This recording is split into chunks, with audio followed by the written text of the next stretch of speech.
In the dead of night, muffled screams were heard from the luxurious castle of demons. A young prince arrived with a mission from the king himself. Lavis Vindica, the young heir of the demon lord, has freely entered the domain of one of the most powerful families in the demon kingdom. But soon the luxurious halls of the palace were flooded with blood. Lavis killed everyone who was in the castle at that moment, sparing no one. Only one member of the family remained alive. He was wounded. But despite this, he spewed curses at the prince's arbitrary actions. The entire castle guard was killed, and along with them, the members of the influential and extremely wealthy demonic family of the entire kingdom. A wounded member of the Hilt family with a broken horn angrily asked the young heir to the throne if he really thought he could get away with this massacre. Lavis Vindica asked if the Hilt clan had hoped he would not find out about their dirty deeds, or if they had hoped he would turn a blind eye to it. Raising his bloody hand over the last survivor, the prince said, "This is not a massacre. This is punishment borne by the traitorous Hilt family." The wounded demon clenched his teeth. He knew very well how strong Lavis was. He could not cope with the prince. A painful death awaited Hilt. The heir's eyes flashed with a scarlet fire. He shouted, "Everything that happened here today is a deserved bloody execution for the traitors." Lavis Vindic, chained, was brought before the demon council, and the king asked how he dared to do such a thing in the Hilt family castle. The demon lord bitterly reminded his son that he had ordered him to find evidence of the Hilt clan's treason, not to exterminate their entire clan. Lavis is the heir to the throne of Vindic, and despite this, he dared to break the laws of the demon world, instead of being the guarantor of their observance. Gamadare Vindica glared at his son, and the demon king said that Prince Lavis had gone too far this time. Lavis objected. What was his father talking about, but the evidence was at every step. The king himself knows very well that these freaks from the Hilt family are hopeless. The young heir to the throne screamed, because of the old men who had attached themselves to the Hilts. Even with the evidence, they couldn't do anything about these bastards. The guy was indignant at how many crimes they had gotten away with. Each time they had managed to wriggle out of it and escape responsibility. One of the members of the High Council of Demons carefully watched the powerful heir to the demonic throne, who was chained up. The king interrupted his son. Enough. Even execution should be strictly according to the law. Besides, the worthless opinion of Lavis is not taken into account here. The young man smiled bitterly. What laws is his father talking about? What legal executions? It's just ridiculous. There is only one law: force. Lavis Vindica asked the king father cheerfully. Darkness is only consumed by deeper darkness. Isn't that the law of survival in the demon world? The king did not answer. He understood that his hot-tempered son was partly right. But despite everything, everyone must obey the law. The prince asked his majesty if he was unable to absorb even such obvious darkness. Then how could the Vindicas call themselves kings? The boy shouted, "The king knows very well that now the aristocrats are in charge of everything here.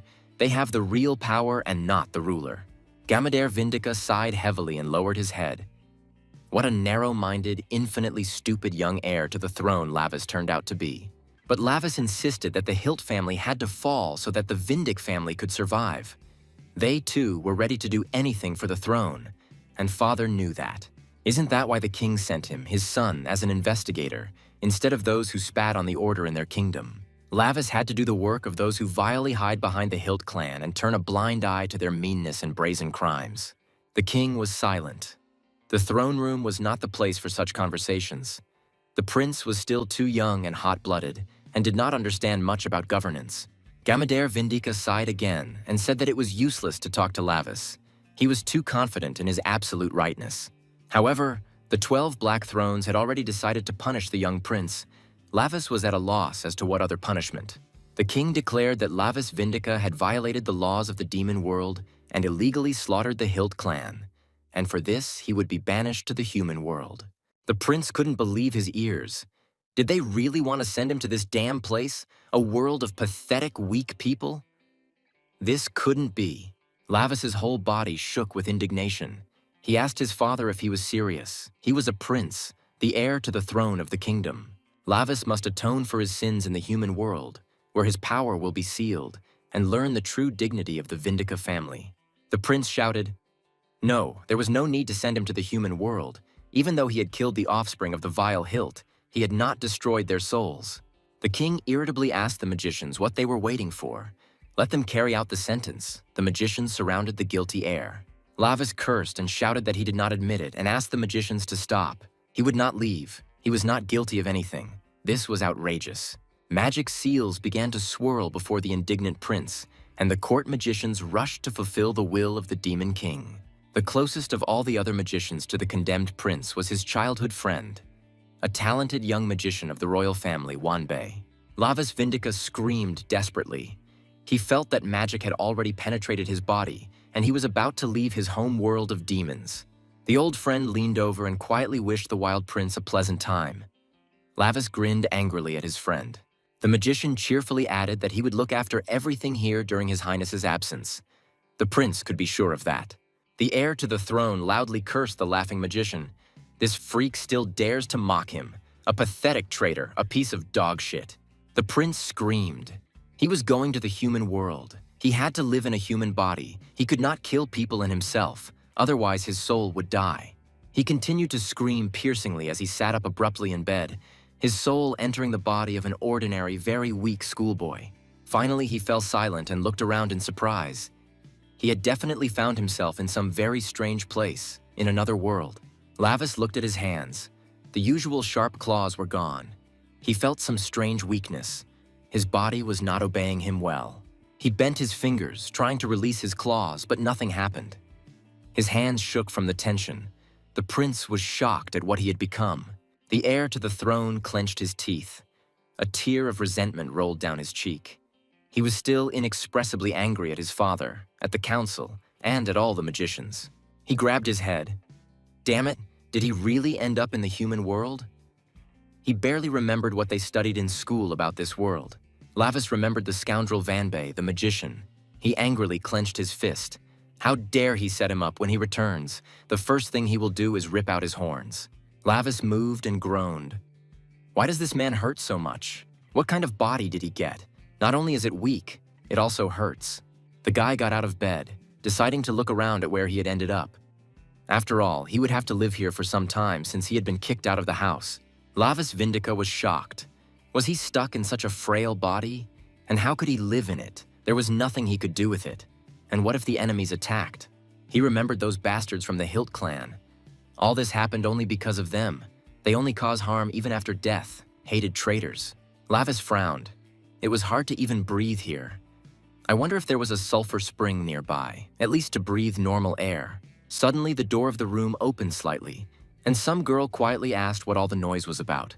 The prince demonstratively turned away from the door. Seeing that the young man was on his feet, the girl loudly called out to her brother. Lavis stared at her in bewilderment. He didn't know how to react to her. And the girl, with tears in her eyes, rushed to him, sobbing that he had finally woken up.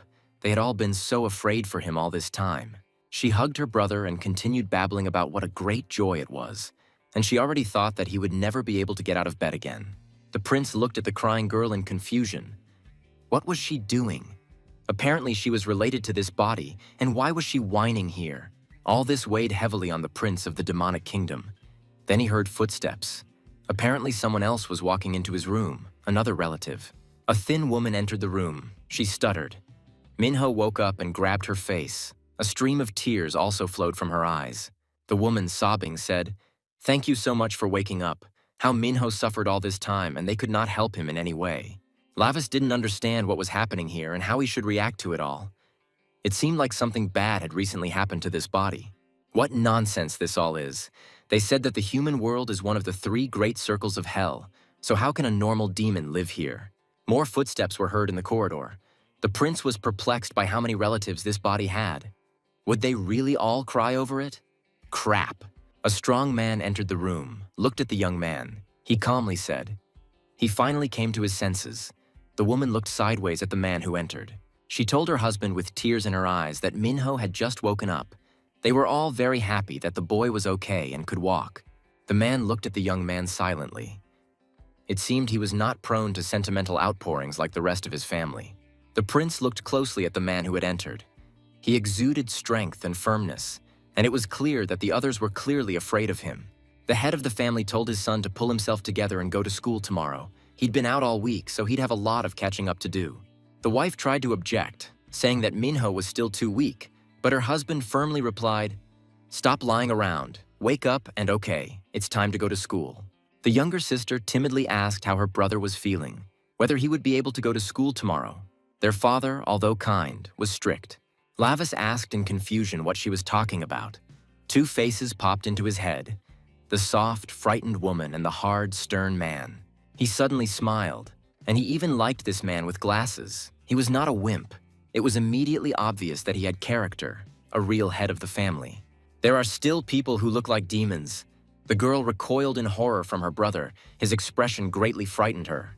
The prince couldn't help but feel sympathy for the gloomy man. Until this body's memory returned, he would have to act with caution. Lavis was slowly getting used to his new body. The day was sunny, and looking at his son, the head of the family decided that he was ready to go to school. The next day, the parents took the young man to school. He looked at the large, awkward building, and it was a human school.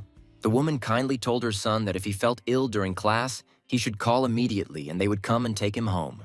Mom silently watched her son go to school. Minho was having problems at school, and she didn't know how the day would end. Lavis chuckled to himself. He had gone to school in the demon world 600 years ago, and now he was forced to go to a human school. The prince frowned. At his age, going to a human school was truly hell, and now he was stuck with this fucking punishment. He was convinced that the human world was hell, but he needed to endure it. Look around. Maybe he would figure out how to return home. Thinking in this way, Lavis reached the class where Minho studied. The prince told himself that everything could have been much worse. Okay, humans live for about 100 years at most anyway. By the standards of the demonic world, this is a very short period. It's possible to be patient. He decided to sit here quietly for now so that his soul would not be destroyed. And after returning, he would deal with everyone who sent him here. He dealt with the Hilt clan and bought himself some time so that he could return to the demon's homeworld and take his father's throne. We must restore order to the palace and the demon kingdom before the Vindic clan is attacked by some traitors again. The prince's thoughts were interrupted by the exclamation of some guy. He told Minho that they hadn't seen each other for a long time. Lavis turned around to see who it was. There were two thugs standing behind him. The heir looked angrily at the smug people. He could not understand what they wanted from him. One of them grabbed Lavis by the shoulder and rather brazenly asked, "Minho, my friend, probably brought the debt for the time you skipped." The prince felt his body shrink with fear. Apparently, Minho had problems with these guys. He was clearly terrified of them. And then a memory popped into Lavis's head of how these two were beating Minho, mocking him in every possible way, and no one stood up for him. He saw in front of him the grinning, fat face of one of his classmates, watching the beating of the frail, weak Minho. The second one laughed and dealt the young man one blow after another, watching him writhe in pain and fear. For these scumbags, this was entertainment. And Minho, covered in blood and tears, was lying behind the pavement, trying to protect his head from the blows. It seemed like this boy was very weak and spineless. The prince understood, so that's why his whole body hurt. It seems it was all because of those freaks. They beat up the boy and no one punished them. He glanced sideways at Minha's classmates, wondering what he should do. Should he just meekly endure the bullying of these stupid idiots? The guy asked why the guy was so shy. They were friends. Minhee became even more pathetic. The guy dealt him several painful blows. Continuing to pester the prince, the boy said that they hadn't seen each other for a long time. They should say hello, and as a friend, he owed them some money. And then Lavis Vindic was overcome with anger. Was it really possible that he, the heir to the throne, was being beaten by such petty, pathetic people? It was unbearable. He remembered a lesson at his demon school. The teacher showed them people and asked them to study them very carefully. The students grimaced. Ugh, they look so pathetic without horns. They probably stink, what ugly creatures, not to mention demons. The teacher confirmed that it was true. People are extremely base creatures. They will do anything to hide any of their weaknesses. Moreover, people are so stupid that they worship both angels and demons at the same time, without even understanding their true nature. Lavis Vindica then declared in class that such idiots should simply be burned. Could he have imagined then that he would end up here? The teacher laughed, just like Lavis, and a fire blazed in her hand, and she roasted two figures of the people she was showing on it. She told the young demons that if for some reason they ever came across a human, they should crush that insignificant piece of dirt. The prince clenched his fists in anger. How dare a pathetic human touch him, a great demon, the heir to the throne of the demon kingdom? Minho's classmate continued to hit the boy on the head while burying his face in his phone, which was a usual thing for him. Suddenly, the boy noticed that the usually unresponsive Minho had twisted, jumped out of his seat, and grabbed his tormentor. Lavis chuckled. People really are that stupid. He hit his classmate on the desk with all his might. The latter only gasped in surprise. Everyone turned to the usually timid Minho in shock. The boy's tormentor was writhing and demanding that the freak let him go immediately. The second tormentor yelled at Minhee that he had completely lost his mind, the little scum, and rushed at the guy, intending to beat him up again. Lavis turned to his second classmate in surprise. He felt the magic react, but his power had been sealed. The guy was yelling that the freak Minky seemed to have completely lost his mind while he was unconscious, and now he would fix his mind again. Spewing curses, the tall fellow, clenching his fist, flew towards the prince. He shouted that the pathetic skinny Minhee probably wanted to die. Gritting his teeth, he tried to punch his skinny classmate in the head to make him let go of the guy pinned to the desk. Lavis easily dodged the blow. He was surprised. It turns out human swearing fuels magic. An interesting discovery. Cool. He clenched his fist, which meant that magic and curses in this world go hand in hand. That's how it is. Which meant he could get his power back. The prince hit the bully who attacked him in the face with all his might. Blood gushed from his mouth. Everyone in the class gasped at what had happened to him. The tall guy flew towards the cabinets with a crash and hit them. No one in the class dared to contradict these two. Everyone froze in surprise. The classmates jumped up from their seats and looked in surprise at the timid and weak Minho and the two bullies he had beaten. The prince looked at his hand. In the human world, his power should be sealed. He really is incredibly weak here. He is in a human body, but magic still responds to abuse, which means the more he is abused here, the stronger he will become. The boys stared at the young man with wide eyes and couldn't believe it. This was definitely their old Minho when he had managed to learn to fight like that. One of the hooligans grabbed a chair. That freak Minhee dared to hit him. Well, that means he will kill this useless, pathetic weakling. Lavis looked with interest at his left hand, in which magic was awakening. He definitely had to try to cast a spell. A classmate shouted at Minho from behind. "Watch out," fearing that the enraged guy would actually kill the young man with a heavy chair. The prince turned around. The scoundrel was still restless.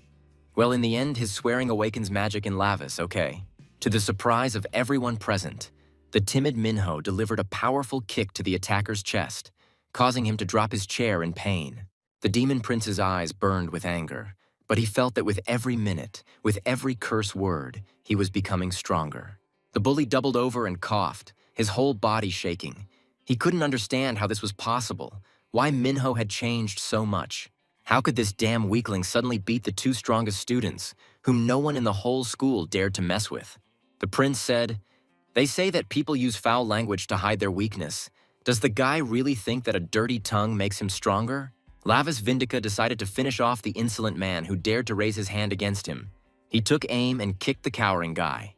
The kick he received sent the bully straightening up and flying into the far corner of the classroom, tears streaming from his eyes from pain and humiliation. Lavis remembered that the source of human malice and strife was his beloved mother, the beautiful and powerful queen of demons. The prince thought longingly about his family, when he would be able to see them now and whether they would be okay while he was here.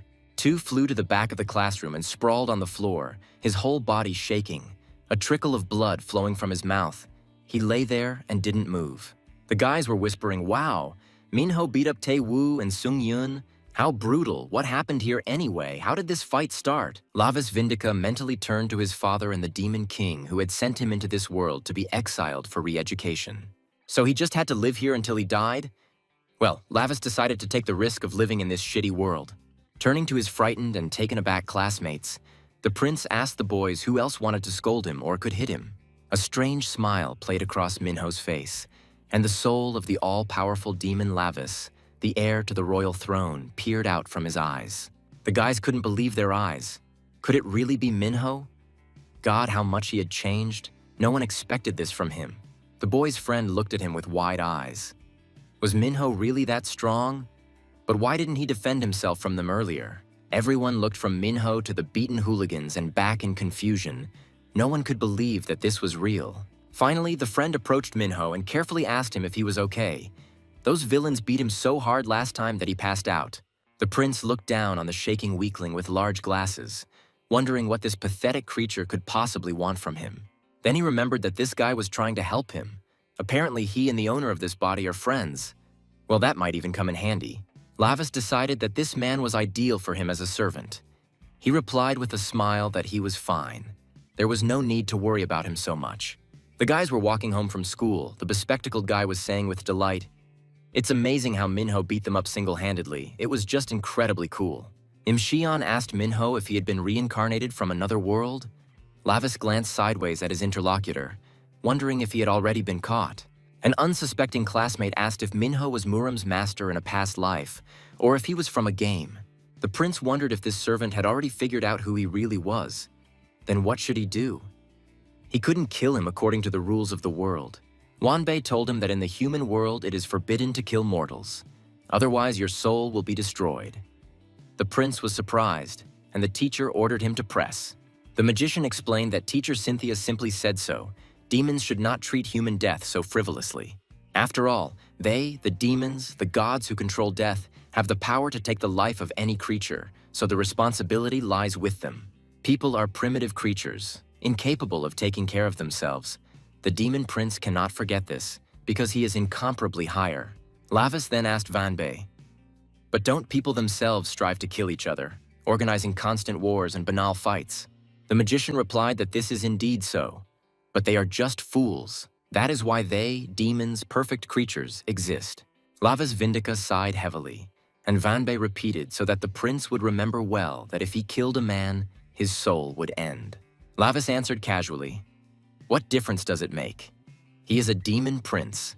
He has nothing to do in the human world."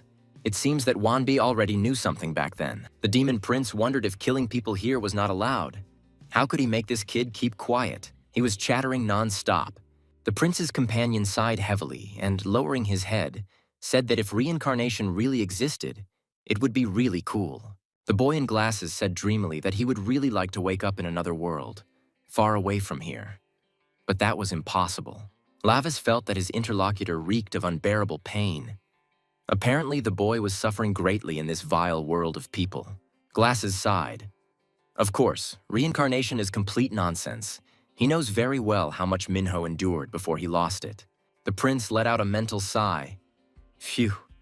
It seems the boy didn't figure it out after all. These are just his fantasies and dreams, nothing more. Good. Minho's school friend laughed cheerfully and repeated again that he was just incredibly cool in class today.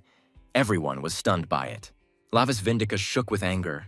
The last thing he needed was praise from some pathetic person. Oh, what he had to endure. At night, when everyone was asleep, the prince decided to test his powers. When the people were arguing, he definitely felt a surge of magic. Although the conditions of exile stipulate that a demon trapped in a human body should not perform magic, he nevertheless feels that his power can be restored. He looked closely at his hand. How was this possible? Why could he still feel magic here? He needed to figure it out. The demon prince's eyes flashed. Perhaps everything here was not as hopeless as it seemed to him at first, but his body was weak. Lavis smiled slightly. Since magic exists in this world, he should still try to cast a spell. You never know. Maybe it will work. Junior Vindica clenched his fist and thought smugly that for him, Lavis Vindica, nothing was impossible even in this world. But after the very first attempt at witchcraft, a sharp pain pierced the young man's entire body. Lavis quietly groaned at how terribly painful it was. The whole body was shaking slightly. The demon prince grabbed his body and fell onto the bed.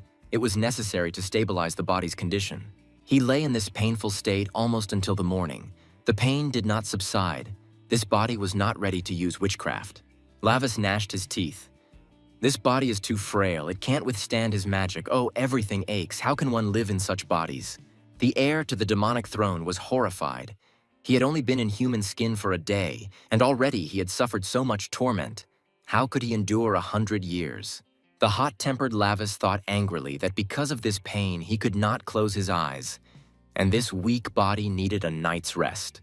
Finally, the pain subsided, and the prince fell into a sweet sleep. His body, exhausted by pain, switched off, and the young man did not wake up for the rest of the night. Lavis met Imshion again and walked to class together. He thanked Minho. Today, no one bothers them. They walk calmly. The bespectacled man sighed. It was hard to even remember how much time had passed since he had a normal school life. But Lavis answered his companion that it would be better if they fought again. The prince wanted to test his strength once again. Minho's friend was taken aback. How could this be? And then Lavis heard someone calling out to young Minho. Someone was addressing that body. Aha, here it is. It looks like another fight is brewing. The prince turned slightly and looked questioningly at who else needed him. Behind him stood two, who had been beaten up yesterday, and a crowd of guys. The largest of them, clearly older, asked Lavis if it was he who had touched his little brother yesterday, knocked out his teeth and painted his face. The bull growled. To defended Minho for a pittance, and he, the brute, repaid him for his kindness by causing such chaos. The bespectacled man looked at Minho with fear, but he, strangely enough, was not at all afraid. In fact, he was very pleased and smiling. Hearing the curse, the prince simply broke into a smile and cheekily replied to the older student that it was indeed he who beat up two. The older schoolboy ordered the little freak to follow him. Lavis obeyed, and the scared-to-death bespectacled boy trudged after him. Finding himself in the backyard of the school, the elder morally reminded Tu he had told him many times not to let himself be beaten. He contemptuously ruffled his younger brother's hair, saying that some skinny weakling had done that to him, and Tu apologized in confusion. The bully asked young Minho sarcastically what they were going to do.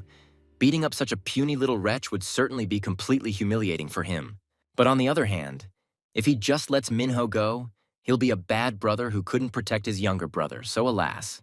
Poking the boy in the forehead with his finger, the older man mockingly asked if his mother had taught young Minho to do this, to beat up good friends. Unexpectedly for everyone, the young man broke into a smile. All this began to amuse him. What a thing to end up in a world with such morons. Lavis replied with a grin that was exactly how it was. That was why he had beaten that idiot too, and he should be glad that he had gotten off easy. Brother Tu recoiled in surprise. He laughed tensely. What a jerk this Minho turned out to be. But it's okay, he'll raise him. The elder swung, intending to hit the boy. Lavis did not move and smiled. His opponent angrily asked why he was grinning. The big guy's hand was approaching Lavis Vindic's face. He didn't even try to dodge.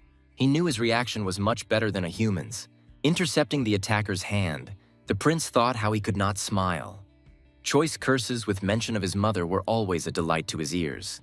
Lavis squeezed the big guy's hand hard. He tried to jerk, but couldn't. Everyone stared at Minho. Where did he get his strength from? The elder took two, howled in pain, spewing out a stream of curses. He asked what the hell was going on, how the skinny guy was able to stop him. The prince remembered his all-powerful mother, the queen, who had put poison into people's tongues, and how much she had now helped her son. Lavis dealt the brute a crushing blow to the jaw with his fist, and he coughed up blood and flew back to his friends, who were dumbfounded with fear. The prince's eyes burned. He remembered the words of his wise mother. She said that violence only binds the flesh, but that is not enough. Poisonous words are much more dangerous. They corrode the soul and destroy the very foundation of life for absolutely all living beings. Lavis continued to strike the big guy and thought with disdain that these pathetic little people were so desperately seeking death. The frightened Tu called out to his brother, asking how this freak could beat him up too. The others also shouted, but did not dare to interfere in the fight. Minho's school friend, clutching his school bag to his chest, screamed in horror, afraid that this frenzied crowd would now kill them both.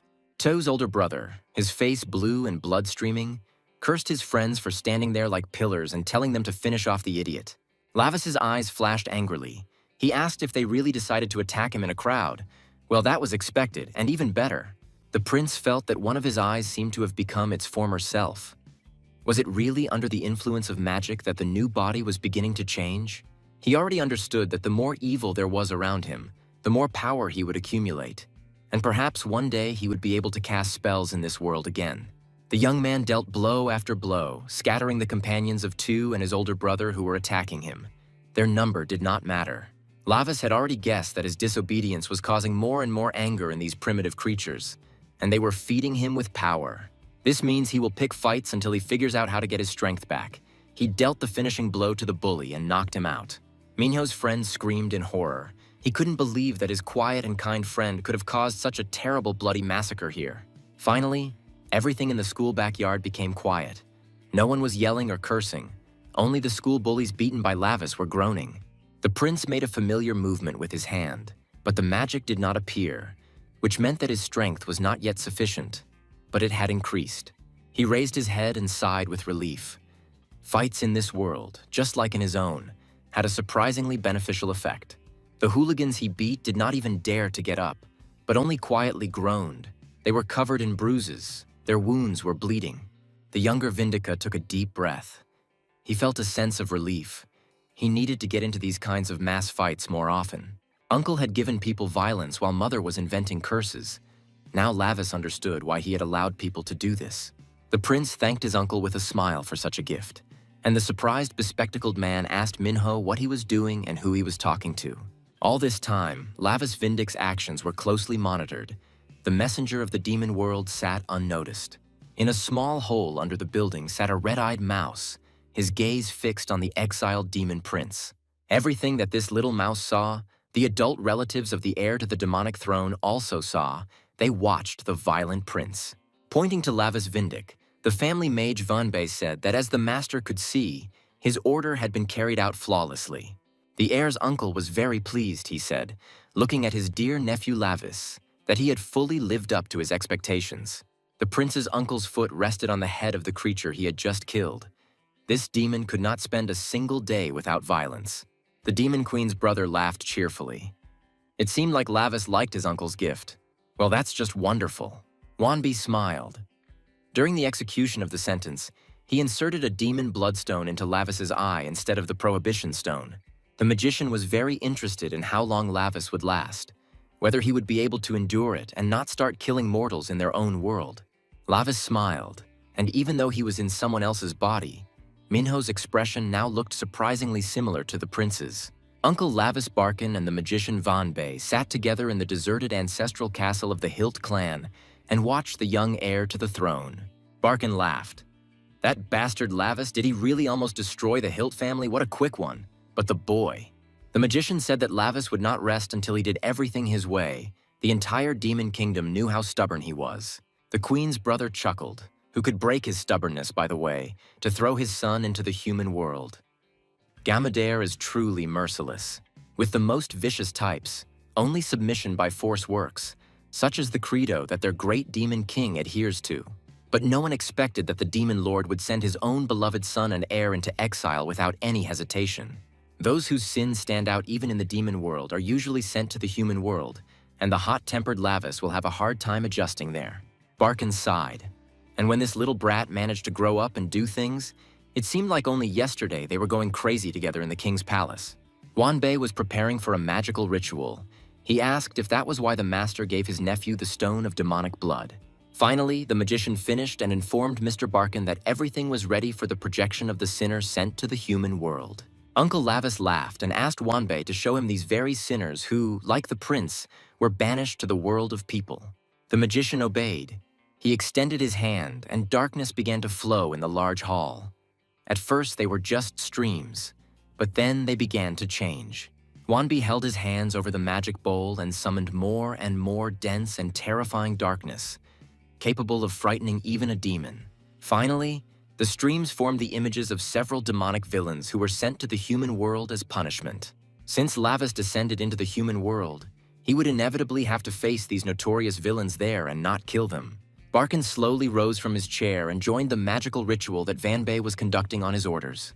The queen's brother reached out and drew in streams of impenetrable darkness, adding to it what he had in abundance: violence. Streams of darkness swirled in the vast, empty hall of the Hilt clan's castle. Enriched with aggression, they would be directed into the human world.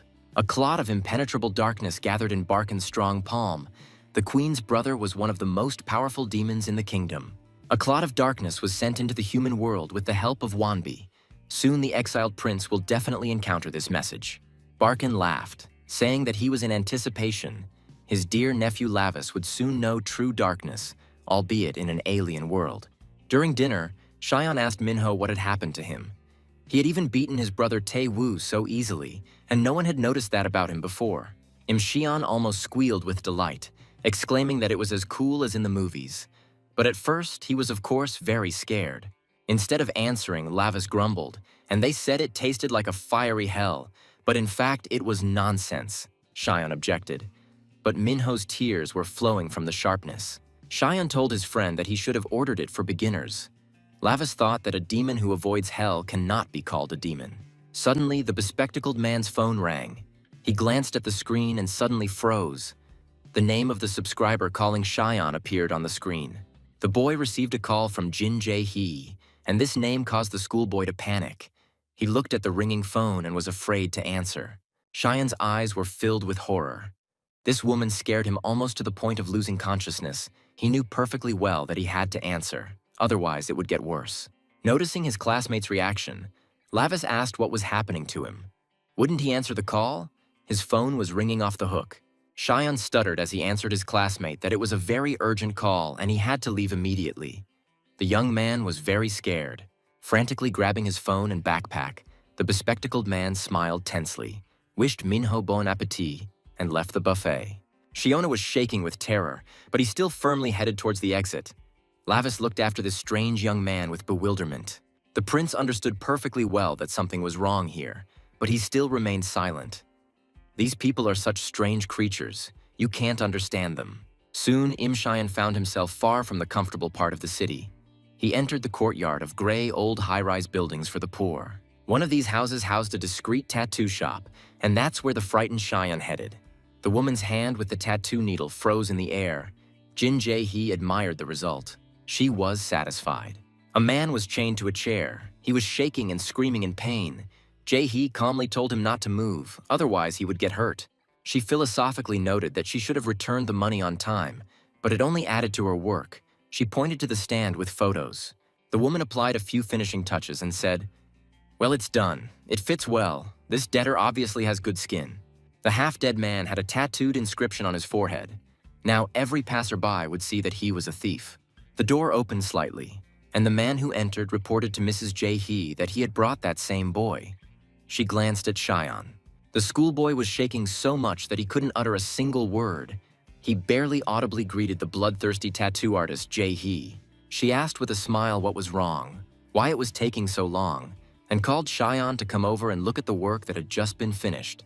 A bright lamp illuminated a fresh tattoo on the unfortunate man's forehead, which the woman had just made. The wounds were very fresh. She grabbed the schoolboy by the face and demanded that he open his eyes wider and look very closely at the man. Jae-hee asked if Cheyenne knew what the writing on the forehead of that idiot, who was chained to the chair and drooling in pain, meant. He has Zhao Thao written on his forehead, which means thief, and he will never be able to remove this inscription from his forehead, only with his skin. The young man's teeth were chattering with fear, but the woman calmly explained that this brother had not returned her money, and that was why he had received this punishment. She leaned over and asked the frightened young man how he, Im Cheyenne, felt about their agreement, since everything was going according to plan, wasn't it? The shaking, bespectacled man mumbled that everything was not as fast as Ms. Jae-hee wanted. He was working on the program, but not everything was ready yet. Bugs keep popping up, he fixes them and tests them again, but he will try his best to finish the program on time. The tattoo artist, losing her patience, hit the young man in the face. He fell, and Jae-hee angrily asked if he really thought this was all a joke.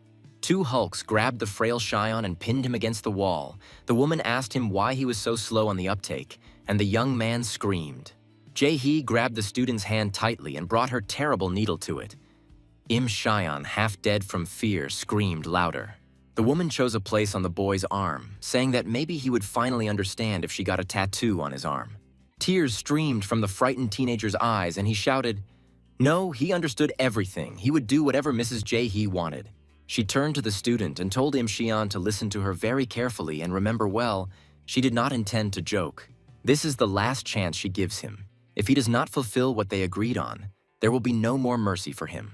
Jin Jae-hee pointed to the man lying behind her and asked, "Cheyenne doesn't want to lie down next to that muscular guy, does she?" She ruffled the young man's curly hair and told him to do as she said. He must prepare everything properly. Cheyenne waited until nightfall to do what Jin Jae-hee demanded of him, threatening him with cruel reprisals. The young man turned on the computer. He did not want to comply with the tattoo artist's demands, but he was very afraid for himself and the safety of his family. Cheyenne's hands were shaking as if he was about to steal something, and he was tormented by the thought of whether he should finish this and give it to the bandits. He tried to stop shaking, but his hands wouldn't obey him. Fear and upbringing were fighting within him. He understood that he was doing something very wrong. But if he doesn't do this, Jin Jae-hee will first disfigure him, and then maybe even kill him, or maim one of his relatives. The young man pulled himself together and decided to finish the job that the bandits demanded of him, and then figure out what to do next. Lavis Vindica also couldn't sleep. Young Minho's weak body couldn't withstand the terribly spicy food the prince ate today. He was rolling around on the bed with pain in his stomach. So this is what it means to not be able to stand spicy food, such unbearable pain. And this Minho is so dead. Lavis was terrified. His stomach was burning. His whole body was aching. He had just used a little force in the fight today, and his shoulders were already falling off. The prince took off his pajamas, his damn frail body. It was impossible to survive in it, which meant he would have to train and pump it up. The young man began to do push-ups from the floor. He, Lavis Vindica, would not break from this. He could become strong even in this weak body. Gritting his teeth, the prince began to pump his abs. He would fix this worthless body and make it strong and healthy at any cost. Lavis screamed in pain, but did not stop. He was sure that no pain would make him give up, even if he were not a demon prince. A new day had arrived. This time, the classmates were going to school out of place. Each of them had their own new problems. Lavis Vindica saw his servant Im Shion only in the school building. He was surprised. Today, the nerdy, bespectacled man behaved completely differently. Shion stood in the middle of the school corridor and silently looked at the flash drive in his hands. He was still tormented by doubts about whether to give it to him. Overnight, he completed the application the tattoo artist requested. His flash drive contained the ready-made installation files. The young man knew that this application was too dangerous and should not fall into the hands of villains or bandits. But what should he do then? Im Shion didn't feel like a hero capable of fighting evil. He was an ordinary schoolboy, a frail, nerdy programmer. He remembered Jung-he leaning over him and her order for Shion to prepare everything properly. Even the memory made him shudder. Bandits will stop at nothing to get their hands on this app, and they can not only tattoo you, but also kill you. The young man clutched the flash drive in his hand, tears streaming from his eyes. He had to decide quickly what to do, otherwise Jae-hee would show up here herself. Lavis walked up to his classmate and, putting his hand on his shoulder, said hello. Shion screamed and jumped up in place from fright. The prince asked the young man what was wrong with him, why he was so scared. Shion looked in confusion at his classmate, who had suddenly become strong. The thought flashed through his mind. Maybe he should ask Minho to deal with them, since yesterday he easily dealt with a whole crowd of strong hooligans. Lavis looked at Shion expectantly. He understood that something bad was happening to him, but for some reason he was afraid to say it. Im Shion decided not to take any risks. After all, young Minho was just a teenager, even though he had become stronger. But he was still a schoolboy, almost a child. Even the current Minho would be at risk of getting involved with Jin Jae-hee, as she has a whole gang of bandits behind her who are capable of anything. Shion lowered his head. He couldn't let Minho suffer because of his stupidity. Lavis watched the boy. Suddenly, the younger Vindica smelled a familiar scent. It came from a long-haired schoolgirl passing by. The girl suddenly staggered and began to fall next to Shion and Lavis. The prince was absolutely sure that he had smelled this smell somewhere. Im Shion recognized her. It was Seung-ye from the class a year below. She was stretched out on the floor of the hallway and showed no signs of life. The sympathetic and kind Shion immediately rushed to the girl, asking what was wrong with her, whether she was okay, and whether it was necessary to call the doctors. The young man took Seung-ye by the shoulder and began to carefully turn her onto her back, asking if she had probably become ill, what had happened to her. Suddenly, the girl giggled and howled, her body shaking and saliva flowing from her mouth. It seemed like she was under the influence of drugs. Shion recoiled in horror from the drug addict, who was laughing terribly, shaking, unable to stand on her feet, and her eyes rolled back in her head. Lavis was amazed. This girl has demonic energy, but where could a person get it from? Or maybe she is not quite human. The girl's older brother, Seung-hyun, hurried to her. He studied in the same class as Shion and Minho and was considered one of the bullies. The brother placed the weakened girl behind him and shouted for her to come to her senses. They needed to get her to the medical center quickly. The prince watched the drug addict closely. Something was clearly wrong with her. Lavis was almost certain that she was a demoness. Suddenly, he saw a tattoo on the limply hanging arm. It struck Lavis like thunder. He knew this symbol too well. It was the symbol of the Hilt clan. But where did it come from on a human body? Could it be that the souls of the Hilts he killed also ended up here, in the human world? In any case, this needs to be checked. If his assumption is correct, then things will become much more interesting here than the prince thought. Vindic's heir waited until evening, when the hospital corridors were empty, and went to talk to Ye's son. A female security guard was sitting near the drug addict's room. She was buried in her phone and wasn't paying much attention to the people. Seeing that the young man was about to enter Sung Ye's ward, the woman stopped him. Entering there was prohibited without special permission. The woman asked if the young man was probably a friend of the student Sung Ye, but she needed peace and quiet, so visits were strictly prohibited by the doctor for now. The guard looked in surprise at the strange young man with a magnetic gaze. She froze, as if she had been hypnotized. Lavas Vindica spoke with authority that he would grant her oblivion. The demonic power began to manifest within him, and the woman obeyed. The expression in her eyes instantly changed. As if she was dreaming, obeying the prince's words, she obediently retreated. The woman's eyes rolled back. She could no longer see or hear anything. Although she was awake, her mind was asleep.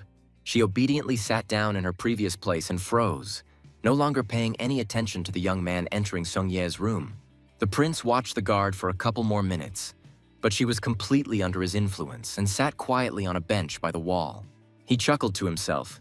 Even with a tiny amount of mana, such an ability works. Albeit temporarily, that's a good sign. Lavas quietly entered the hospital room and closed the door behind him. No one should overhear their unusual conversation. The drug addict, who had recovered from an overdose, looked sullenly at the young man who had, for some reason, entered her room late in the evening. Sung Ye looked up from her book and sharply asked the guy who he was and why he came here. The prince silently approached the hospital bed. He asked the girl menacingly who she was. There was something so threatening in the tone of this boy that Sung Ye was very scared. But she quickly came to her senses and snapped back. "What's going on?" He bursts into her room out of the blue and starts interrogating her. Lavas grabbed the girl by her thin arm and pulled up her sleeve slightly, revealing the tattoo he had accidentally seen on her that afternoon at school. She screamed indignantly, "What the hell is he doing? It hurts. Why is he grabbing her hand? What an idiot. Where did he come from here?" The prince silently looked attentively at the raging girl. He tried to understand who was in front of him, a man or a demoness. Finally, he asked why he had engraved the symbol of the demonic Hilt clan on her, a human, and where this tattoo came from. Sung Ye tried to pull her hand away from Lavas and angrily asked what kind of nonsense he was talking about. She didn't know any Hilt family. Lavas Vindica barked. If she didn't want to get hurt even more, she had to tell him the truth right now, otherwise it would get worse.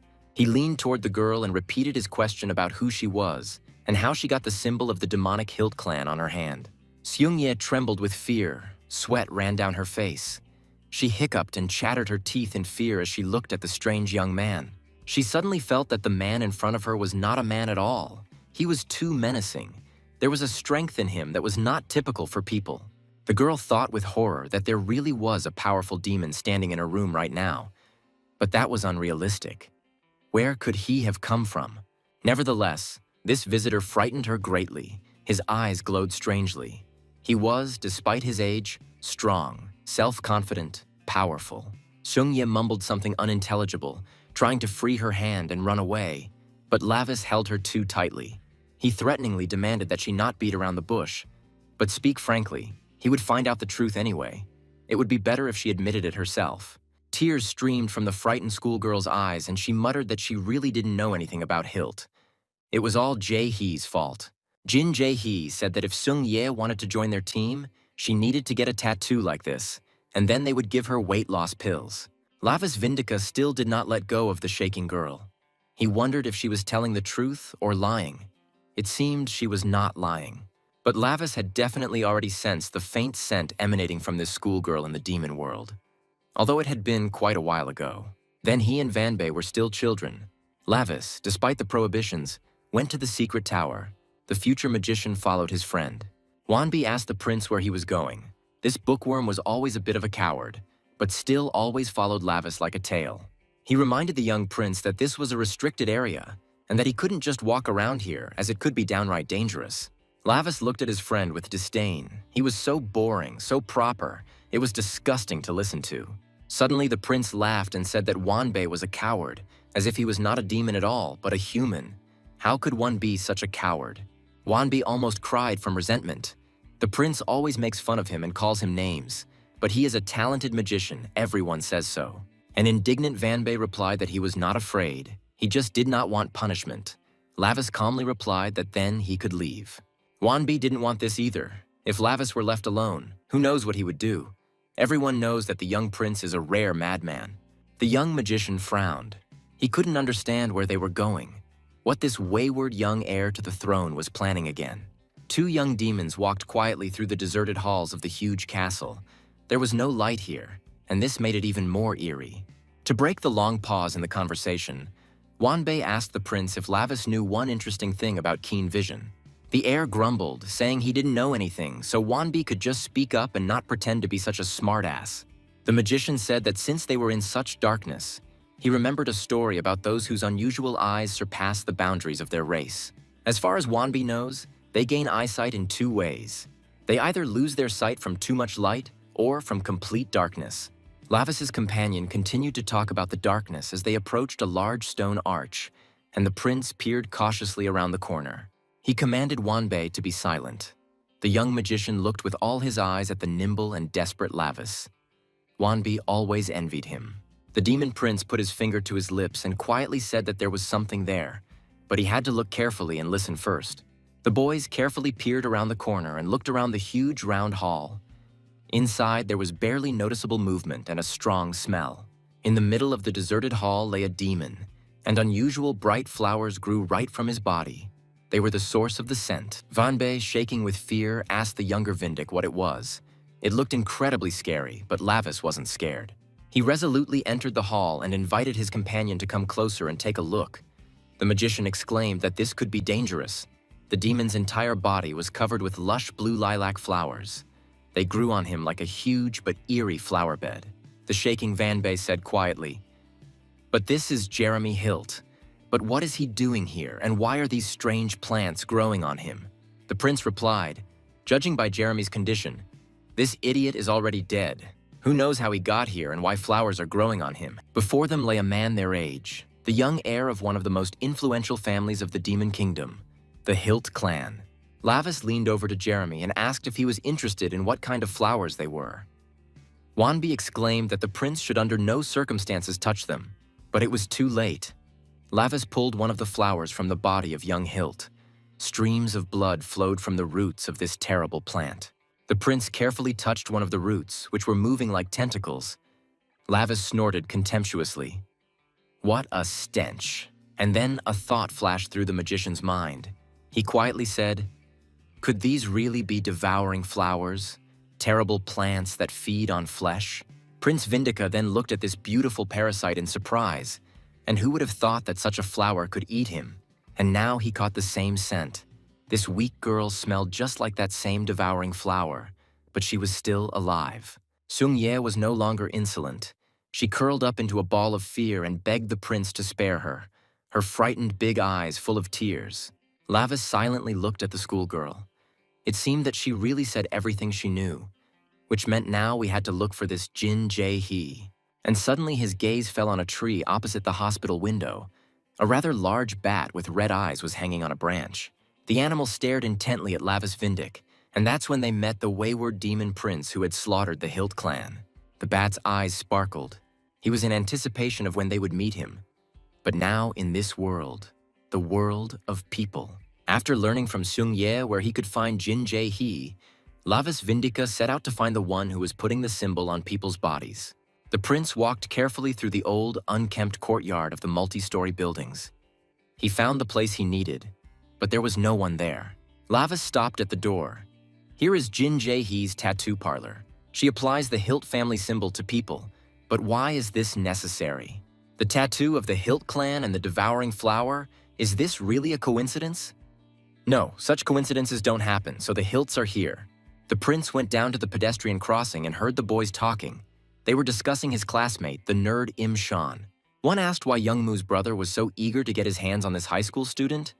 The other replied that he didn't want the boy himself. This smart guy created some kind of app. The guy burst out laughing. Wow, they also use high technology now, cool.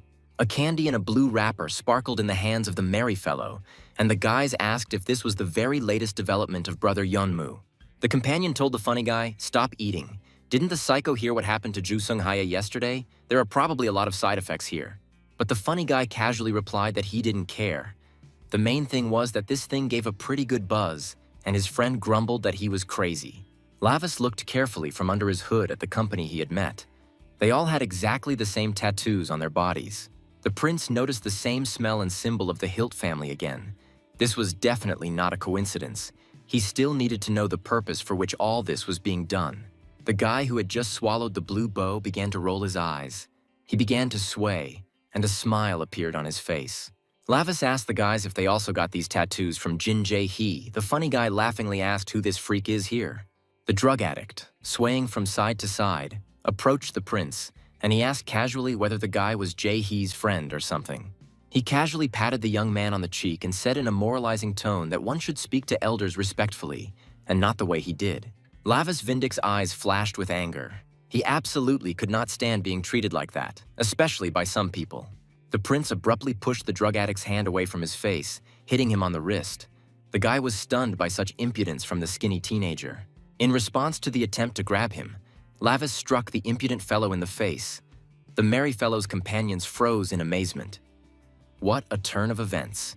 The drug addict, having received a blow, fell to the ground and lost consciousness. Blood flowed from his broken nose. The guys looked at him in shock. Suddenly, one of the guys yelled at Lavis, "Oh, the bastard who sent him." He deliberately attacked their group leader and knocked him out. The demon prince was never known for his patience and diplomacy, and curses fueled his magical powers. He immediately struck the big guy who rushed at him cursing. He, having received the blow, waved his arms and also fell. Seeing this, the third one shouted to Lavis that he had gone completely crazy, attacking people he didn't know right in the underground passages. He rushed at the prince, saying that today would be the end for him. They were not the kind of guys you could just attack. The demon prince dodged the blow slightly, but the boy missed, exposing his face right to Lavis Vindic's fist. The next second, Lavis's fist hit the attacker in the nose with all its force. He howled in pain, blood gushing from his nose. The guy's vision darkened and he fell to the ground. The fourth one rushed at the impudent young man with a knife, not relying on his fists. Lavis was surprisingly calm. While fear flashed in the eyes of his opponents, the last of the campaign rushed into battle. The younger Vindica dodged the blow and took a comfortable position. Every movement of his was precise, as if in training. He hit the guy who was attacking him on the neck with his heel. He dropped the knife and staggered. Now he was no longer a danger to Lavis. The prince kicked the knife-wielding hooligan again, knocking him out cold, and he threw up his arms and sank to the floor next to the others. Lavis Vindica repeated his question again. "Where is Jin Jae-hee now? Let them tell him, and he will immediately leave them alone." Suddenly, the demon prince heard the drug addict he had knocked out first stand up and growl for the pathetic little brat to die. The merry fellow's whole body was shaking. Saliva was flowing from his mouth. He looked like a zombie, and yet he became stronger and promised to finish off the young man. Lavis couldn't believe what had happened. The demonic energy in this guy had increased significantly. Could it really be because of that drug? The guy growled and, spraying saliva, rushed at Lavis. The drug addict's eyes were wild. His veins were bulging. He was clearly not himself. The prince noticed that his opponent's movements had changed noticeably. It seemed the drug had enhanced his physical abilities. He took a step back and tripped over one of the unconscious guys. Lavis lost his balance and couldn't stay on his feet. This body was not yet trained enough. The prince fell to the floor. It was very inopportune, and how could he fall so shamefully? A mad, growling drug addict with burning eyes and the energy of a demon flew at Lavis, who had fallen to the floor, dreaming of finishing him off. The merry fellow clenched his fist and laughed. Now he would take revenge on the impudent youth for all his friends lying right there on the floor. The prince stared at the approaching enemy with all his eyes. He definitely couldn't kill him. But what should he do with this idiot? Lavis Vindica cursed. What on earth had these Hilts come up with to turn these pathetic little people into their obedient puppets? Meanwhile, Jin Jae-hee, whom Lavis was looking for, went out of town to report on her work to the big boss. The woman said that the app wasn't ready yet, and she apologized to her boss, who was lying on the couch, promising to hurry up the boy. Jae-hee's companion said that this time he explained everything clearly to the boy, so everything will be fine soon, the boss reminded him. He had already heard this. And also, they finally caught the one who was stealing their blue bows. There was a nearly naked beaten guy kneeling on the floor. The thief screamed hysterically that he was guilty and begged for mercy. There was indescribable horror in the drug addict's eyes. He knew what awaited him. The boss slowly rose from the sofa. The thief shook and, stuttering, begged to be given just one more chance. He would never make a mistake again. The big boss silently looked at the devouring flowers standing in the vase. Now this thief will become another meal for them. He reached out and pulled the flowers out of the vase, shaking the water off them slightly, and everyone in the small room froze. The chief held up a bunch of blue flowers, and everyone saw that their stems were sharp, like small stakes, so that they could better penetrate the body. The guilty one stared at these horrific flowers. His whole body shrank from indescribable horror. His strong body shook. He again tearfully asked the chief to spare him and not feed him to these terrible plants. He did not want to die from their poison. Instead of answering, the chief hit the thief in the face with a bouquet of devouring flowers. The man screamed hysterically, a stream of tears flowing from his eyes. The almighty boss silently beat the offender with poisonous flowers, his eyes not showing a drop of pity for the pathetic little man. And he, shedding tears, still begged for mercy. Although it was already clear to everyone that there would be no mercy, this man was already doomed to die. The chief's eyes flashed, and he stuck several blue devouring flowers into the unfortunate man's eye, causing scarlet streams of blood to flow down his face. The man doomed to a painful death screamed. He no longer had the strength to scream loudly. The flowers immediately began to take root in his body. Jin Jae-hee could barely hold back her sobs. She silently watched the terrible execution. Their boss was merciless to all the guilty. The half-dead man begged for mercy one last time, but the chief had already swung to stick blue flowers into his other eye. Everyone watched in horror as their leader took aim and delivered the final killing blow with the terrifying carnivorous flowers. Blood gushed. The drug thief screamed and wheezed. The boss dealt him the final blow, planting devouring flowers into his living body. The man writhed in pain. He was still alive and felt how these terrible plants were taking root in his body and drinking his blood. He fell on his back and screamed. Flowers were sticking out of his eyes. They had already drunk blood and were starting to gradually change their color to purple. Standing over the thief dying in terrible agony, the chief said, "That's right. There are no second chances. Only death awaits the guilty one." Turning to the others, the chief said calmly that he hoped that everyone present understood this. This principle applies to everyone. All the people stood silently and tried not to look at the horrific agony of a man being devoured by terrible blue flowers. But the boss addressed Jae-hee specifically. He hoped that she also understood him well and he wouldn't have to repeat it anymore, right? The leader of a drug gang sternly told a woman to stop talking and bring him what he needed if she wanted to live. The frightened woman obediently nodded her head, saying that she understood everything perfectly, and next time everything would be ready for work. Returning to the city, Jin Jae-hee, despite it being nighttime, tried to call Im Cheon, who still hadn't given her the flash drive.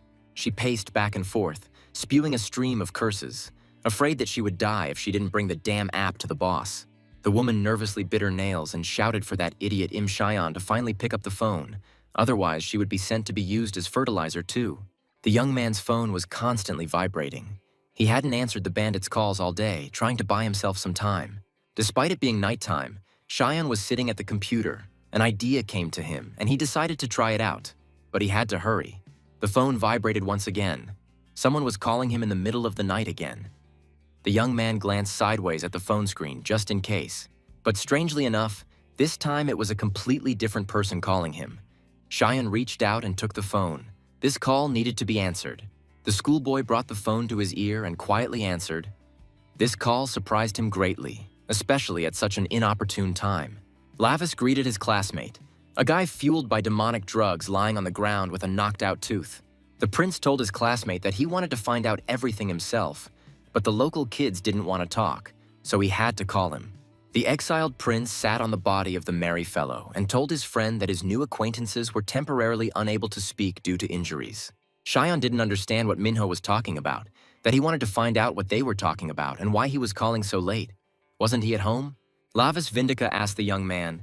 Cheon knows exactly where to find Jin Jae-hee now. They seem to be acquainted with him. The demon prince reminded his classmate that it was she, Jin Jae-hee, who called him in the cafeteria back then. He was right, wasn't he? Cheon asked in confusion how Minho knew about this, and how he knew Jin Jae-hee since he hadn't told him anything about it.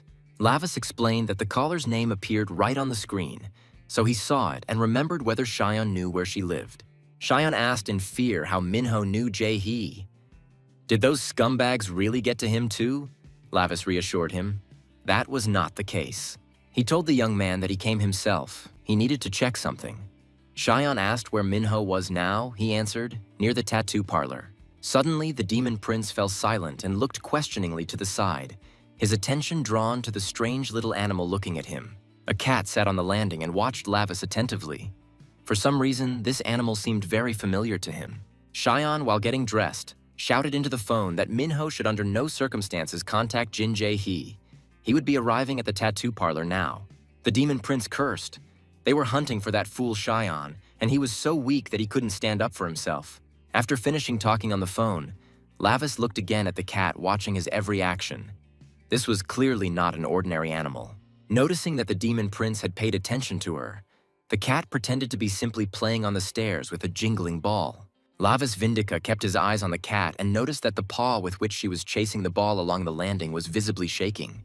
The prince said to the cat, "Hey you, walking fur, I'm talking to you," and he loomed over the frightened animal menacingly. The cat froze for a moment. Lavis approached the cat and grabbed her by the scruff of the neck. She didn't even think of resisting, but fear was frozen in her large, unusual eyes. He asked the animal sternly, "Can she understand him?" The cat meowed pitifully in response, trying to pretend that she was an ordinary cat. The demon prince called upon magic and commanded that they be able to understand each other, and the white cat in his arms hiccuped in fear. The little animal frowned and screamed piercingly. Yes, she understood him. "Stop holding her by the scruff of the neck, it's humiliating." Lavis Vindica released the cat onto the floor and said that last time there was a rat next to him, yesterday a bat, and today a cat. He asked the animal who he was. The cat began to stutter. She did not dare to deceive the prince of demons, Lavis Vindic himself. It was dangerous. The cat replied that she was an observer from the demon world. Her job was to quietly watch the prisoners in the human world. That's why she watched Mr. Lavis. The prince felt that the demonic energy was too weak, and she was definitely a demon. The cat asked in surprise, but when Mr. Lavis noticed her, the prince grinned. She was too conspicuous. And now, talking to him, she stands on two paws, which is quite strange for an ordinary cat. The demon observer gasped. Lavis saw no point in questioning the observer further. She probably knew little about the true reasons for his being sent to this world. He demanded that the observer reveal the identity of her master, who exactly was watching him through this demoness. The cat obediently froze, not daring to contradict the air, and now Lavis Vindica, like the magician before, was able to see who was watching him. In a luxurious room filled with books, the demon prince's childhood friend, the talented young magician Wanbei, sat at his desk. The magician grinned. Wow, Lavis turned out to be smart. He found the observer faster than Wanbei expected. Has he really gotten smarter? Wanbei greeted Lavis cheerfully, congratulating him on his quick guess. The prince cursed the scoundrel Wanbei, so it was his doing again. The magician laughed and asked why he was talking so rudely to his friend. He hadn't done anything bad to him, so he was wrong. The heir to the throne asked what Wanbei had planned this time. Lavis had known him since childhood and understood perfectly well that the magician was very smart.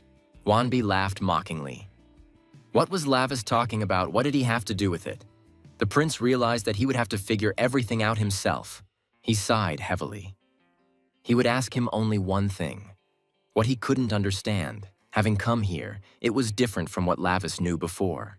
The prince asked his old friend if prisoners could use magic in the human world, as his power seemed to be sealed here. Wanbei answered evasively that there are always exceptions. Officially, yes, his magic should not work in a human body. The magician told the prince that he himself would understand this in time, even if he did not say it. Perhaps Lavis wanted to ask something else. The demon prince said, "Devouring flower. Its smell is too strong in the human world. Where did this magical plant come from?" Wanbei also felt it back then, in the castle.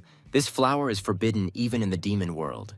But Lavis feels it in the human world. The magician replied that the fact that the Hilt clan's claws had reached the human world was known even to the overseers of the demon world. They had proven resilient.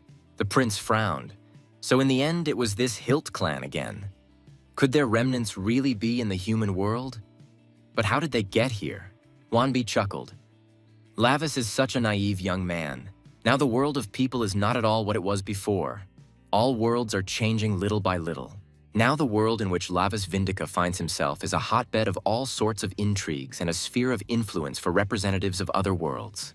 The magician said that in fact everything worked out very well. Since Lavis was there, he could quite well sort it all out on the spot. The demon prince was taken aback. How was he supposed to figure everything out here? What was Wanbi even talking about? And it all seemed like some kind of setup. Lavis Vindica shouted to Vanba what he was still hiding and whose side the magician was on now. He seemed very carried away by palace intrigues. But in response, the cat only meowed. The connection with the demon world was broken. And yet, from the conversation, some things became a little clearer to Lavis. Lavis Vindica thought, so the Hilts were definitely here. He was not mistaken. But what role did his old childhood friend play in all this?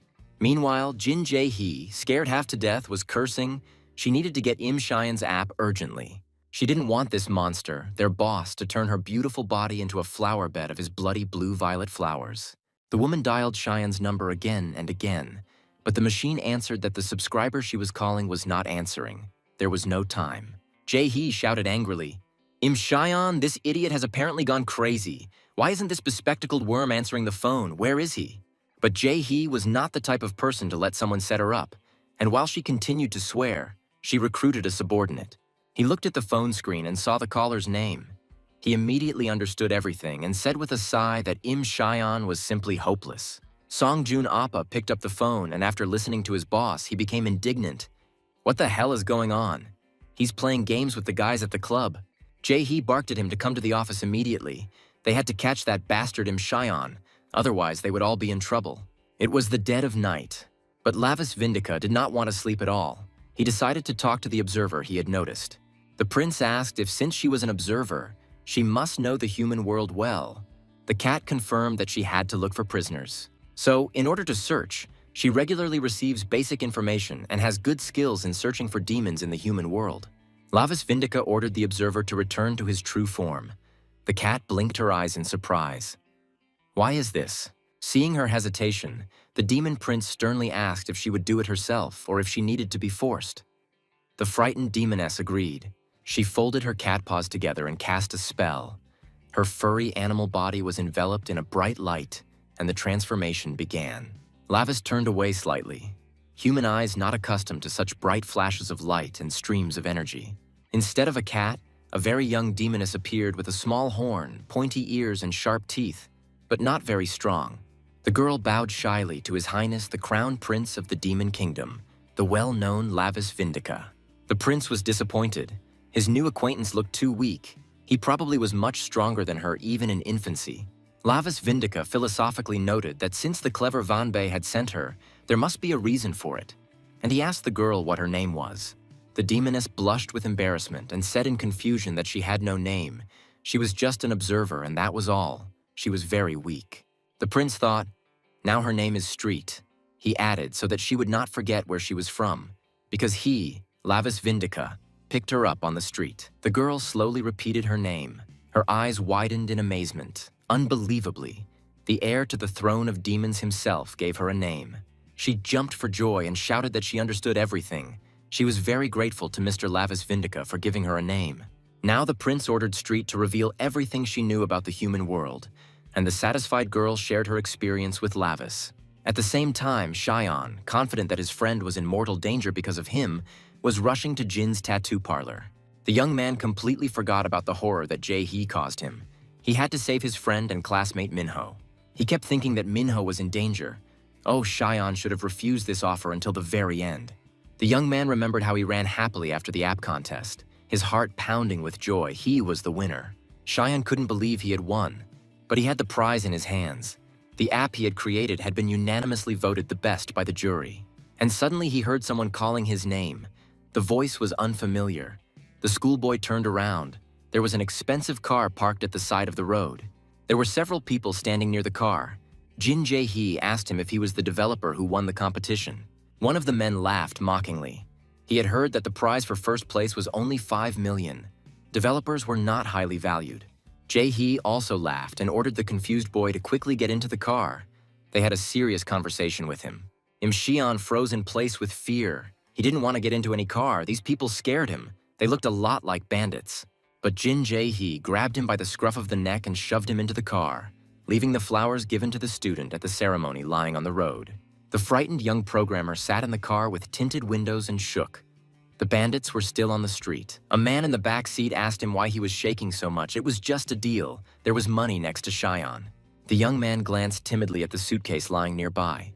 The man said that there was 50 million won in cash in it for his application. The student replied that he had not created his app for sale and had no intention of sharing it with them or anyone else. The man in the back seat was silent and looked around the street with a bored look. Why are some people so stubborn and stupid? Finally, Cheyenne's mysterious interlocutor answered the teenager that he thought so, but in reality, everything was completely different. And at that moment, Cheyenne broke down. He was simply very scared and agreed to sell the app he created to the bandits. But now, for some reason, he felt no fear. He ran as fast as he could to Jin's tattoo parlor, which he had barely reached yesterday out of terror. The young man was sure that he needed to hurry and not let Minho meet Jin Jae-hee.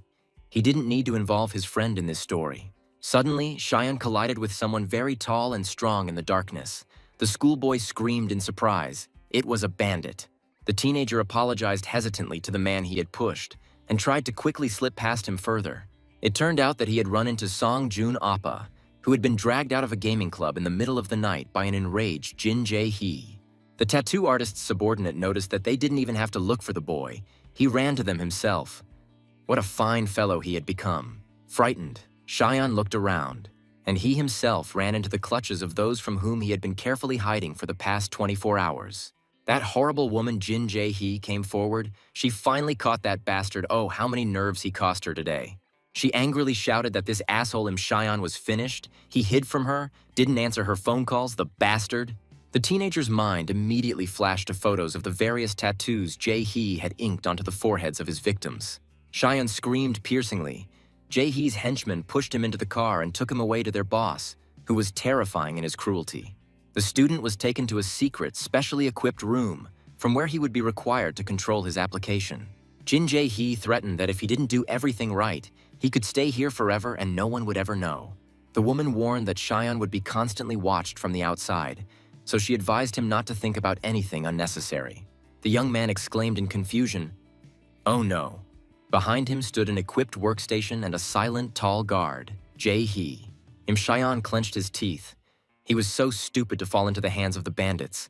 Now it was all over. He wouldn't be able to escape from here, and no one knew where he was. Sung Joon asked if this Cheyenne was really a developer. He was so slow and shaking like a leaf.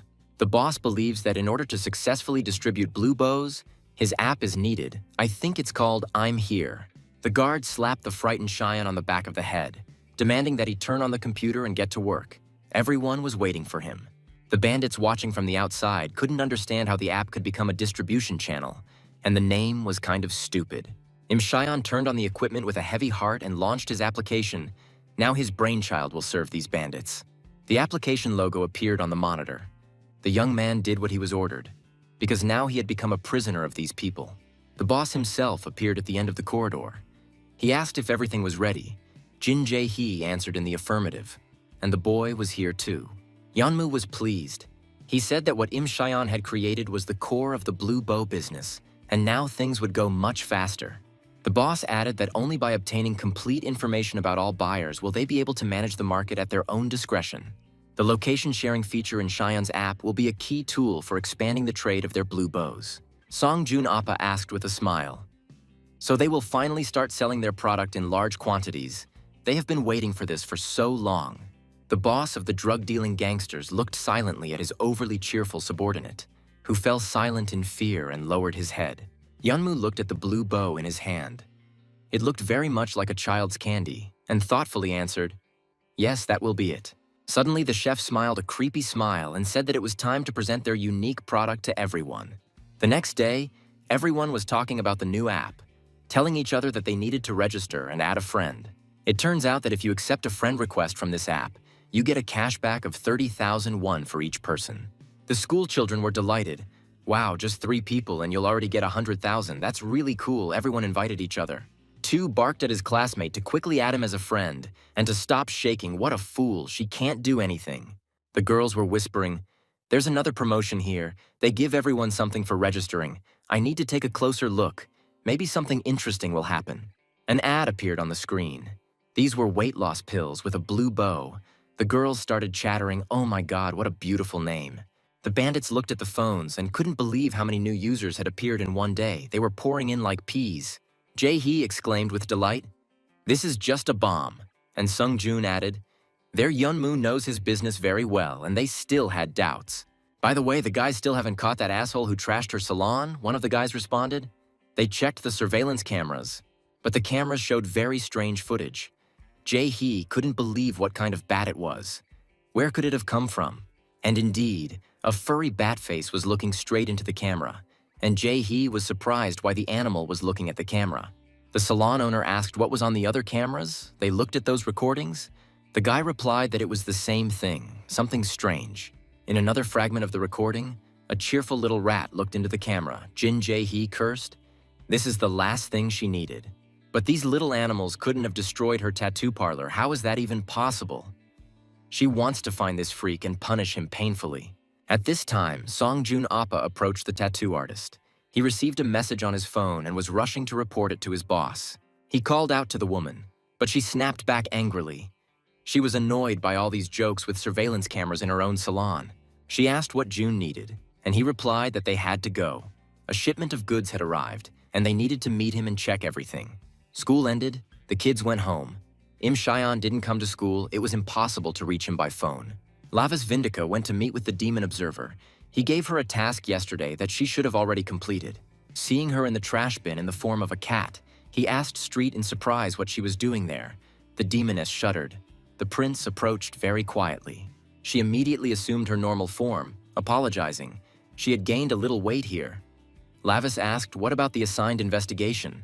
The girl happily reported that it was not at all easy, but she still found out that the demon prince ordered her to lay everything out. At night, when Lavis knocked out the Joker in the underground passage, several pills and blue packages spilled out of his hand. The demon prince took one of these pills, which looked like ordinary caramel candies, but had a very pungent smell. Lavis carefully brought the wrapped candy closer to his face. It was definitely the scent of that same devouring flower. He had no doubt about it. This means that the demon in the drug addict was awakened after he ate it. But without a host, it is impossible to grow the devouring flower. It is completely unclear how this flower, forbidden even in the demon world, ended up in the human world. And Wanbei knows this for sure. Street said these candies are called blue bows, and they are distributed to people under the guise of vitamins and other things. Most often, these blue bows are presented as a weight loss remedy. Lavis asked where the raw materials for this crap come from. Street blinked her eyes. The thing is that these candies are produced in such secrecy that it is difficult to find out the composition of the raw materials. The demon prince asked angrily, so that meant she hadn't really found out anything. The girl babbled that that wasn't true at all. The product has been spreading rapidly lately. If you go to a place where there is a lot of demonic energy, you can find the manufacturer. Lavis growled that Street should have gone there right away, but she objected, and Mr. Wanbi said to go with Prince Lavis. The demon prince was taken aback, so she reports to Wanbi about every step. That's how great. The unfortunate Street burst into tears. She asked Mr. Lavis to forgive her. She is just a pathetic creature who must follow the orders of both of them. Lavis Vindica told Street that she had to choose right now, him or Van Bay. She needed to decide who her master was. Street had tears in her eyes. She was blushing and turning pale, not daring to make a final decision, and was very afraid of the consequences. Lavis nudged her slightly, saying that if she chose him as her master, he would spare her the fate of being a pathetic cat. Street understood perfectly well that before her was the great Prince Lavis himself, the only son of the Demon King and heir to his throne. The girl immediately imagined herself in the role of a lady-in-waiting, with a fan, in finery, and hung with various expensive jewelry. She fell to her knees before the Demon Prince Lavis Vindica and bowed, saying that she would dedicate her flesh and blood to him in the darkness. The prince smiled. Great, this is just what he needed. Here in the human world, Street's help is simply invaluable to him. He extended his hand to the girl and solemnly said that he, the demon prince Lavis Vindica, accepted her as his personal servant. Reddish flashes of Lavis's energy began to shine around Street, and at the same moment a particle of Wanbei's energy was released from the girl. A satisfied Lavis told the magician to get lost. There was no point in spying on his every move. There were plenty of other spies. The prince told Street that they would now go to where this mysterious blue bow was collected, and the girl happily agreed. It was already getting dark when Lavis and Street left the city and went to where the girl had discovered the concentration of demonic energy. When evening came, they finally reached the right place. It was a remote country warehouse, completely unremarkable in appearance. Street exclaimed, "This is where the demonic energy is concentrated." Lavis suggested opening one container. The girl objected.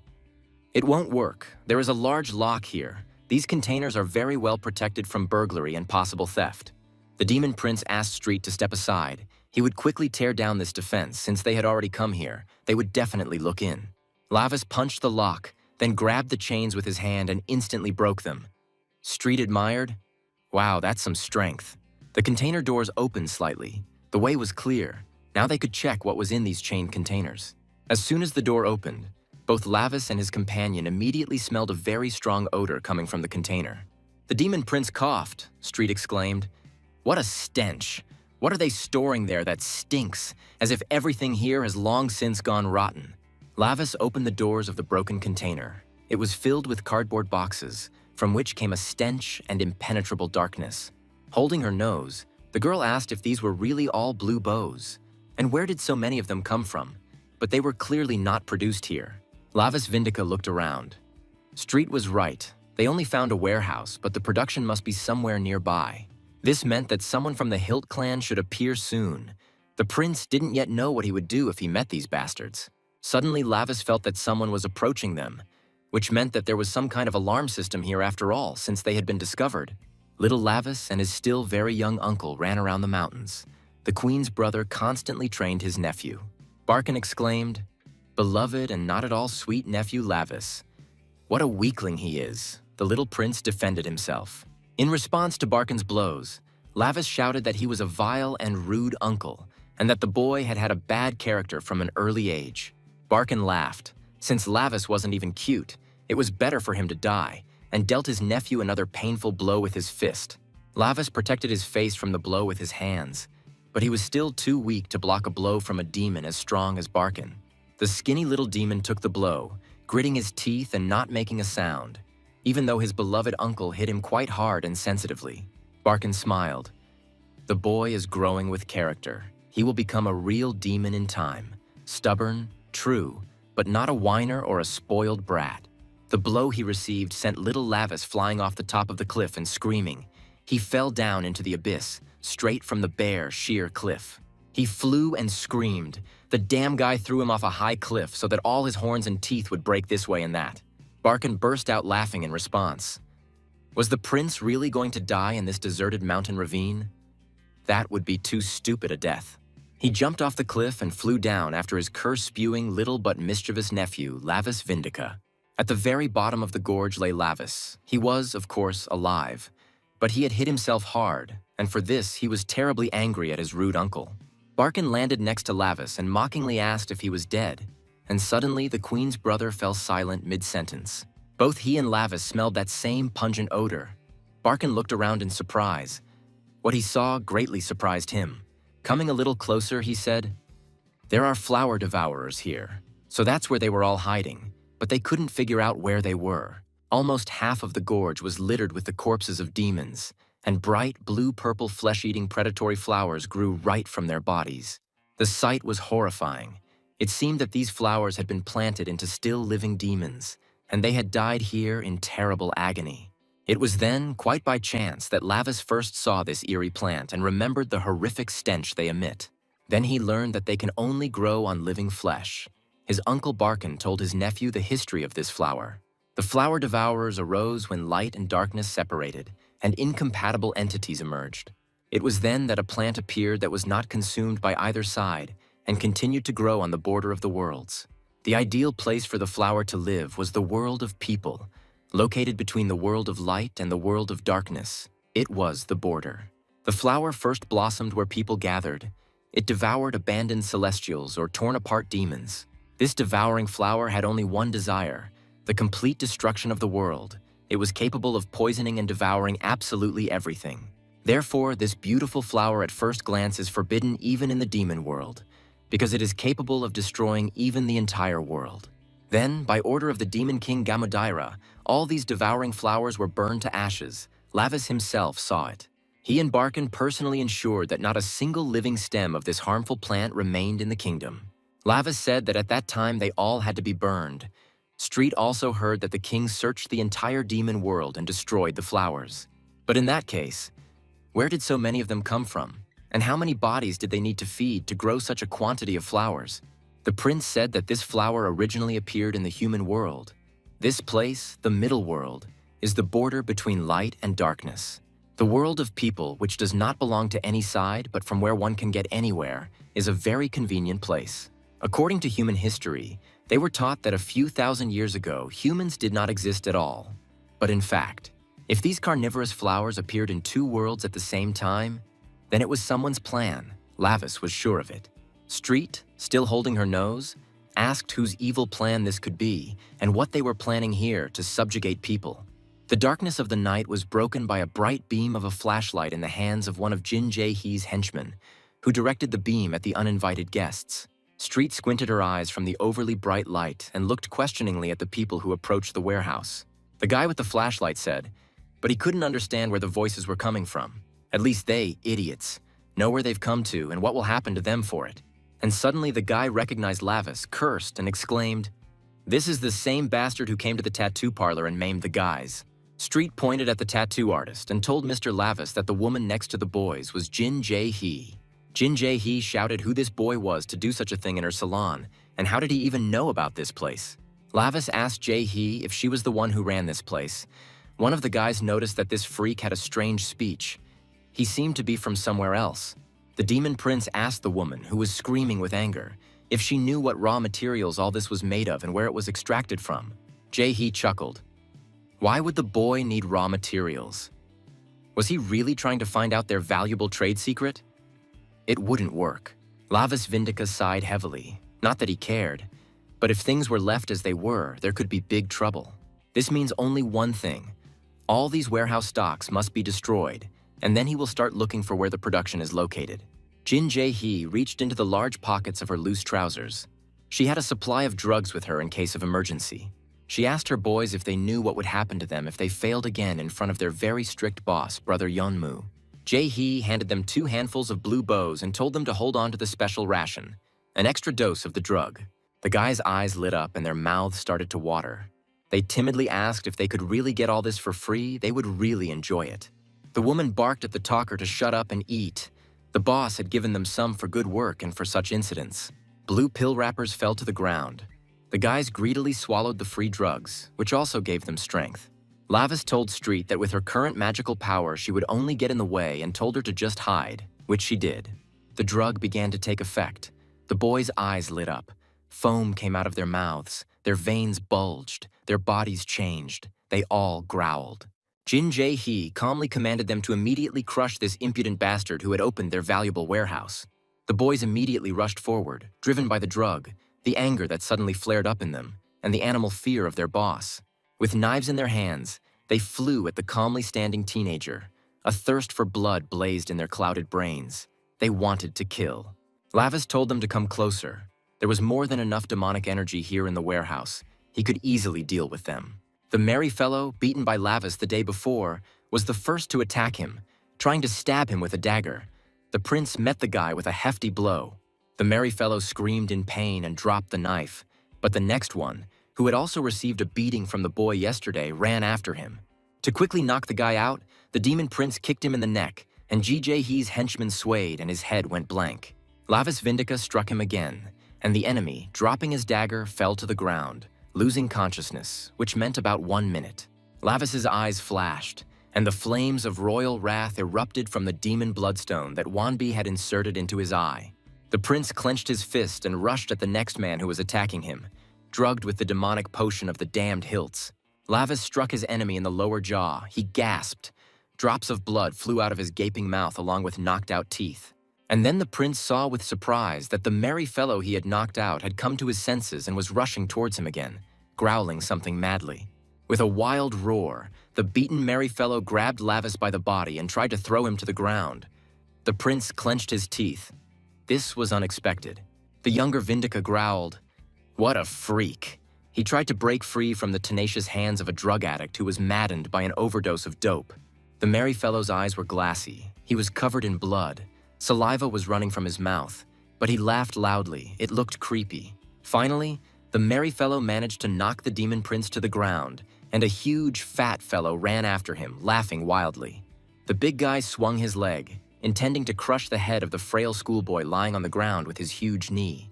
But Lavis was too well trained by his merciless uncle. He jumped up and stopped the flying knee. A frightened Street peered out from behind the container door and supported the brave demon prince Lavis Vindic as best she could. Jin Jae-hee watched the brawl with a satisfied smile. She was sure that this time the guys would definitely beat this brat. The three crazed drug addicts attacked Lavis again and again, the hilt potion giving them strength and dulling their senses. Blows rained down on the not very strong body in which the demon prince found himself, but he steadfastly parried the blows, figuring out what to do. Lavis frowned. These madmen had become stronger, apparently because they had consumed more drugs than they had back then in the underground passage.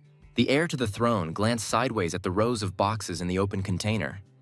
In that case, the boys would need to be given a massive overdose. He rushed into the open container with the products, although he didn't know exactly what was in there, but judging by the energy, it was plant concentrate. Lavis Vindica punched the first box he came across and felt the contents. This was his salvation. If only the people wouldn't die. He felt that the box was filled with some kind of bags with loose contents. It seemed to be powder from the devouring flower. The prince grabbed one of these packages and pierced it in several places with his fingers. He swung at the three guys running towards him. Lavis tore the package open and sprayed the contents onto the attackers, who recoiled in surprise and coughed from the dust. Having inhaled the concentrate of the poisonous flower, the boys grabbed their throats. The narcotic effect intensified, and the fighters felt worse. Lavis also inhaled the powder. He didn't like the low-grade smell of drugs, but now it gave him a lot of strength. The demon prince knew very well that demonic energy reacts to spreading evil even more strongly than to choice curses. The merry fellow began to vomit from the overdose. His whole body was shaking. He was no longer able to fight with this teenager. But Lavis didn't care. He beat up all the guys who had hunted him with knives today, knocking out each of them in turn. Now he came through, raining blows left and right, and Jae-hee's fighters, intoxicated by the powder, did not resist much. The stone of demonic blood in the young man's eye glowed with a scarlet fire, giving the prince more and more strength. The demon's power was gathering in this stone. Having thrown his opponent to the ground, Lavis hit him hard in the face. Blood spurted from his broken nose and knocked out teeth, and the guy passed out. But then the prince saw that the merry fellow, who had come to his senses, was attacking him again. Strangely enough, the drug powder gave him new strength. Lavis dodged the blow and grabbed the attacker's leg. He pulled his leg. The merry fellow immediately lost his balance and fell. The prince intensified his fall, but the new dose of drugs seemed to dull the sense of pain in the human body and further increased the strength.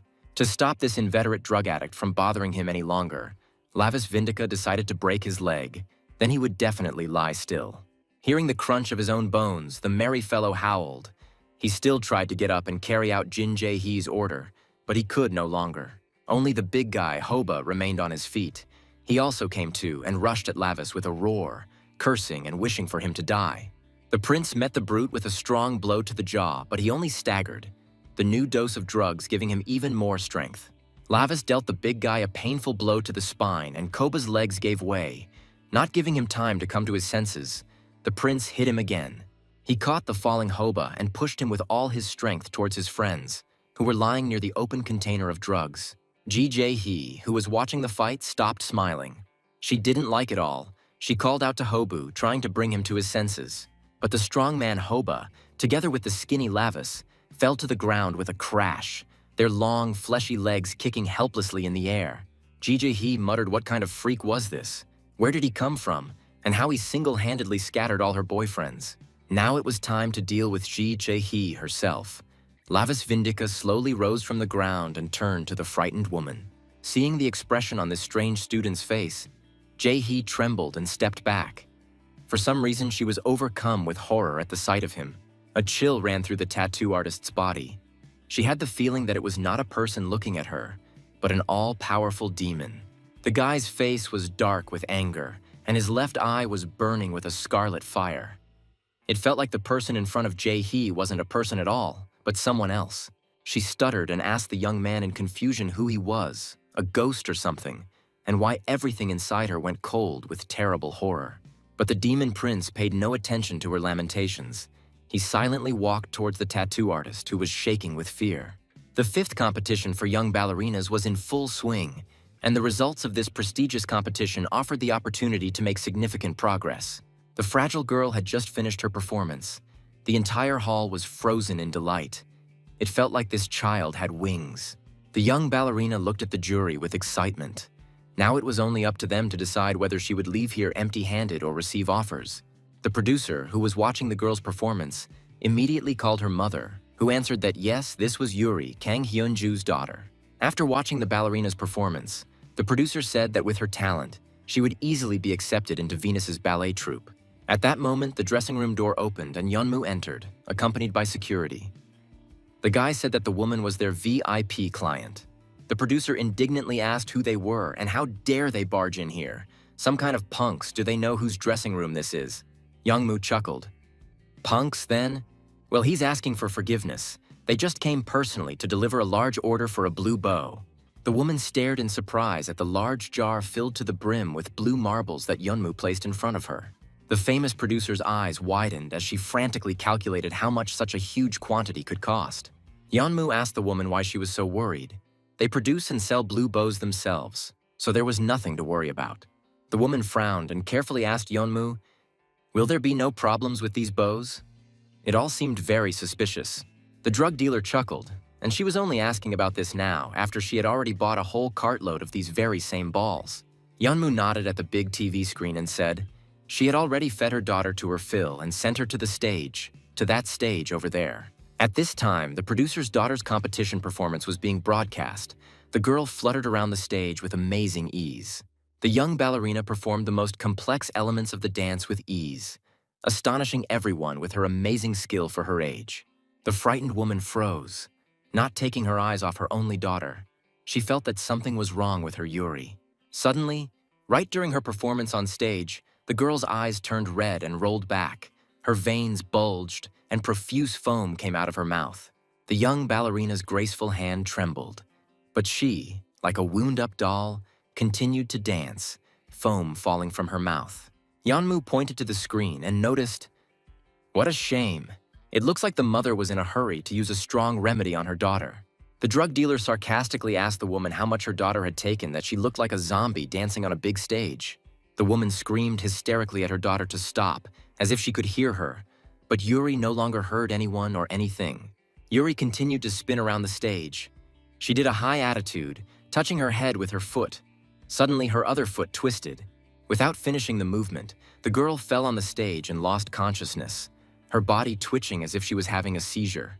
The audience jumped up from their seats in horror, asking each other what had happened. What had happened to this beautiful and talented girl? Security guards ran onto the stage to help the leading contestant.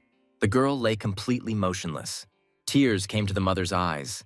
She was horrified that she had really destroyed her promising daughter with her own hands. Turning to Yeonmu, she screamed, "They said that there would be no side effects from eating blue bows." The drug dealer calmly replied that this was indeed true, but only if the dosage was observed, which seemed to be something she had missed. In any case, now Yuri has no hope left. Her body is completely poisoned by this narcotic stimulant. Now the mother will have to satisfy her daughter's need for blue balls so that she can live? The woman was shocked. Yeonmu summed up the conversation. From now on, the girl won't be able to live a day without their goods. But they are their VIP clients, so they will get a discount. The woman clutched her head, wondering what she had done. So much investment and all for nothing. She had turned her daughter into a drug addict with her own hands. The drug dealer looked at his mother's grief with a slight mocking smile. He felt no pity for her or for young Yuri, who had fallen on stage. Suddenly, the phone in Yeonmu's pocket vibrated. Who could have called him? Could something have happened again? Everything seemed to be going as well as possible. The caller's name appeared on the screen. It was Ji Jae-hee. She and the guys were supposed to meet a new large shipment of goods. Yeonmu was considering whether to answer or not. This was not the right place to talk about their business, but he answered anyway. He asked the tattoo artist what happened, but he asked her not to disturb him at this time. He was very busy with large clients. A trembling Jin Jae-hee apologized to Yeonmu, but she was forced to call him. She was forced. She had nothing to do with it. Lavis Vindica appeared on the phone screen and asked Yeonmu if he was the guy who made the blue bow drug. The drug dealer asked the young man in surprise who he was. Judging by his appearance, he was just a schoolboy. But how could he put pressure on Jin Jae-hee? From Yeonmu's reaction, the demon prince realized that it was indeed him. Well, very good. That means Lavis Vindica is on the right track. He told the drug dealer that they needed to talk. They were in his warehouse and could easily burn all his supplies of raw materials for the potion. Yeonmu silently turned off the phone. He felt that the guy was not joking, and Jae-hee was very scared, which meant he needed to go there quickly. He turned to the sobbing woman and said that even though she was a VIP client, they had urgent business here, so it was time for them to go. Lavis was sure that after this call, Yeonmu would rush here to save his precious warehouse with the demonic drug. Street couldn't understand why people took drugs, the prince told her, because people were stupid and arrogant. They arrogantly believe that they will not become addicted. They think that all this is just a pampering, and they will always be able to stop. Lavis Vindica added that people have nothing to believe in. They have no values or spirituality, so they cling to such trifles. Street warned Mr. Lavis that some more people had arrived. They were approaching them very quickly and they looked very angry. Jin Jae-hee shouted to her brother Youngmu that she was here. The woman was very afraid of her boss, but this schoolboy scared her even more. Youngmu asked Lavis, so he also destroyed Jin Jae-hee's tattoo parlor, the smart guy, and how interesting it was that he found their warehouse. Stopping a few steps from the prince, Yeonmu asked him why the young man was looking for him. Because of him, he interrupted a very important meeting. Lavis Vindica replied that he wasn't personally interested in Yeonmu, but he wanted to know where the guy got this. The prince pointed to the container. The demon prince added that it was not easy for people to obtain something like this. He knew this for sure, and that was why he asked where Yeonmu got this thing. The drug dealer's eyes widened in surprise. It seemed like this kid wasn't an ordinary person. Otherwise, how could he know about this? Various thoughts flashed through Yeonmu's head, wondering if this little freak was somehow connected to those powerful beings. Youngmu remembered how it all started. He was still a teenager, and together with his father, he took various medications and all kinds of drugs. He kicked his father, a long-time drug addict, asking if he had already passed out, what was wrong, if he needed another dose, and Youngmu was starting to go into withdrawal. The teenager lightly kicked his father, who was lying on the floor, trying to bring him to his senses so that he could give him another dose of drugs. But when Yeonmu turned his father over onto his back, he saw that he was no longer breathing. His eyes were rolled back and glassy. The boy was confused. Yeonmu looked in shock at the emaciated body of his drug-addicted father. Did he really die? What the hell? And what should he do with all this now? The boy's father had been addicted to drugs his whole life and had died high after taking his last fatal dose. Yeonmu cursed angrily. The teenager sighed. But in that case, how would he get drugs? His father always supplied him with drugs, but now he had gone crazy. Yeonmu was already feeling the withdrawal symptoms, and suddenly he was overcome with anger and began kicking his father's dead body, demanding that he give him another dose. He kicked the old drug addict and asked him what he should do now, where he could get drugs, since he didn't know anything and couldn't do anything. Suddenly, Father Yeonmu's eyes changed. They lit up with some strange light. The teenager stopped kicking the body and stared at him. A chill ran down the young man's spine. He couldn't take his eyes off his father, wondering if the old drug addict had really turned into a zombie after his death. Father rose with difficulty and sat on the floor, barely alive from fear. Yeonmu, stuttering, asked Dad. He died. What was happening to him? And then an unfamiliar voice asked the guy if he was really saddened by the death of this man. After all, he was a worthless, hopeless drug addict. Yeonmu couldn't understand whether this was happening in reality, or if it was a residual effect from the previous dose, but he still asked who was talking to him. The voice told the teenager that if his grief so desired, he could bring this man back to life. It would not be difficult at all. In response, Yeonmu burst out laughing. What sorrow? What are you talking about? This old bastard finally died. Why be sad about it? The teenager angrily screamed that he didn't need a trash father. He only needed pills, and that old fool didn't leave them for him. The strange creature that appeared above the man who had just died answered thoughtfully. So that's how things are here. It handed Yeonmu an unusual flowering plant and told him to feed his father's corpse to the devouring flower. The creature explained that in this way Yeonmu would make a contract with him and get what he so desired. The guy looked at the flower. The demon added that if anyone betrayed the boy or denied the devouring flower, Yeonmu could kill them and feed them to the flower. The teenager looked at the devouring flower as if enchanted. The demon told him that he could not be afraid of anything. He would protect him. Yeonmu felt that this blue lilac flower emitted a sharp, intoxicating scent, and it was very similar to a strong drug. The young man suddenly laughed. The withdrawal symptoms stopped. He felt high, and he could even take revenge on his father for everything. Isn't that great? Continuing to laugh, the young drug addict swung at his father and thrust a demonic devouring flower into his still warm body. Now he will always have plenty of drugs on hand, and without a jerk of a father, the old drug addict himself will turn into raw material for dope. Blood spurted out. The flower dug its roots into the victim and began to devour him, producing shoots, and Yeonmu continued to laugh wildly at him. The drug dealer pulled himself together and arrogantly asked Lavis Vindic if he thought he was just an ordinary person. The demon prince looked questioningly at Yeonmu.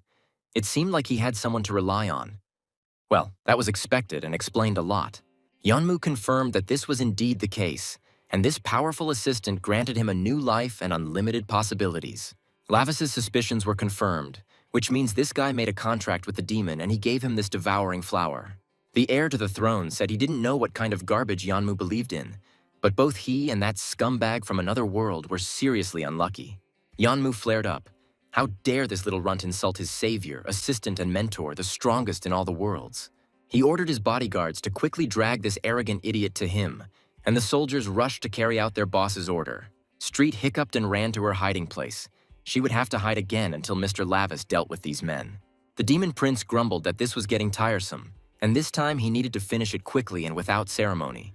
In the drug warehouse, the sounds of blows and cries of pain from the bodyguards of drug dealer Yeonmu could be heard. But soon everything became quiet. As the ambulance sped down the road, the young ballerina Yuri never recovered from her strange fall on stage. Her sobbing mother rode with her in the ambulance, clutching the bottle of blue pills Yeonmu had left for her. As soon as the bandits launched the I'm Here app, orders started flying in like crazy, and the blue bow caused a real sensation.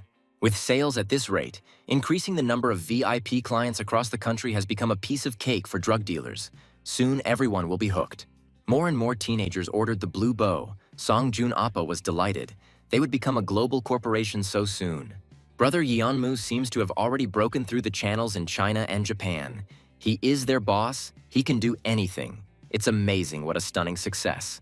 Im Shayan silently listened to the enthusiastic conversations of the bandits. He felt very uneasy, but they wouldn't let him out of here. The young man understood that because of the app he created for communication, drugs were spreading at an alarming rate. He mentally begged for someone to stop this madness and get him out of here, freeing him from the clutches of drug dealers. Just a couple of minutes later, both of Yeonmu's broad-shouldered bodyguards were lying on the ground, unconscious, badly beaten. A shaking Jin Jae-hee shouted to her brother Youngmu that he had seen for himself that this skinny idiot was definitely not human. He was too strong. The demon prince sighed heavily and turned towards Yeonmu and asked when he would arrive. No one understood who he was talking to. The drug dealer looked at his opponent in silence. This kid was really strange, but Yeonmu had a contract with the demon.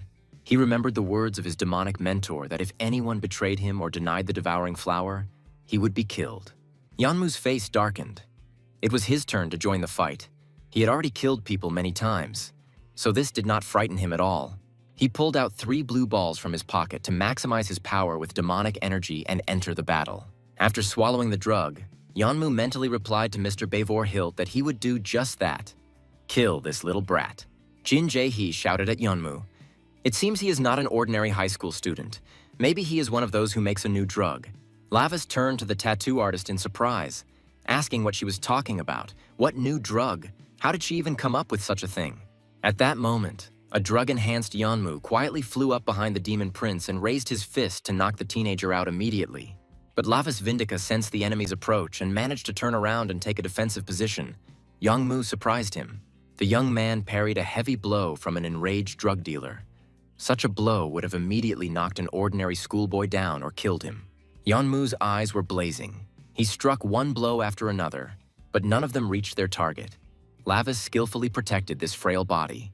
The prince thought, wow, how fast. Yeonmu is on a completely different level than the previous idiots, but still, he is also human. The drug dealer asked his opponent how he could block his attacks, and if he too could receive a blessing from him. Yanmu growled that that demon was his god, and he should be only his god. No one else should receive his blessing. Lavas Vindica replied, "Now it is clear, the devouring flower and this disgusting stench.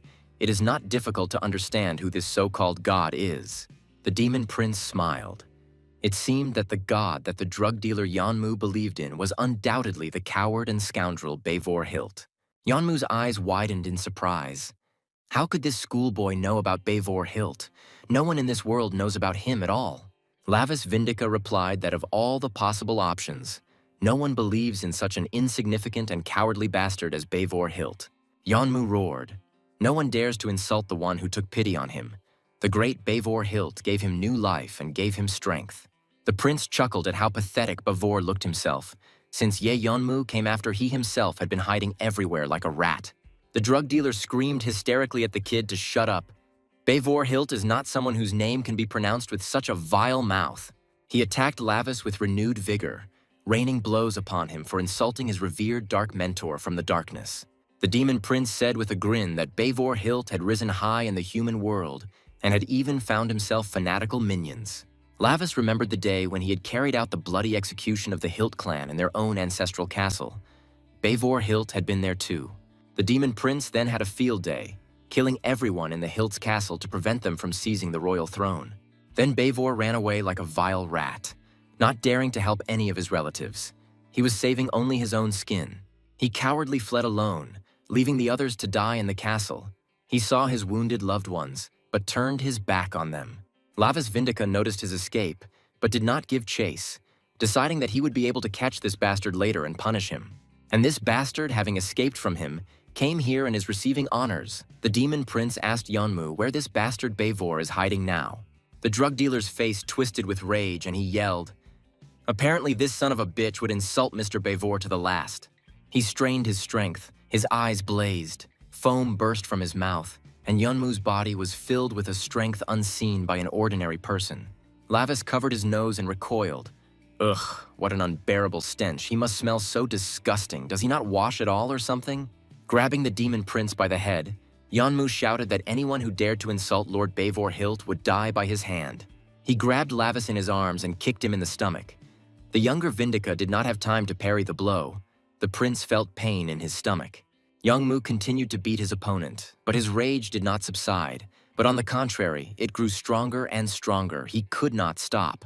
The drug dealer lifted the schoolboy's frail body and threw him to the ground with all his might, as if he wanted to beat the soul out of him.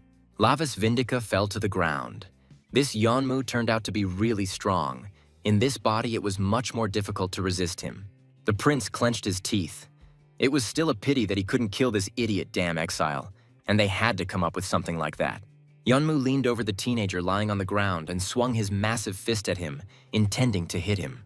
The gang leader was pleased finally. This insolent man, who had smashed up the tattoo parlor and beaten up all of its guys, was lying helplessly on the ground. He beat the young man lying on his back and cursed. Lavas was not always able to dodge the fists flying at him. Yanmu yelled, and the blue bows, and Mr. Beivor Hilt. It all belonged to him, and he wouldn't let anyone stand in his way. Lavas realized that this idiot had already lost his mind due to demonic energy, and it seemed like he was really going to kill him. The enraged drug dealer screamed hysterically, striking his unusual enemy, his mind clouded, driven by hatred. Blood flowed from Lavas's mouth from the blows. Yanmu beat him mercilessly, intending to beat him to death and feed him to the devouring flowers. Street hiccuped in fear. She watched the fight from her secret hideout and was very afraid for her master Lavas.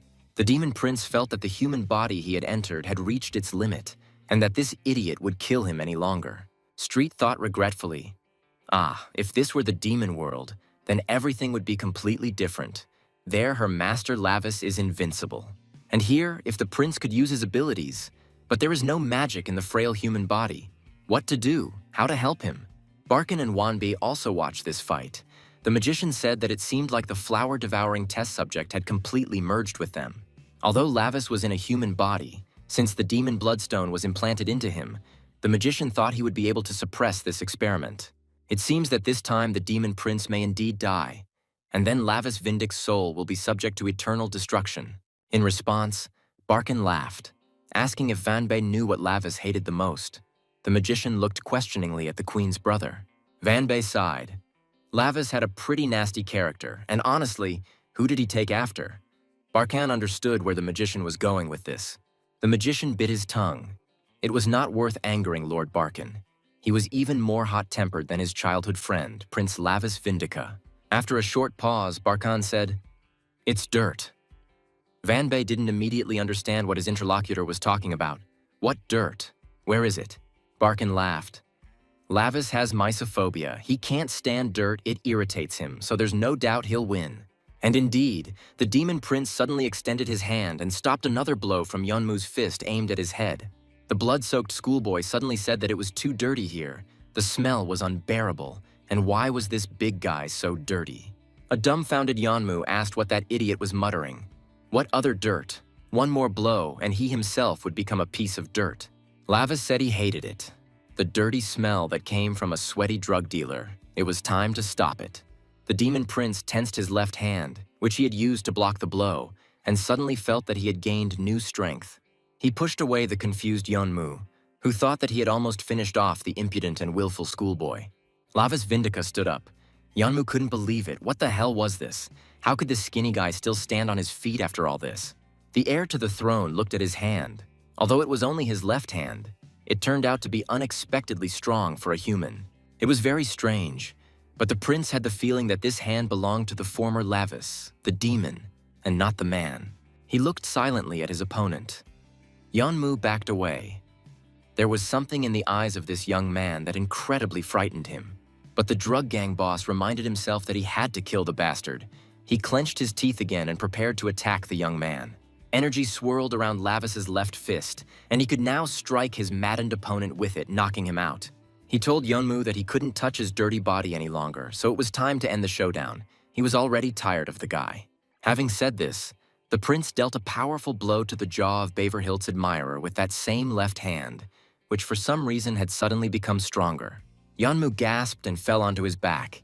He didn't expect that the frail body of a skinny schoolboy could contain such crushing power.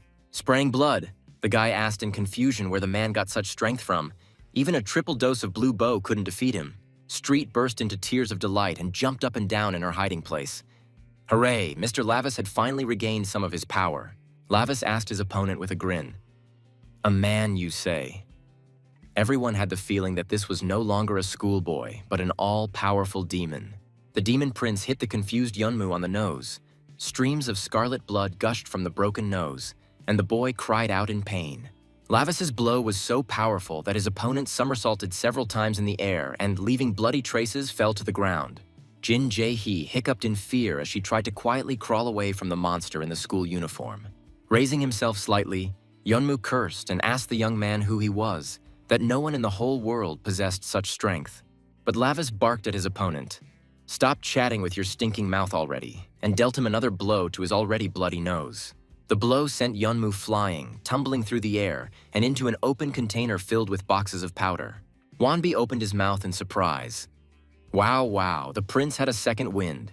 He was sure that he was on the brink of death. Barkin smiled.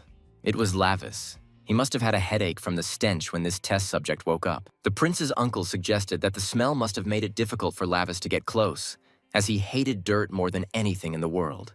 Overstimulation of his mysophobia leads to an awakening, allowing Lavis to use only a fraction of his true demon power. Wonbi was surprised that the demon prince could use his former strength even in a human body. How was that possible? Even if he has a demon bloodstone, using the power from the demon world in the body of a sinner should be impossible. Barkin chuckled. But Lavis Vindica is no ordinary guy. He is a very talented and powerful demon and of royal blood. The demon queen's brother added with a smile that no matter what he said, Lavis was like him, Barkana, just as strong and stubborn. The demon prince swung at Yeonmu. He really wanted to kill the villain, but Lavis stopped in time. Killing the man, he would kill himself. A drug dealer crashed into a pile of cardboard boxes filled with a foul-smelling powder from the drug-eating flowers he grew.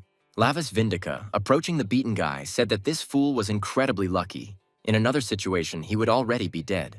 The prince added that the truth was that he couldn't kill Yeonmu while in this schoolboy's body, even though he should have. Yeonmu couldn't believe it. This couldn't be true.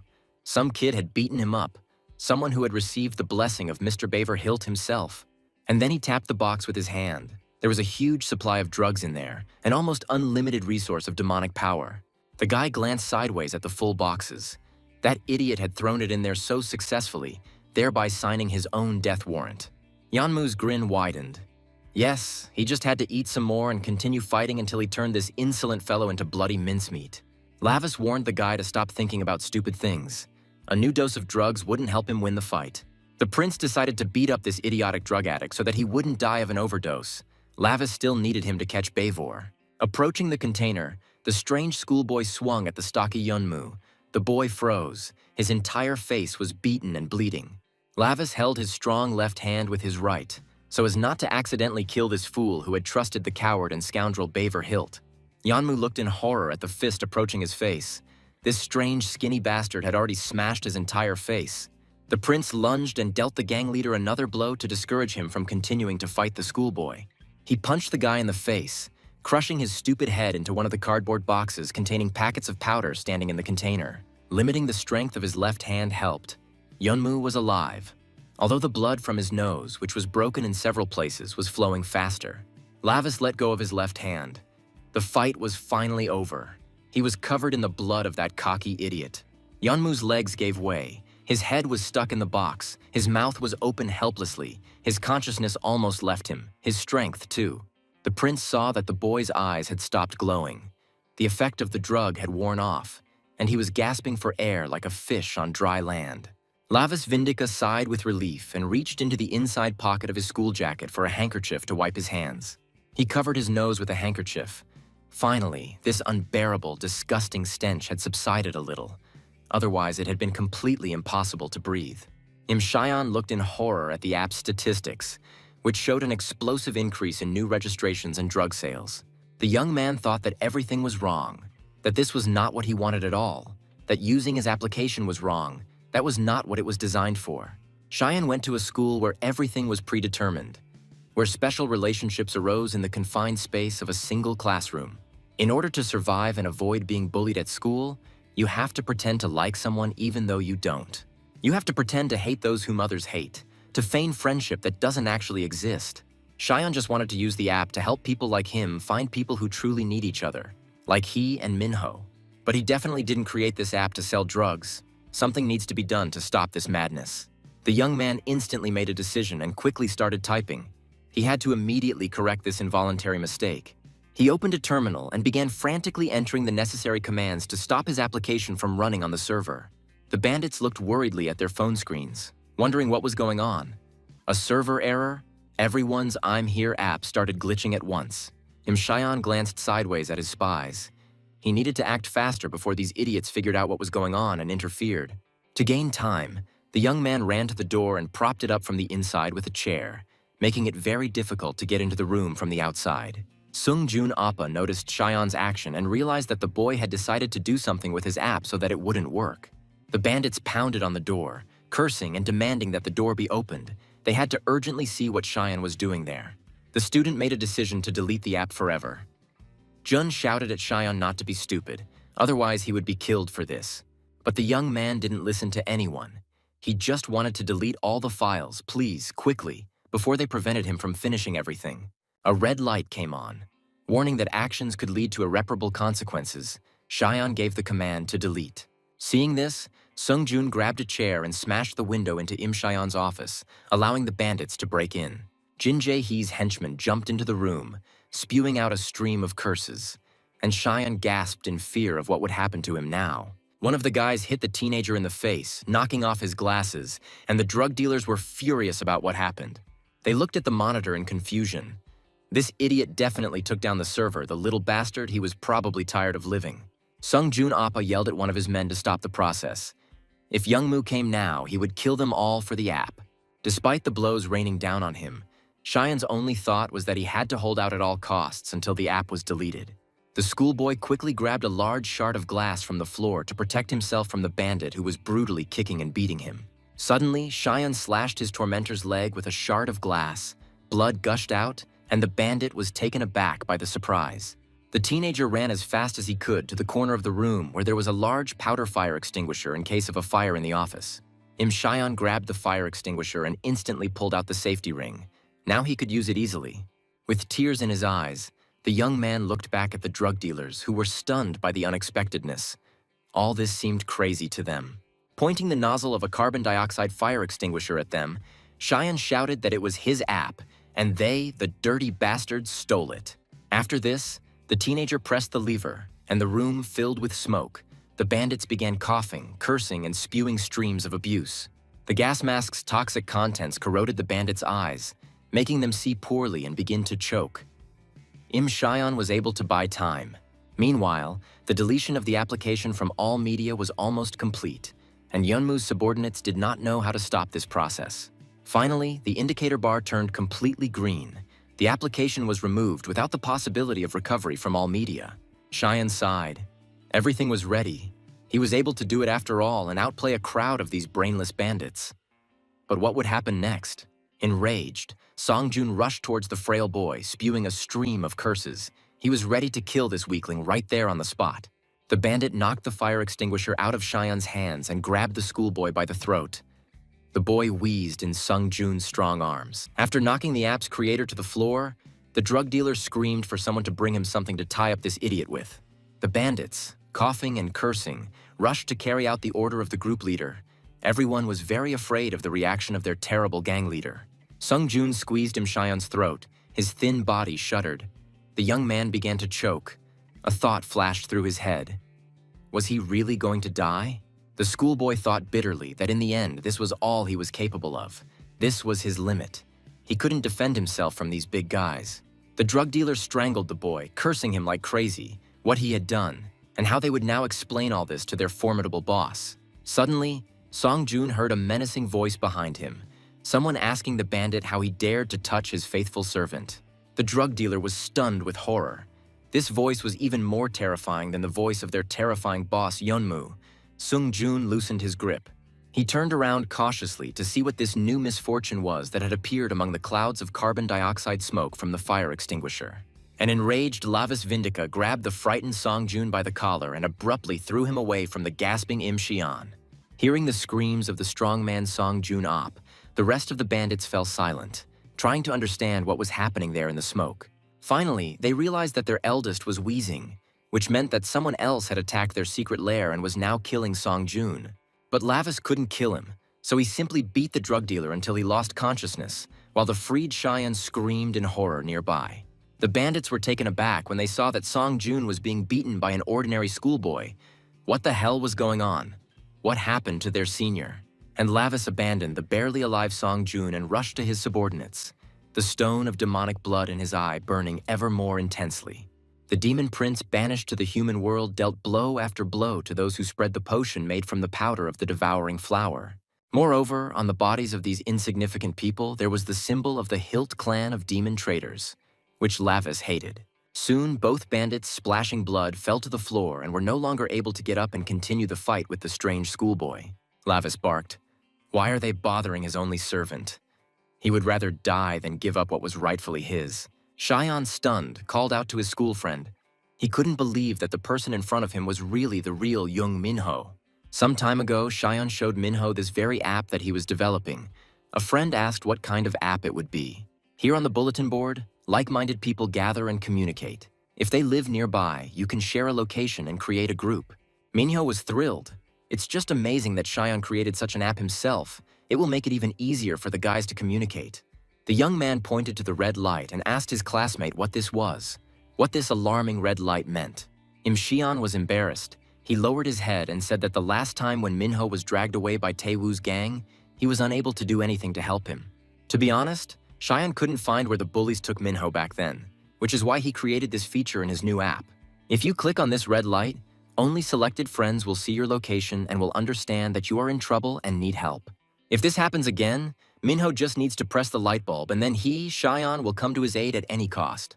The young man promised Minho that if there was danger, he would call the police or gather friends like them, but he would definitely save his friend.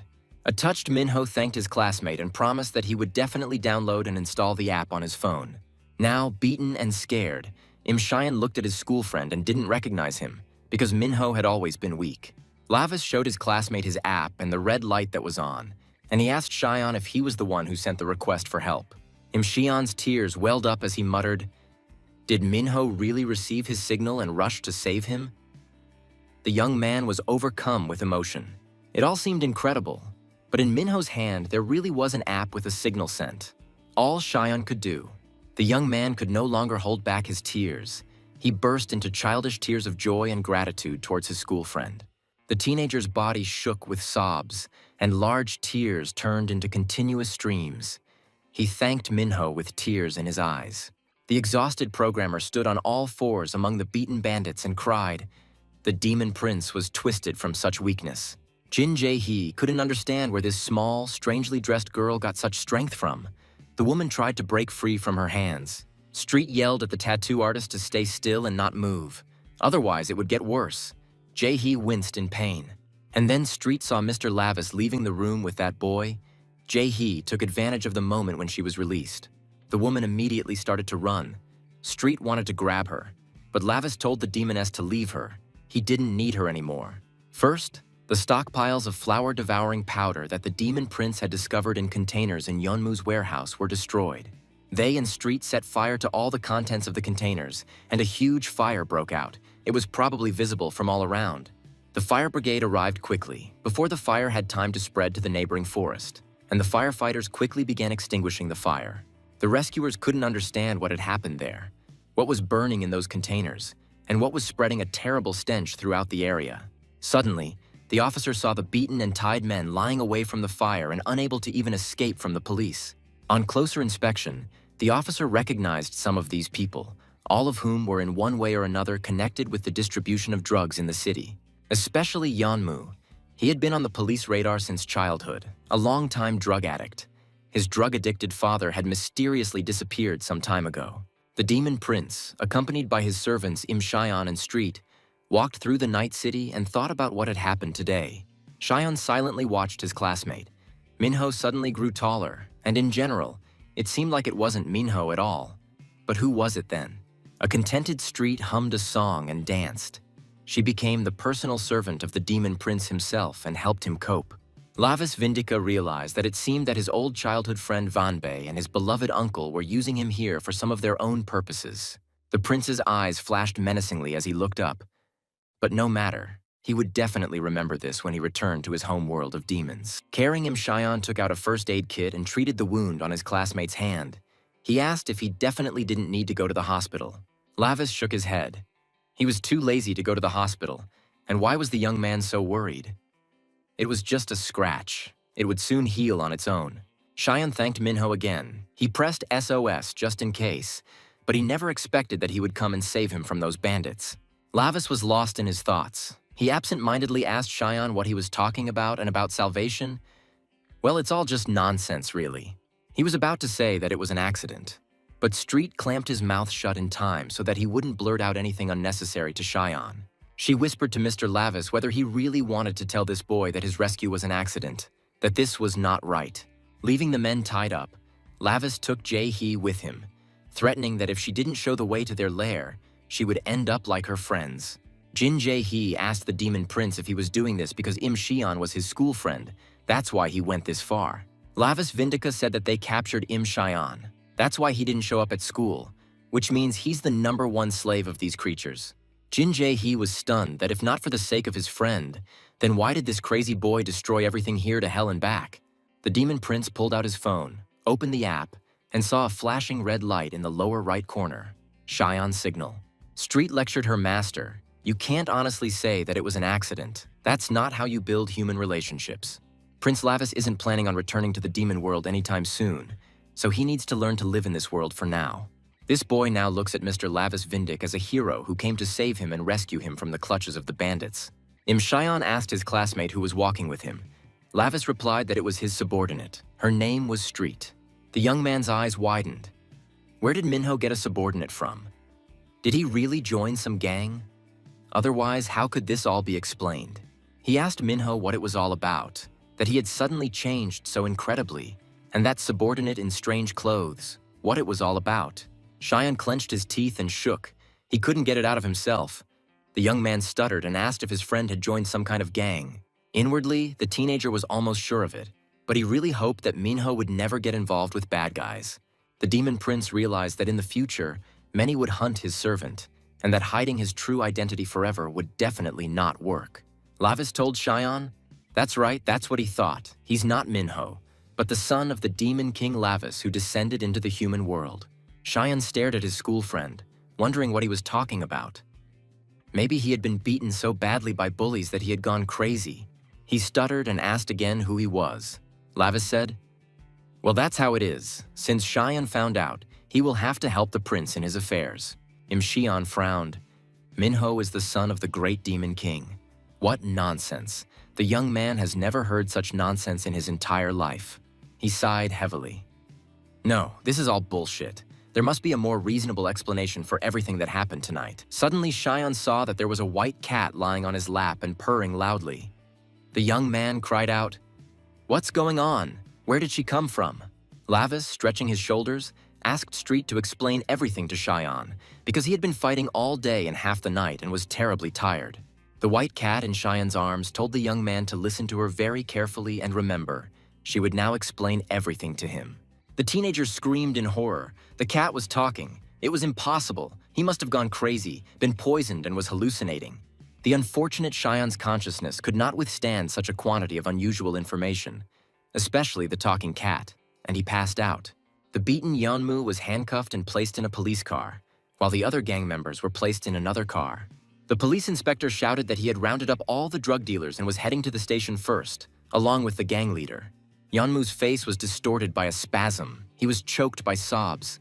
How could this have happened? Because he could have killed that idiot, but he didn't. Suddenly, a strange man in a robe appeared next to the police minibus, and the inspector asked who he was. Bavor Hilt approached the police inspector and commanded him to be silent. The man obediently froze, obeying the demon. The inspector gasped and swayed, as if he were under a strong hypnosis. He did not see or hear what was happening around him. Having bewitched the policeman, Bavor looked into the minibus in which they were going to transport the head of the drug dealers, Yeonmu. Hilt looked at the drug addict and said, "Poor child, how pathetic he looks. And everything was so wonderful at the very beginning." Yeonmu shouted to Mr. Bavor that he would kill this idiot who burned down his warehouse and beat up all the members of the gang of merchants. Hilt extended his hand and invited the drug dealer to go and talk about everything calmly somewhere else, away from the police. The firefighters had almost finished extinguishing what was left of Yeonmu's warehouse. There was no powder left from the devouring flowers. The officer heard a message that all the dealers had been neutralized, but no one understood who did all this and why. Moreover, it turned out that the drug called Blue Bow was even approved by the Ministry of Health as a dietary supplement. And this terrible remedy has already spread widely among school children and students, the officer cursed. Those damn freaks. Suddenly, she saw the police inspector standing on all fours next to the car, moaning that his head was splitting terribly.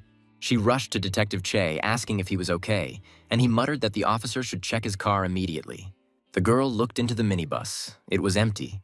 Yeonmu, who was detained at the fire, had disappeared. The officer cursed. It couldn't be. She didn't understand where that brat Yeonmu had gone, how he could knock out the detective and run away, given that there were so many police officers around. Bavor Hilt carried the beaten drug dealer to an empty building outside the city, surrounded by dense thickets where few people wandered. Yeonmu begged his patron Bavor Hilt to give him another chance. The demon listened to him, holding a devouring flower in his hands. The guy was absolutely sure that if Bavor gave him more of the drug, if he took more, he would be able to kill that freak. Bavor asked if Yeonmu knew how much the flowers that burned in his warehouse cost and how much effort had been put into growing them. Yeonmu's gaze suddenly fell on a human body, in which devouring flowers were blooming profusely, multiplying and producing shoots. Bavor Hilt sighed. If only Yeonmu knew how much he suffered, collecting these people who became a breeding ground for carnivorous flowers. The demon concluded that this was why he shouldn't have trusted his precious flowers to pathetic humans. Humans can only be food. Yeonmu desperately shouted for the master to give him just one more chance. He would definitely destroy that idiot who had interfered with them. Bavor looked at the guy with contempt. He had long ago decided what to do with him. He knew too much and had to die. The demon silently thrust the devouring flower into Yeonmu's eye. The boy screamed. Blood spurted. The predatory plant sank into the living body.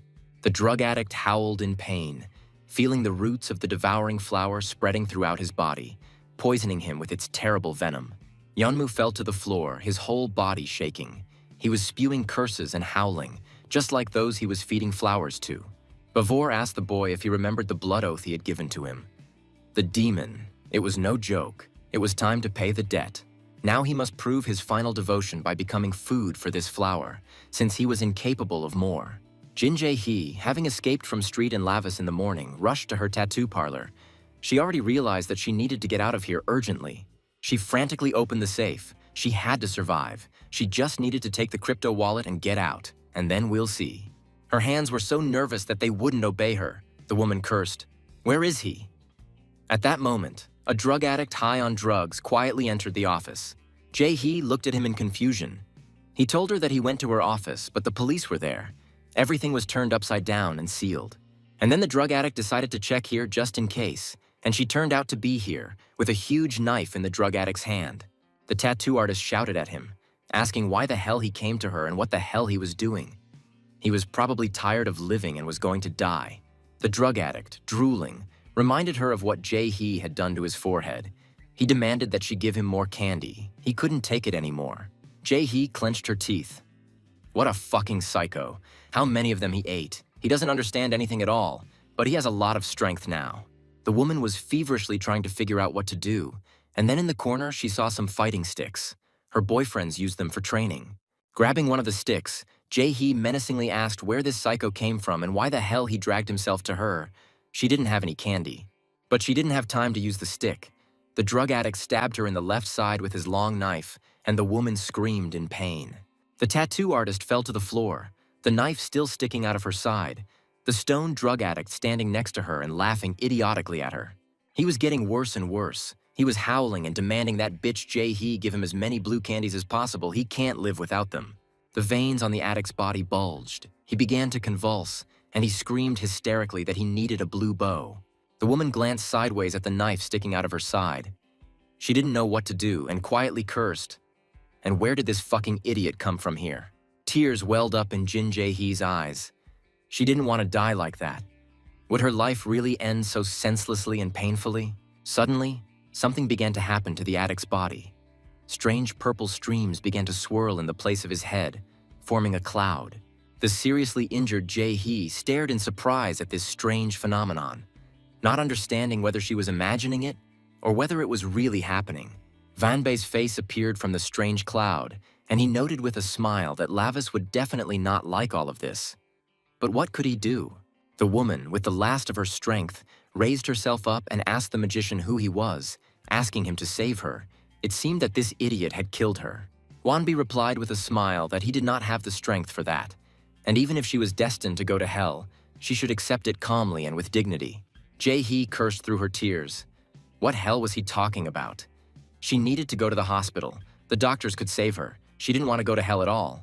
The demonic mage cheerfully noted that he would leave her body here, so that it would continue to live for now, but with a different soul. There was unrest in the palace of the demon lord. The queen was restless because of the anxiety of her son, who had been banished to the human world. At her request, her younger brother Barkin came to the palace, taking with him the magician Vanbei, and the queen greeted them. The demon queen asked her brother menacingly, sending Prince Lavis Vindic to the human world. Barkin seemed to have something in mind. She glared at Barkin. How dare he do this to her son? And even though the queen spoke calmly, everyone understood that she was angry. Barkin smiled broadly at his sister and asked if they had really found out about him. But there was no need to worry so much. Lavis was already an adult. Moreover, Barkin did not send him away empty-handed. He hid the demon bloodstone well in his body. The queen roared. Her brother had gone completely mad. He wanted to trumpet that the demon king's son was alone in the human world. Barkin asked his sister if it was time to trust Lavis. He was a strong and smart boy and could handle anything. The demon lord frowned. It wasn't that she didn't trust Lavis. She was worried about what was happening in the world right now. The situation today is such that even the slightest crack can bring down everything in this current unstable world. Barkin said Lavis is stronger than she thinks. He takes after him, his uncle. He is warlike, and his fighting power is simply amazing. The queen hit her brother. What a moron, that's the problem. If Lavis's soul suffers even a little, they're both dead. Barkin gasped. How old he was already, and his sister still hit him on the head? Wanbei must find a way to get rid of all the older sisters. The Demon Queen ordered Barkin to shut up. She didn't need a crazy brother like him. Wanbei asked them both to calm down. The older sister tried to strangle her brother in anger, the magician thought. This bastard Lavis managed to survive in such conditions. Xian had recovered a little from the shock he had experienced, but he couldn't quite wrap his head around it, especially the talking cat. He was shaking all over, looked at his classmates strangely, and finally asked if he really was a demon. I just couldn't believe it. The demon prince replied that yes, people do call them that, but they are simply older than people and live in their own world. Street gasped softly. The great demon prince spoke of us. He was talking about himself and her together. What a supreme honor for her. Cheyenne asked if since he knew about this, he would probably go to hell after death. Lavis replied that hell is here in the human world, and if Cheyenne goes with him to the demon world, no one will touch him. He is the only heir of the great demon king Lavis. The young man waved his hands. He didn't want to go to such a place, Lavis barked. As soon as he returned home, he would immediately rip out Wanbi's eyes. Xian was terrified. Now his classmates scared him much more than those drug dealers he had killed. The young man asked if the demon was in his friend's body. Then what happened to the real Jung Minho? Where did he go? Street replied that he was destined to die anyway. They could only officially use the bodies of such people as a prison. Cheyenne was very upset. How could this be? Why was Minho destined to die so early? He was a very good person. Lavis asked the young man why he was so sad. He would live another couple of decades, and they would all meet together in the demon world. And Minho too. Cheyenne was terrified, which meant that he would end up in the demon world. Lavis smiled. The demon world was a very fun place. Street confirmed that it was indeed so. The torn flesh of people and screams filling the world of demons. A homeland saturated with the smell of blood. Lavis reassured the young man. That was still a long way off. Enough worrying. He should behave with the prince as before and not say anything unnecessary. Xian agreed, sobbing, shaking from the fear and stress he had endured over the past few days. The demon prince said that his whole body was aching again, so he went. Street asked him to wait for her. She would go too. Finally, a very exhausted Lavis Vindica reached home, where he could give his human body some rest and recharge. He grabbed his head. It hurt terribly. Maybe he used too much power of the demon bloodstone. But as soon as he entered the apartment, his little sister ran up to him with a delicious-smelling cake with a candle. She cheerfully congratulated her brother on his birthday. Lavis looked at the smiling girl in confusion, wondering what she wanted from him. Manya told her brother that she and her mother had been making a cake for him since yesterday, although she couldn't vouch for the taste. The girl put a colorful cap on the demon prince's head, saying that mom and dad would come soon and then they would celebrate. While your parents aren't home, you can take a festive selfie with your beloved brother and post it on social media for the kids. Lavis looked at his younger sister and noticed a bandage on her cheek. He asked what was on her face. Who dared to hit her? The girl answered sheepishly. It was just that some hooligans were bothering an old woman with a cart, she intervened. It was nothing serious, just a scratch. Minya laughed cheerfully. The demon prince quietly remarked that the girl was doing useless things. How stupid. And yet there was something special about this girl. Lavis thought that she was strange, weak, but still climbed to help others. The girl said that her brother was probably hungry and offered him a piece of the birthday cake that had been baked for him. The prince wanted to object, but as soon as he opened his mouth, Minha deftly shoved a piece of cake in there, and he had no choice but to eat it. Lavis was delighted with the taste. White, soft, and even sweet. He had never tasted anything like it before. The birthday boy was swallowing a piece of cake with relish when the door opened and the terribly evil head of their family entered. He ordered his assistant to find out where all those idiots who threw eggs at him lived. He would kill them all. The enraged stepfather hit his assistant, shouting that he would kill him first, but was unable to prevent even such a trifle. The wife hung on the man's arm and begged him dearly to stop this. It was impossible to beat a person, especially in front of the children. But the man hit his wife too, yelling at her to let him go and never interfere in something that didn't concern her at all. Mina screamed at them to stop right now. Mom is not guilty of anything. How dare he raise his hand against a woman? The head of the family turned to Minha. This impudent girl always irritated him, but something kept him from hitting her. And then his gaze fell on the cake standing on the table. His anger boiled up with renewed vigor. He sharply asked if they were making fun of him. What's this? My father came back pelted with eggs during the election campaign, and here they are greeting him with a cake. He pushed Minha away and growled that his household had completely lost all fear. They didn't respect their father at all. They were damned parasites. He hit the cake and exclaimed that even if he were their real father, they would never have swallowed a piece of it after what happened to him. The cake that his mother and sister had painstakingly made for Minho flew off the table and landed in a heap on the floor. The woman tearfully begged her dear husband to stop. It was Minho's birthday today. They made a cake especially for him. The man growled, "What other birthday would there be in such a situation? Minho would somehow survive without a birthday and without his favorite cake." Lavis silently stared at the angry man who was taking out his anger on his subordinates, wife, and children. It was a pity he couldn't hit him. Minho's stepfather frowned, noticing that his stepson had changed surprisingly a lot after the injury, especially his eyes. The head of the family clenched his fists and yelled that they were all damned parasites, that they were no use at all, just an expense. He walked into his room and slammed the door loudly. He was in a foul mood, and he didn't know who to take it out on. The demon prince looked at what was left of his birthday cake. That bastard had ruined everything, and Lavis really liked the cake. The prince was overcome with anger. It was his cake. How dare this man touch what belonged to him, Lavis Vindica? The woman burst into tears, asking the children to forgive her.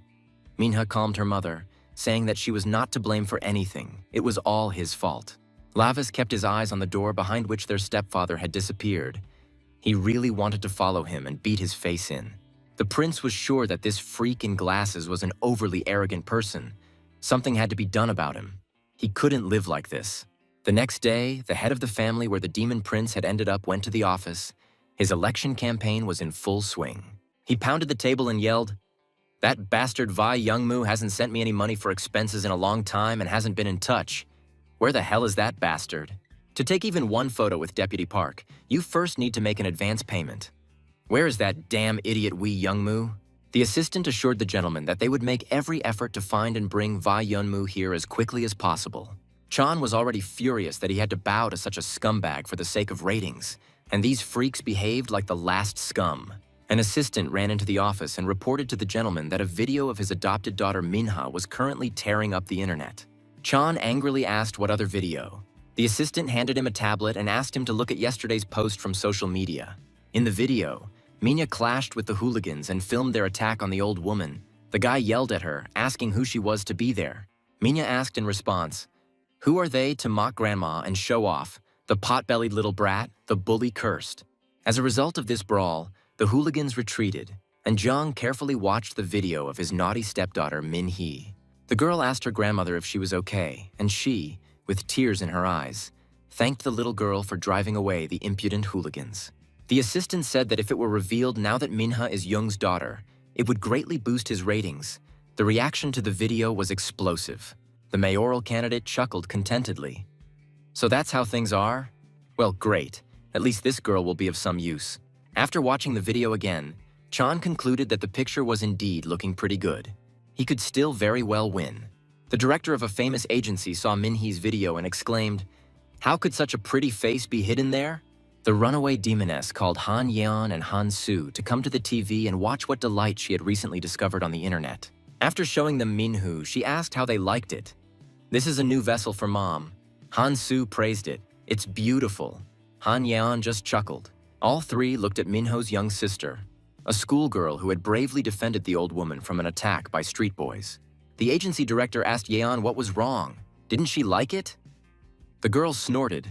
Not really. Her mother smiled. Yeon was just jealous. The demoness said that this child had exactly the kind of face she had been looking for a long time, and that such an opportunity could not be missed. She really likes this appearance, so this girl will become her mother's new body. All that remains is to process her parents. She looked at her hand. Human bodies age too quickly, becoming ugly, wrinkled, and withered. But finding such an ideal new vessel is simply fate. The demoness did not take her eyes off the screen, where a cheerful Minha was smiling. Han Yeon lowered her eyes indifferently. She didn't really like the fact that her mother would now be much younger than her, but it was still temporary. Han Su chuckled. "What a beautiful doll. If only he could play with it, it would probably be incredibly fun." The demon, looking at the screen, thought, "I wonder what sound this doll will make if it is broken. It's a pity that her mother looked after it for herself." A message has spread across social media that the high school student who saved her grandmother turned out to be the daughter of a mayoral candidate. An aide reported that this morning they regained first place in the support ratings. With this scenario, victory in the elections is assured. They also say that today on the 9 o'clock news, they will show a video with Minha. Jung was happy, great, everything is going as well as possible. Who would have thought that a girl talking nonsense would bring such good luck? You will have to pay a little attention to the family. Jung ordered that in order to create a stir, we need to organize charity, volunteer work, everything possible in Minhe's name. The assistant reported to the candidate that the director of the Knox company, Han Yeon-ju, had also called. Jung was surprised and asked why she had called. It turned out that a well-known agency became interested in the girl after seeing a video with Minha, and they want to meet her and her parents. Chan couldn't believe it. Knox was interested in this skinny girl. Wow, this agency pays crazy fees. The mayoral candidate chuckled, and Minha really turned out to be a real treasure. Who would have thought that everything would turn out like this? The prince was surprised. He didn't even know that Jung was a mayoral candidate. Xian confirmed that yes, Minho's stepfather had always been very keen on power. Lavis asked his classmate if he knew Jung Minho's family well. Xian replied that Minho himself didn't like to talk about it. The young man only knows that he and his sister Minha got along well. Minho treasured his smiling and kind sister very much. The demon prince thought about it. His uncle always told him to take care of those who were necessary for his power, which meant he had to take care of Minha too. Lavas Vindica remembered how his uncle had jokingly shouted that he too needed to be protected, and Vanbei he thought with irritation at how noisy they were. Thus, the heir to the throne of demons had more and more people to care for and protect. Suddenly his gaze fell on a small hole in which his personal servant Street, sent by him to the demon world, was stuck. He asked her why she was here again. Street replied sheepishly that she had eaten a little too much these days, and that was why she was stuck in the passage. Lavis asked what Vanbei said. Street answered that the master magician was not there, but there was a note. The cat handed over the piece of paper. He read, "Good job, Lavis. Maybe you'll catch Bavor at the same time. I'll send you a small gift, so go ahead and catch him." The prince lost his temper. Oh, he's a son of a bitch. He decided to use him, but he'll finish off Vanbei before Bavor. Street asked Lavis to calm down. Meanwhile, Im Xian was browsing the internet, no longer paying much attention to the young demon prince's outbursts of anger. Xian noted that at this rate, Minho's father would really become mayor. Public opinion was now completely on his side, Lavis thought. And such a person will swallow up an entire city, Xian objected. He will not swallow up, but let's say, take control. The demon prince said thoughtfully that this man, with his greed, reminded him of the insatiable monstrous Cinerus. Lavis asked Street if perhaps Jung Tai-sik was also a Cinerus who had come to this hellish human world to devour everything here. Cineruses are gluttonous demons. They eat endlessly, so even the inhabitants of the demon world hate them for their insatiability and greed. The cat objected to Mr. Lavis. She runs this area and knows for sure that Jung Tai-sik is an ordinary person, just evil. And yet he seemed suspicious to the prince. If such a man were to become a ruler, it meant that the human world was also thoroughly rotten. He turned to Street, saying that in any case she should eat less, otherwise she would also turn into a Cinerus, and the cat tearfully agreed. Lavis's classmate said that it seemed like Jung Tai-sik wanted to use Minha in his campaign, and Xian didn't like it. The prince thought, Jung Minho and Jung Minha, they must be connected. All this is certainly not just like that. You need to pay attention. He hurried home. He needed to talk to his sister Minho. Lavis Vindica felt that something was wrong there. Entering the apartment, he heard voices. The children's mother was anxiously asking what would happen to Minha now since she was still a schoolgirl. Director Noxa replied that the girl had an outstanding appearance, and that having mastered the basics of dance, she would soon be able to debut as a soloist. Mom objected. Minha never said that she wanted to become a celebrity. Jung Tai asked his wife not to say such a thing to the director. The mayoral candidate said that if the child has innate talent, hiding it would be a big mistake. Mink has a great future. Jung Tai-sik apologized to Director Knox for his wife. She is a little timid. Lavis entered the room and glanced at the guests. Hong Yeon-ju reassured the lady that they at Knox would do everything possible to ensure that Minha could successfully combine her studies and work. The agency director said that modern idols are different from the old ones. They work and go to university. Hansu looked at the girl predatorily. He really wanted to grab her and torture her. The sadist hoped to seize the moment and do it. Lavis Vindica immediately noticed what kind of guy he was. Hansu looked like a demon, but the prince couldn't feel his energy. Manhwa's stepfather asked Director Knox if they just needed to sign this contract and the girl would start working at the Knox agency. Han Yeonju confirmed that this is a document that will illuminate the future of Minha and her family, a contract with the famous Knox agency. Minha herself sadly lowered her head and remained silent. During the entire conversation, she did not say a single word or give her consent. The agency director asked Lavis if he was probably Minha's brother. She was very happy to meet him. The woman introduced herself as Han Yeonju. The demon prince silently examined the woman. She seemed suspicious to him, although he did not sense any demonic energy. The stepfather shouted at the silent young Minho, menacingly asking if he wanted to say hello to their illustrious guests. Han Yeonju reassured the candidate that there was no need to get so worked up and shout, "Everything was fine? Kids these days were all like that." Lavis Vindica remembered Imshion's words from a while ago, that Minho treasured his sister Minha very much. He also remembered his beloved uncle Barkin told the prince then that he was always on his side in any situation. Little Lavis Vindica was very surprised then. Why did he suddenly start talking about this? They played so well, and then there you go. Barkin asked the prince to listen to him carefully. This world is full of enemies who are eager to gain the power of the demon ruler. Lavis Vindica is the heir who must continue the will of the ruler of this world, Gamudaira's brother. But the enemies are not asleep. Lavis has a huge responsibility, so he must be able to rally his people, his loyal followers around him. Little Lavis snorted contemptuously at his uncle's words, saying that he alone could easily cope with all the enemies of the king's throne. Barkin burst out laughing. The prince might say that now, but one day he would meet those to whom his heart would involuntarily reach out. The queen's young brother told his nephew that when he meets such people, then he himself will not notice how he suddenly changes, and then he will remember. Little Lavis Vindica snorted with displeasure. He couldn't stand the kind of difficult conversations that Barkin sometimes had with him. He shouted to his uncle that it would be better to continue training. Barkin burst out laughing. His dear nephew was just like him. The demon prince quietly approached the silent girl and placed his hand on her shoulder, and Minho's sister flinched in surprise. He asked young Minha if she really wanted this, if she needed this agency, or if this decision was being made against her will. The girl looked at her brother in surprise. She usually stood up for him, but this was the first time he decided to support her. Lavis calmly told Minha that if she was doing this by force, or if she was being forced, then let her say so and he would sort everything out. Minha lowered her head sadly. She didn't want to go to Knox, but she suddenly remembered the things her stepfather had done to her timid mother.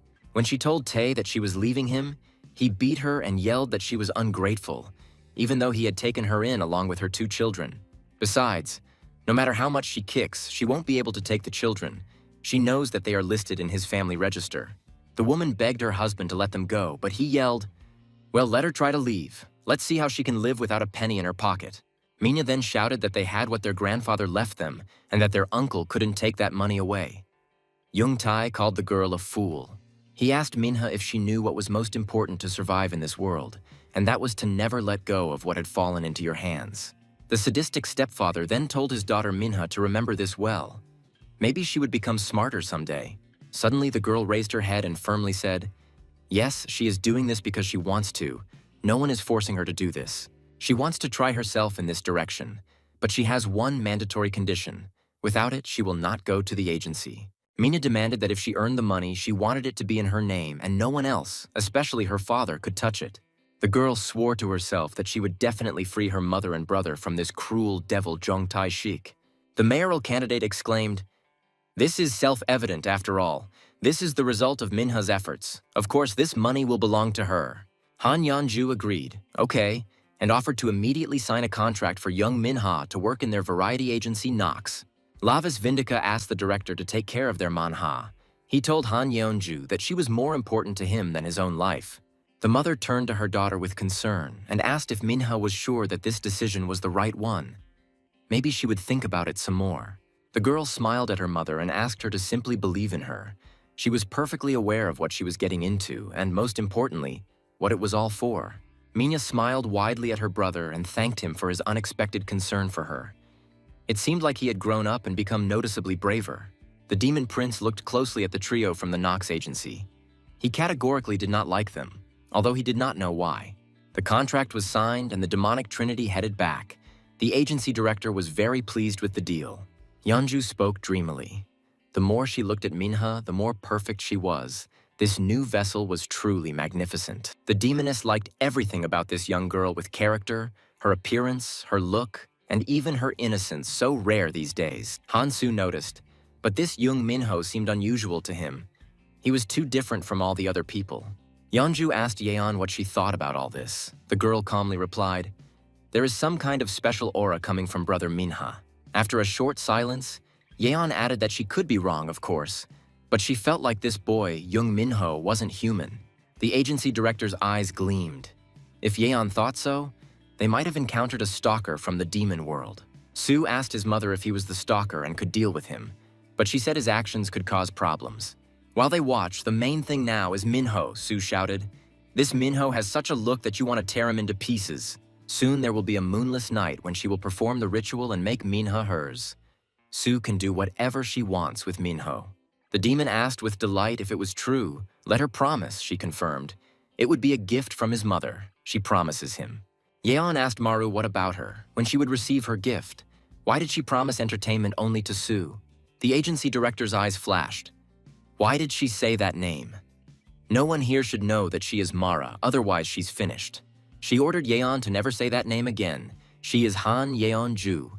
No, now she will be reborn as Young Min-ha. She said, neither the great demon king nor the 12 black thrones, no one will stop her. She will not fail this time. The next day, Minha arrived at the huge building where the Nox agency was located. She needed to get to work. She was a little scared, but she exhaled and told herself that she could do anything. After all, she was doing this to save her loved ones. The girl entered decisively and headed towards the director's office, as they had agreed the day before after signing the contract. Yeonju introduced Young Minha to everyone, saying that from today on, this girl became part of their large, successful Nox family. Everyone has seen this heroic girl on social media. Young Minha will become the center of a new promising group from their agency, Zira. One of the girls, Ha Yiyang, asked the director how this could happen so suddenly, since she had been training for the center position all this time. The director wished Minha good luck and told Ha Yiyan to help the new girl because she would definitely be the center, not Yiyan. Han Yeonju left, leaving the girls alone in the training room so they could get acquainted and begin training. Ha Yiyang immediately attacked Minha. She is the daughter of a mayoral candidate. It's probably convenient to get by with daddy's connections. Yiyan screamed that Minha had stolen the center's position, for which she had worked hard for 4 years, and that Jeong had apparently come with the condition of becoming the center. An angry Yiyang slapped Minha in the face, scratching her cheek. The girl didn't expect to be met with such aggression here. Ha Yiyang said angrily that they would have to wait and see how far Minha could get with her connections. Nothing here comes easy without effort. Minha carefully touched her bruised cheek. Blood began to slowly ooze from the wound. All these girls looked at her angrily. Sister Minho felt a warm trickle running out of the wound. The first day at the Nox agency had not gone too well. Meanwhile, Han Yeonju approached her office, from which all the premises of the vast Nox agency were visible. Soo, who was watching the girls fight, was delighted. Wow, this is brutal. Mom will definitely be furious when she sees the fight. Yeonju asked what happened here. Soo delightedly suggested that her mother watch the video from the hall where she had just left Minhu. The guy pointed to the screen and said, Ha Yiyang scratched Minha's face. There was blood spilled. This girl, the former soloist, is fire. The agency director looked at the screen. Indeed, Minha was silently trying to hold a fresh, bleeding wound on her cheek. Han Yeonju's face twisted in anger and she growled. This creature Ha Yiyan is worse than an insect, a real savage even among humans. A demoness suddenly appeared through the human body. She screamed angrily at how Yiyang dared to damage her precious new vessel. Xion asked, So Minha is making her debut, Street remarked. It's cool. Nox is a pretty famous international agency. Minho's classmate was surprised. Mrs. Street knows everything, she grinned. After all, she has lived in the world of people for 200 years already. Lavis said that if this was Minha's wish, it was none of his business. But that female director and those who came with her irritated him. He didn't feel any demonic energy, but they dared not look away. Perhaps they were demons hiding in the human world. Street noted that the longer demons live in the human world, the easier it is for them to hide demonic energy. Caution does not hurt. But Mr. Lavis also shouldn't stare at everyone like that while he's in Minho's body, because that young man is only a schoolboy. Im Xian supported Street, that's right. No one would like it if Minho looked at them so sullenly and insistently. The prince objected. In any case, these three were suspicious. Even if he did not have demonic energy, he could not help but recognize the demon. Xian quietly added, and he couldn't find Beivor either. The prince flared up and ordered Street to immediately take this guy to the demon world. Lavis shouted at her to send Xian to the hellish training camp. The young man asked her to stop threatening him. The prince clenched his teeth in anger. Since he couldn't properly use the power of the demon bloodstone, every dog didn't give a damn about him. He asked Street if she had figured out how to return the power of the demon bloodstone. She confirmed that there was a way to return its power. The prince said that he would then restore his magical power, and Street and Servant Number 1 would find out about Han Yeonju and the twins. In the evening, Ha Yiyan was walking home from practice. The girl was very upset by the appearance of the new girl and the fact that Minha took her place. The girl cried, she sobbed, and quietly said that this should not happen. She had been preparing for this for 4 whole years. The cold blade of the sharp single-edged sword scraped the pavement, causing a flash of sparks to fly, and a demoness followed behind Ha Yiyang. The girl looked around and asked in fear who was there.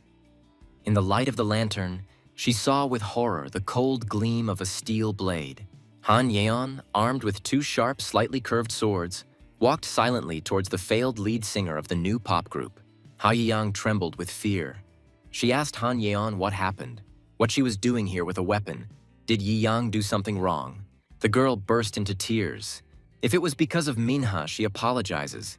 She was just so angry with her at that moment that she couldn't hold back.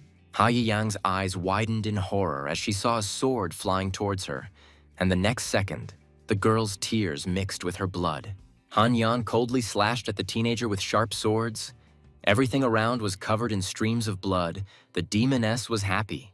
From the powerful blows of the sharp weapon, the girl's blood flew everywhere, splashing the walls and doors. Everything was covered in terrible scarlet stains.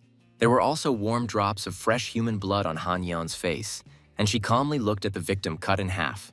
Yeon asked the dead girl why she hit Minhu in the face. Mom doesn't like that. You always have to pay for that with your life. On the pavement lay the young red-haired beauty Ha Yiyan, a talented and ambitious girl cut into several pieces. A caring husband asked his pregnant wife Yeonju not to stay out so late. He was worried, but she couldn't just sit at home and wait. At this moment, a creature resembling a slug emerged from the well and watched the young, beautiful woman walking arm in arm with her husband. The demoness carefully crawled out of the well and headed after her intended victim, who was the exiled criminal Mara. It was deep night, and Han Yeonju and her husband were fast asleep, neither of them suspecting that they were already being hunted. A pregnant woman had a nightmare. She trembled in her sleep and moaned softly. Twins, a boy and a girl, were growing inside her. Suddenly, Yeonju woke up and a vile horned monster, similar in appearance to a woman but covered in slime, was looking right at her. The yellow-eyed monster giggled and said that she really liked this body.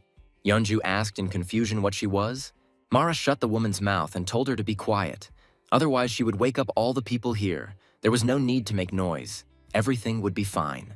Diving into the woman's body, Mara told her not to worry about the children. She would take care of them. She just needed children. The last thought of Yeonju's dying soul was about her unborn children and what this vile creature would do to them. Mara almost instantly penetrated the body of the young woman she liked, completely capturing him as a vessel. The former Han Yeonju died, leaving the fugitive demoness with only her body and the twins growing in her belly as her inheritance.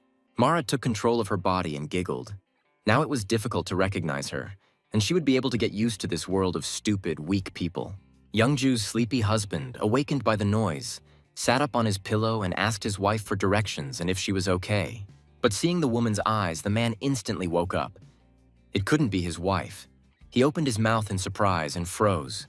The demoness understood everything. She grabbed Han Yeonju's husband and pulled him out onto the balcony. The man needed to be gotten rid of immediately. The shaking man asked his darling what she was doing.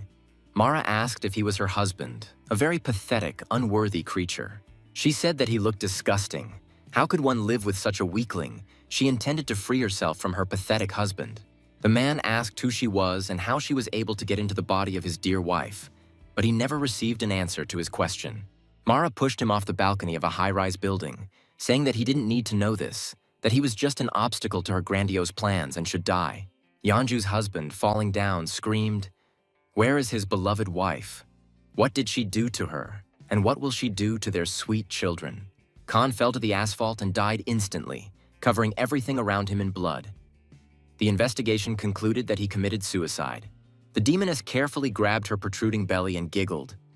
"Great, she did it. The first stage was completed." Mara smiled contentedly. "Now this body belongs to her. She will give birth to children with magical abilities, and then she will figure it out." The time had come to give birth. Yeonju was placed in the delivery room. Like other women, the demoness screamed loudly from terrible pain.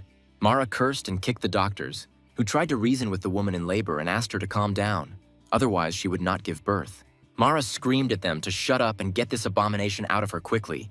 Otherwise, she would kill them all here right now. Finally, the children showed up. The demoness howled in pain. She cursed everything in the world, saying that it was all the fault of that bitch Aeneas. Before the mind's eye of the fugitive from the demonic world, a beautiful queen, the wife of the demon lord Galmudaira, appeared. Doctors looked at the newborn babies and couldn't believe their eyes. What was happening to them? Babies shouldn't be like this. The brother and sister looked at the doctors with blood-red eyes and narrow cat-like eyes. The doctors whispered, "This can't be." Mara was unhappy. Her body after giving birth was completely useless, this disgusting sagging belly. When will it go down? The twins reached out to their mother, asked for food, demanded attention.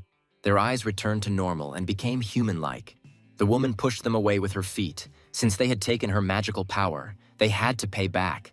How long would they continue to crawl like this? They must grow faster and protect her until she finds a vessel capable of fully housing her demonic soul.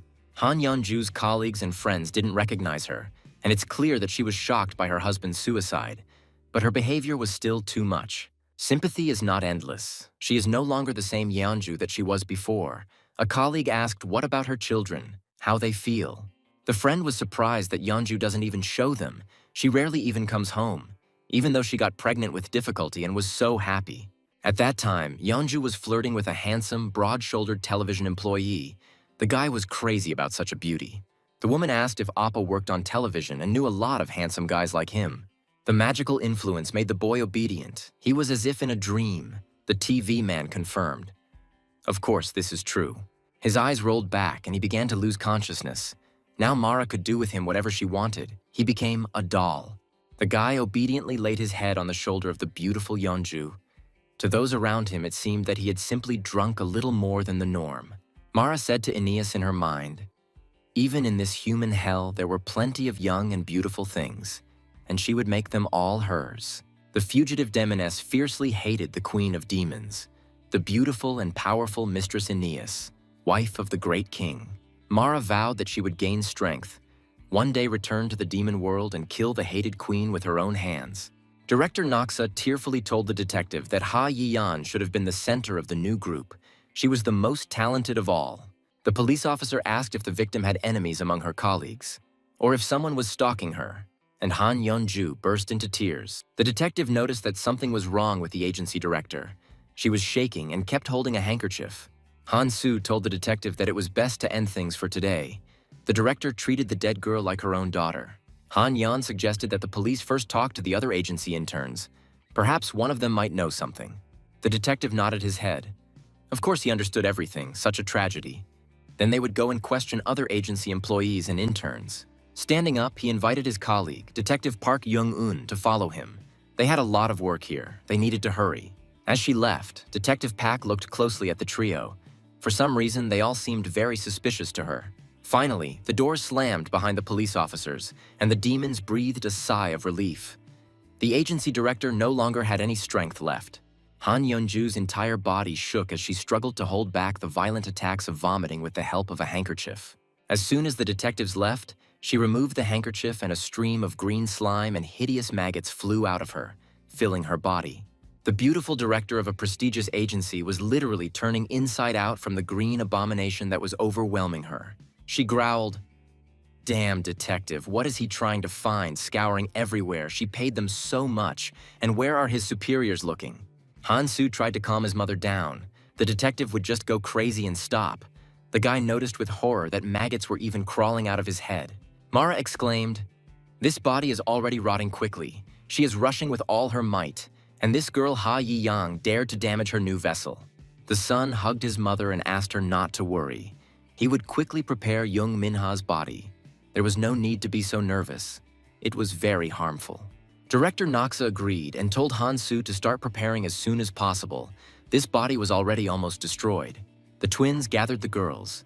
They all probably heard about the death of Ha Yiyang. Some madman killed her.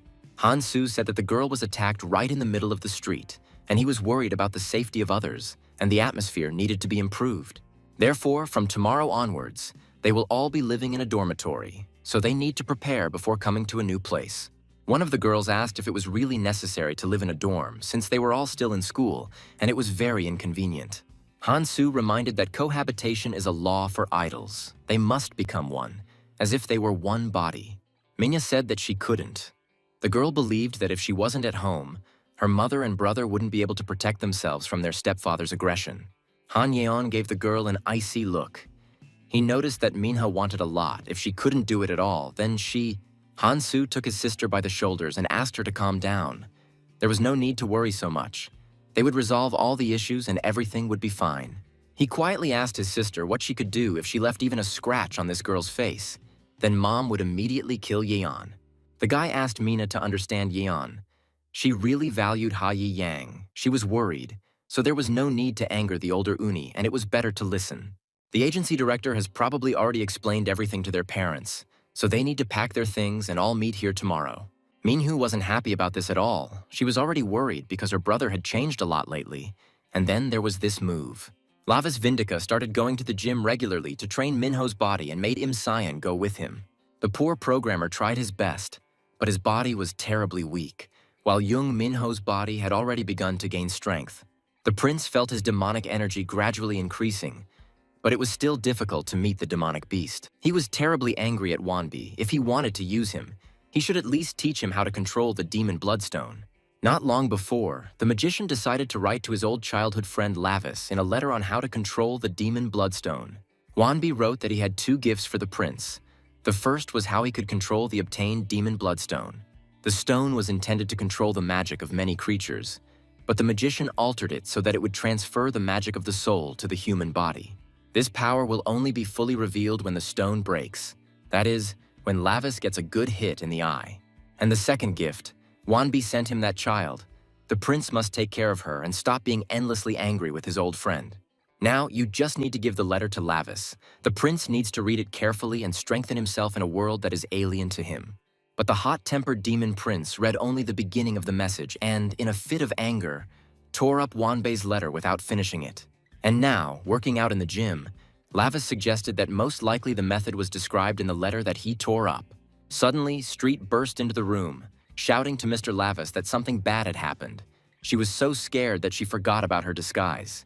The prince noticed that Street, in the body of a cat, was running on her hind legs, and he asked her what else had happened that had made her so alarmed. The panting cat blurted out that Han Yeonju, whom the prince asked to know about, and the twins, Lavis asked what was wrong with them. The frightened cat screamed, "This Nox agency director Han Yeonju is really not a human. In fact, he is the runaway Mara." Im Xian blinked his eyes in confusion. He asked who Mara was and what was so scary about her that Street's eyes were almost popping out of their sockets. "This is the Witch of Greed, one of the 12 Black Barons. It seems Mara Baliax has taken over a human body and is living in it." Lavis Vindika chuckled. This was an interesting turn of events. He never expected to run into her in the human world. It was fate, it seemed. So this is where Mara Baliax has been hiding all this time while her pursuers from her home world of demons have been searching unsuccessfully for her. The ladies of the court twittered, "Aeneas, the most beautiful goddess of demons. Even her silent lips are beautiful. How can one become like that?" The demon queen replied with a smile that in order for lips to become beautiful, one must first learn to speak the truth with them. The interlocutor exclaimed, and indeed, every word of the queen was like the singing of birds. She spoke the truth, which means she will become more beautiful. Another lady exclaimed that she would make her daughter learn the art of scolding, so that she would be at least a little like Lady Aeneas. In response, The demon queen granted her subject the blessing of eloquence from the domain of her ancient, powerful ancestors. Mara frowned, extremely irritated by this eternal praise of the beautiful Aeneas, the powerful queen of demons. She sipped her cocktail and snacked on her favorite food, the parasites that were abundant in her skinny, bony body. The young demoness told Lady Beliax that she too was beautiful and very powerful, and that she had many admirers. Mara thanked the girl and also gave her daughter a blessing so that she would die floundering in a terrible mess of desires. The frightened demoness gasped quietly. Mara Beliax was incredibly cruel, evil, and envious even for the demon world. Mara's face twisted in rage. She looked with hatred at the queen, who was the center of attention of all her subjects. Then she promised that Aeneas would remember her words. She, Mara Beliax, would not leave it like this. She would definitely take revenge. Street asked Prince Lavis if Mara Beliax felt inferior to the beautiful Lady Aeneas. Lavis replied that, according to his mother, this had been going on since childhood, and of course, his mother didn't care at all. They say that just after becoming one of the 12 Dark Dukes, she was caught stealing the source of demonic souls and fled to this world. Imxian asked why this witch approached Minha in particular. Maybe she knows that her brother is actually Lavis. The prince doubted it. It was unlikely that she knew about it. If she knew, she certainly would not have left him alone, but would have tried to kill him. In any case, in his current body, he is no match for her, and her children are certainly no slouch. She needs to get her strength back quickly. Street jumped up and exclaimed, "Then we need to quickly strengthen the demon bloodstone. She will start preparing right now." The first stage of preparation for the witch hunt is the cleansing of the area that Street controls. Xian didn't understand what she was talking about. Young Minya and her mother were shopping, and her mother told her daughter that if she wanted to quit, she should just say so. As soon as the girl entered there, troubles began. The woman was somehow too worried about her girl. Minya smiled. "Everything is fine. Han Su says that the criminal will be caught soon. Apparently it was a murder without a motive." The mother looked closely at her daughter and reminded her that she had always dreamed of becoming a veterinarian, treating and saving animals. The girl looked longingly at the advertising image of the dog. She really loved animals and wanted to treat them. But to make her dream come true, she needed too much time. And unfortunately, Mina did not have that kind of time. She wanted to use her own strength to get her mother out of that hellish house where she had to endure beatings and humiliation as quickly as possible. Mina squeezed the handle of the cart. She needed to pull herself together and not show her mother her anxiety. She needed to calm her down. The girl smiled and told her mother that such a chance comes along rarely, and dreams change. She will become famous and earn a lot of money. Mom lowered her head. If Minha lives in the dorm, they will hardly see each other. The girl asked her mother not to worry. Large tears welled up in the woman's eyes, and she quietly asked Mina to forgive her. It was her fault for everything that had happened. She bit her lip to keep from crying. If she hadn't married again, her children wouldn't have had to suffer so much. Mina tried to calm her mother down. It had been hard for her to raise her and her brother at such a young age. And it wasn't her fault that their father had died. Besides, this Uncle Jung Tai Shik treated them so well before their marriage, and the mother and the little children, they were all deceived. The mother looked at her girl. Minha had already become so grown up, and she reasoned like an adult, although she was still a child. Minha asked her mother to wait a little. She would try very hard to make sure that everything would finally be okay for them all. The demon prince, accompanied by his loyal servants, went to an amusement park where the screams of children and adults could be heard from everywhere. The screams were mostly coming from the roller coaster ride, where thrill seekers were tickling their strong nerves. Lavis Vindica said contemptuously, "What kind of weak people are they? And what's so scary about this roller coaster? What nonsense?" Xion asked Minho if he puked so loudly after the slides, probably because he was from the demon race, and why he went there in the first place. The prince wiped his mouth and cursed. He would never sit on one of those damned carousels again. He never thought he could get carsick. Street led Lavis Vindic and Im Xion to the horror attraction in the center of the amusement park. But the prince felt nothing. Lavis asked Street if it was definitely here, if she had made a mistake, but the guard was absolutely sure that the demon the prince needed was here. Recently, one of the demons imprisoned in the human world escaped surveillance, but Street's instincts helped her find him. The prince asked what the demon's name was, and Street explained that it was Scream, who could turn human screams into magical power. This scream lover transforms the cries of terror and suffering of people into the frequencies of the demon world, and thus feeds himself with magic. Therefore, according to Street, The most effective way to lure out Scroom would be with the help of the one who shouts the best and loudest. Lavis turned to Cheyenne. Finally, he would be of some use, but he exclaimed that he knew no fear and had never screamed in fear. The prince grabbed his classmate by the collar and dragged him inside. Street said that she would guard the entrance for now and wished the prince good luck. The guys went inside. There were skulls hanging around the room. Lavis asked why they were afraid of all this. It was just decoration, Cheyenne said quietly. Maybe it was because of Street's stories, but he felt a strange aura. There really was something in the haunted house. The young man was shaking with fear. The prince reassured him, "They came to catch this something, so stop panicking. Everything is fine." Suddenly, a dead head with burning eyes fell right on them. The prince screamed and cursed.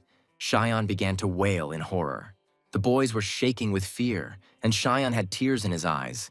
But they quickly realized that they were afraid of an ordinary doll, not a demon. Cheyenne asked. Lavis just swore, which meant he was scared. The prince grumbled that he was pretending. He wanted to test the enemy's reaction. Lavis chuckled. So now Cheyenne screamed for the first time in his life.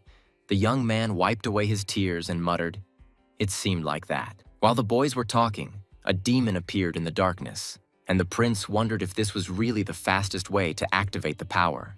Every time there is a reaction to evil in the human world, the magic of the demon bloodstone is released little by little. This means that if you absorb the evil of demons, it is stronger than human, and you can release more power from the demon bloodstone. A fugitive demon, Scroom, emerged from the darkness, purring that the people's screams had just been as sweet as bright blood. The monster extended a clawed paw towards Cheyenne and added that his cry was as pure as a baby's and so surprisingly nourishing. The young man hiccuped in fear and asked his companion in confusion what kind of monster it was. He had no idea that such a thing existed here. The demon's green eyes were shining. He was telling Cheyenne that his scream was incredibly delicious. He should scream more and louder. Cheyenne, trembling, looked at the paw in horror and asked Minho if this was the same demon he wanted to catch. Lavis Vindica calmly placed his hand on the demon's clawed paw, which it was extending towards Cheyenne, who was trembling with terror. The demon prince commanded Scroom not to touch the young man because he was his servant and under his protection. The fugitive demon chuckled, looking at Lavis, and finally Scroom asked who he was. Wasn't he a human like that little one? The prince, smiling, suggested that the demon listen to the scream that would come out of Scroom's mouth when he was very frightened. The demon laughed and hit Lavis with his paw. Scroom asked if the little man really thought that a bug like him could survive. Cheyenne screamed in horror. Scream shook with pleasure. Oh great, this superb sweet scream is simply delightful. The prince hissed in anger. Right now he could only use one hand. The rest of his body still couldn't perceive magic. Lavis clenched his left fist and again rushed to attack the amused demon. The prince needed to kill the fugitive. Scroom yelled at the annoying, insolent fellow, asking where he was going and whether such a weakling was really going to defeat him. Lavis flew away from Scroom again and fell to the floor. The demon prince was incredibly angry at this. Some lesser demon was throwing him. Cheyenne desperately shouted at Minho to be careful. The monster was reaching out its paws to him. This creature could grab him now. A satisfied Scroom laughed, inhaling the energy of Cheyenne's fear. Well done, kid. You need to scream even louder, more often and longer. Lavis yelled at Cheyenne to shut up. His screams only made Scream stronger. The frightened youth apologized and covered his mouth. The demon laughed even louder. He liked these horror-filled eyes of the little people so much. They were so beautiful and delicious. He punched Lavis and declared that he wanted to make something out of his eyes and wear it as a wonderful decoration. The demon prince angrily asked the pathetic fugitive who it was here, in his opinion, who was afraid of his pathetic paws and vile, vile face. Lavis Vindica rushed at the insolently grinning demon with a scream. Scroom was openly amused by this funny boy. The prince swung his fist but did no harm to his opponent. The demon laughed. Look how he was floundering with his short legs. The whole place shook with demonic laughter. Scroom exclaimed how adorable this boy was. Simply adorable. Lavis gritted his teeth. His jump was no better than that of an ordinary person. With this body, he couldn't cope even with such an enemy. And Scroom managed to grab Lavis in his huge paw. The prince groaned in pain. Was he really going to be killed by such a worthless thing? Cheyenne was terrified. He was shaking, but he didn't make a sound so as not to feed the demon with his energy and make him stronger. Scroom gripped the human body that held Lavis Vindica tightly, and the prince felt trapped. A sharp blade appeared on the demon's finger. He told Lavis that he created this cute weapon from his friend's scream especially for him. Scroom asked if he were to pick out his brains with this blade. How sweet the baby's dying cry would probably be. Inside Lavis Vindic, everything was raging. Some insignificant little demon dared to threaten him. He declared that he would not scream. Scroom grinned. Was it really true that it wouldn't happen? Well, now he would check it out. The tip of a green blade reached towards Lavis's face. The demon watched his victim with a smile. This little man really wasn't one to be scared. Well, okay. The pain would make him scream. The demon prince froze. Another second, and Scroom's weapon would touch his left eye, where the mage Vanbei had placed a stone of demonic blood. And then Lavis felt the enemy's blade enter his left eye, and suddenly a stream of energy burst out of the wounded eye. Cheyenne hiccuped in fear. He was shaking, but remained silent. The young man was sure that the demon would now kill Lavis Vindic, and then start on him. To the prince's surprise, the blow caused small scarlet fragments to fall from his left eye, and the demon bloodstone was shattered. Scroom looked at the fragments of the demonic stone in confusion. He began to understand that it seemed that the person in front of him was truly not human. Lavis asked what the hell this was. Could someone explain to him what just happened because of that idiot Scroom? The prince blinked and suddenly exclaimed that his eyes had brightened and his body began to fill with its former strength and magic. Wang Bei wrote in the letter that he modified the demonic bloodstone to channel demonic power into the human body. This power will only be fully revealed after the demon bloodstone embedded in his eye is broken. The prince chuckled. After all, Wanbei was an idiot, so this was the condition he came up with for releasing his power, the bespectacled bastard. Scroom's face twisted in anger. He asked what was going on, why his claws couldn't even poke out a human eye. Lavis finally landed a significant blow on his opponent and shouted back, because this wasn't some weak little man in front of him. The demon felt pain and released the prince from his clawed paw. He hissed angrily. What news? Who is this in front of him? Lavis told him Cheyenne to start screaming nonstop as long as he could. Now a lot depended on him. The young man was surprised, but then Scroom would become stronger. The prince barked at Cheyenne to shut up and scream, he knows what he's doing. Cheyenne didn't understand what Lavis had in mind, but he had no choice but to trust the demon prince. Otherwise, they wouldn't get out of here alive. The young man, following the demon prince's order, took a deep breath, closed his eyes, and screamed as loudly as he could. The entire horror attraction was filled with a piercing scream. Cheyenne tried his best. His lungs were very powerful. A satisfied Scroom smiled. This sweet sound of a scream. It nourishes him better than any food. His strength increases. Lavis noticed that thanks to the activation of the demon bloodstone, the seal on his right leg was being destroyed, which was wonderful. Cheyenne continued to scream. He didn't stop for a second. Scroom was distracted from Lavis and enjoyed the continuous stream of screams. He laughed and called the boy an idiot who was giving him his own strength. Scroom promised that this arrogance would be his undoing. Lavis asked his opponent, he slows down when he devours people's screams, doesn't he? That's very imprudent. Scroom tensed up. This guy was too confident in himself, and something in his manner of speaking seemed vaguely familiar to the demon. The demon prince prepared to pounce. Now it was his turn to beat the demon for all the humiliations Lavis had suffered at his hands. With a malicious smile, Lavis Vindica flew up to the enemy and exclaimed, and now everyone will hear the screeching of the evil Scroom. Lavis struck Scream's green eye, causing the prince's magical energy to glow much brighter than before. The fugitive criminal demon was no longer laughing. This creature in a human body was destroying him, and Scroom could do nothing. Lavis was pleased and thought, the shell of the demon bloodstone was broken and he could clearly feel it. The power was getting stronger. The evil Scroom was defeated. All that was left was to absorb his energy and thereby increase his strength. Lavis was happy. He knew full well that if he continued to absorb the demon's malice, his power would quickly return and Street would find suitable victims. Soon, there was almost nothing left of the arrogant and overly cheerful sadist Scroom. Only his last eye gleamed green in the darkness. But then this eye began to disintegrate, turning into a stream of demonic energy that fed His Highness Prince Lavis. The horror attraction space was cleared. Now there was no one left to scare people to death and torture them. The energy flow from the slain demon entered Minho's mortal body through the demon bloodstone in the prince's left eye. As Lavis thought, A power is accumulating that human medicines cannot compare to. It is pure magic. Now that the demon bloodstone has been released, all he needs to do is absorb the malice until he regains his true power. Cheyenne was horrified by what he saw. The young man asked Lavis how he felt. That terrible demon seemed to have swallowed the prince. The prince replied with a smile that he now felt great and suggested that they go and devour the next escaped demon. In the evening, the young employees of the pop agency were housed in a separate, comfortable dormitory owned by Knox. Young Minhwa thanked Vice Principal Han Young for seeing her off, and all the other girls were already there. Han Yeon told Minhwa to unpack her things. She was not allowed to leave the dorm without permission before practice began. The girl obediently lowered her head and replied that she understood everything. She had the feeling that she had ended up in a comfortable prison. Han Yeon walked out of the girls' section and slammed the door behind her.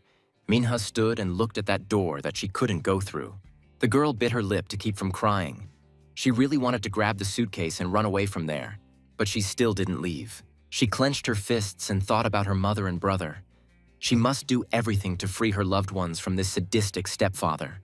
Minhwa told herself that she could do it. She could do absolutely anything. She just needed to be patient a little, and then everything would be fine. She raised her head and noticed that there was a video camera hanging in the corner of the corridor. This seemed strange to the girl. Why was there a camera there? Minhwa had a strange feeling that someone was looking at her intently, perhaps through that very video camera. Mara was actually looking at the girl. Her previous body was almost destroyed. She told Sue that her mother was so worried. Mara asked her son, even if she transferred to that body, he would still obey his mother. Sue confirmed and said that he was starting. Having dealt with Scroom, Lavis Vindika and Im Cheyenne exited the horror attraction and slowly made their way to Street, who was waiting for them. She looked closely at her master, this smell of blood. Did it really work? He was able to release the power of the stone. Street enthusiastically congratulated the Lord of the Blood of all living things, Lord Lavis Vindic, on the return of his magical power. She said let the bloody footprints follow him wherever he went, and she would become his shadow and follow him to the very edge of darkness. The prince chuckled. Street shouldn't be outdone. He asked her for the coordinates of the next targets and sent her to track down Mara. Street must find Mara Baliax and keep her in sight so that Lavis can deal with her as soon as he regains his strength. Inspired by her master's success, Street cheerfully reported on the remaining demons and set off to carry out the mission. The next demon was called Apef Seol. He parasitized on heavy smokers who poisoned themselves and others with toxic smoke. This demon fed on the evil energy emanating from human lungs, especially when those lungs began to rot. Lavis Vindica grabbed the demon of acrid evil smoke by the head, but he didn't immediately understand who it was, how they could spot him in the clouds of smoke. The demon prince commanded Apef Seol to follow him, and the fugitive began to shake, not understanding what was happening here. Lavis didn't waste time explaining, but simply destroyed the escaped demon and absorbed its evil, increasing his own power. The prince cursed. What a disgusting stench. And why does he have to take evil from such garbage demons? Cheyenne coughed from the smoke. But there wasn't much to choose from. So Lavis and Cheyenne went looking for the next demonic fugitive. The next demon also smelled of some kind of nastiness. His name was Asura. This demon absorbed the intoxicating energy of drunk people. Cheyenne was amazed. He didn't think there were so many demons in the human world. The guy asked why demons live off the strength of people. The prince explained that demons who escape to the human world lose their power when they cross the border, so everyone looks for a replacement here. The young man asked in surprise. So, possession by spirits is not just superstition. It really can happen, but it's terrible. Lavis noticed that he already seemed to have quite enough magical power. Perhaps he could try it out in action. Seeing the flaming weapon appear in the prince's hands, Im Cheyenne jumped in surprise. Wow, what is this? Lavis said with a smile that he finally got him back. His beloved Damrakal, even though it wasn't a full-fledged summoning. But still, Cheyenne asked the prince if it was dangerous to send Street alone on such a mission, since, as he understood, this Mara was a very powerful witch. Lavis Vindica reassured the young man that Street had so little magical power that it would be very difficult for Mara and her children to notice her. Meanwhile, Street turned into a bat and settled in a tree next to the main office of the Knox Entertainment Agency. Suddenly, the maid Lavisa felt that she was very hungry, but she could die of hunger. She needed to get something edible. She looked around and immediately saw a fat larva, which was slowly crawling right along the asphalt path. The hungry bat, its eyes shining, rushed towards its prey, and luckily it didn't have to fly far from the observation post. She shouted to the larva that the little bastard had been caught, and grabbed him with her tenacious paw, lifting him slightly off the ground so that he couldn't escape. But as soon as Street touched the larva, she immediately felt a powerful, familiar demonic energy. It's definitely a beetle larva that's been infused with Mara Beliax's magic, which means there are so many of them that she's dropping them everywhere. Street grabbed her finds and flew away. We need to urgently report all this to Mr. Lavis Vindica. Things are bad. At the same time, Han Yeonju's car was parked in the underground parking lot of the Knox Agency dormitory, waiting for her new vessel. Finally, the door slammed shut and the car sped forward. Night was approaching, perfect for the ritual, and Mara was in a great hurry. Han-soo bragged to his mother that he knocked out Minha cleanly without leaving a single scratch on her vessel. He was a good guy, really. Mara giggled. Of course, her son is just adorable, but she needs to go faster and perform the ceremony. She already wants this beautiful body so much. Soo urged his sister to step on the gas because his mother was very worried. Now they had everything they needed to perform this ritual. The demoness did not take her greedy eyes off the unconscious Minha. This young body, smooth skin, innocent face beckoned her. An agitated Street spoke with a beetle in her teeth. Lavis told her to spit out the beetle and speak. Nothing was clear. The girl assumed her usual appearance and invited the prince to look at this larva. He did not understand what it was. It smelled terribly. Street said it was definitely Mara's parasite. It looks like when Mara crossed the border, she lost her body and entered a human. Once parasites appear, it means Mara needs a new body. Her demonic soul cannot survive long in a human body. Cheyenne realized she lured Minha to take her body. Lavis confirmed that perhaps Mara was obsessed with everything young and beautiful. Lavis hissed. Mara was much older than his mother. It was time for the old woman to calm down. Cheyenne asked how old his mother was.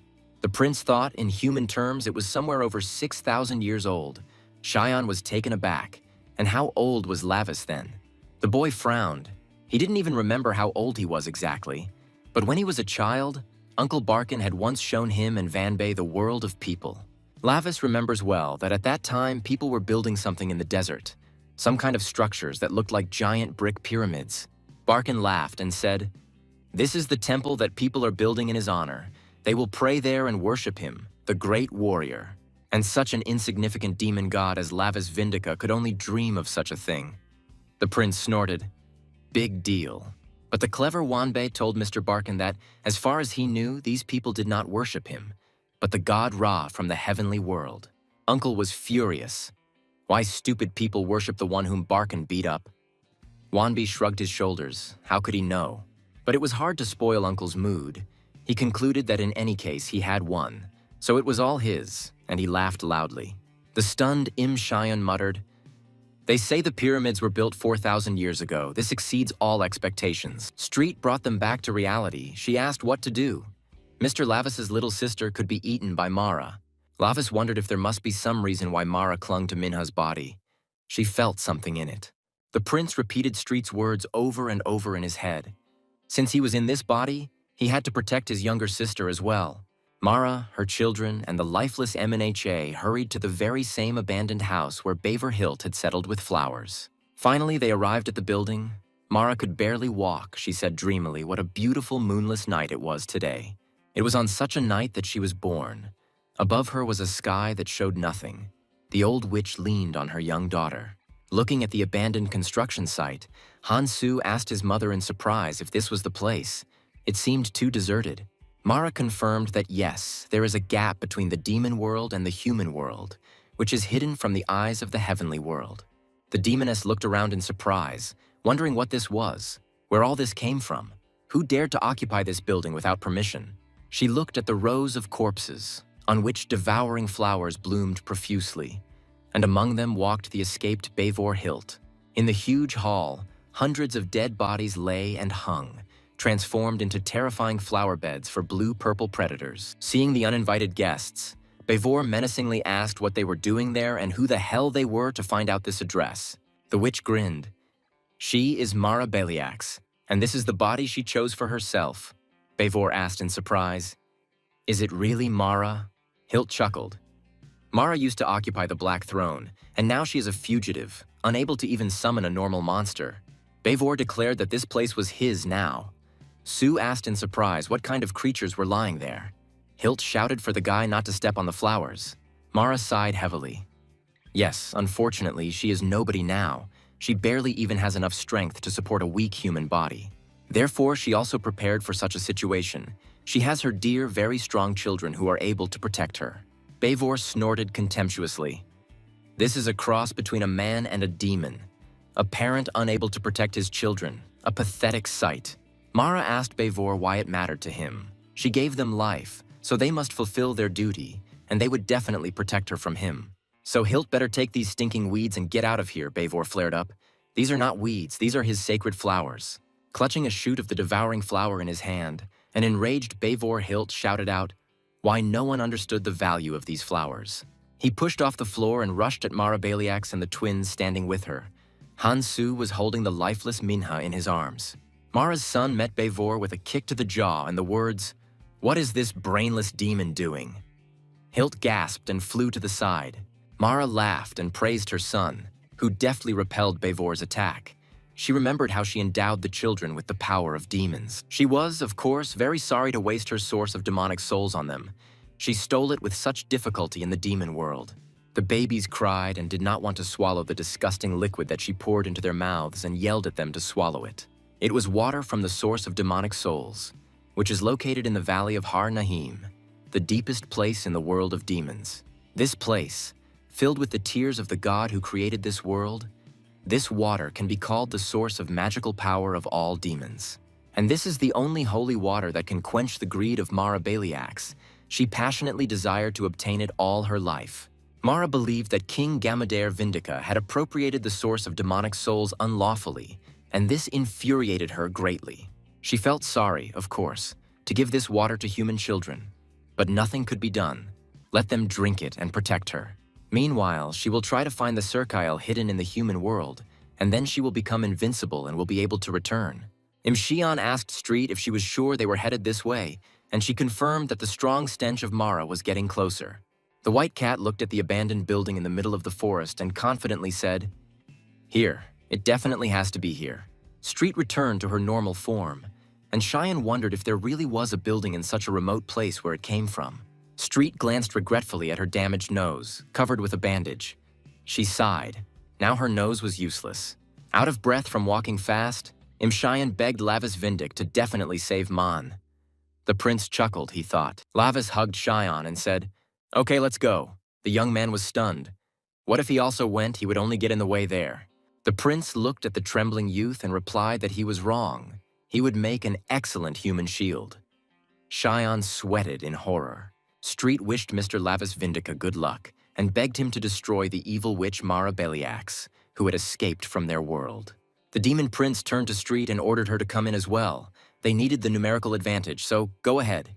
Street was terrified, and she would also go into battle. But she had practically no magical power. Compared to Mara, she was nothing.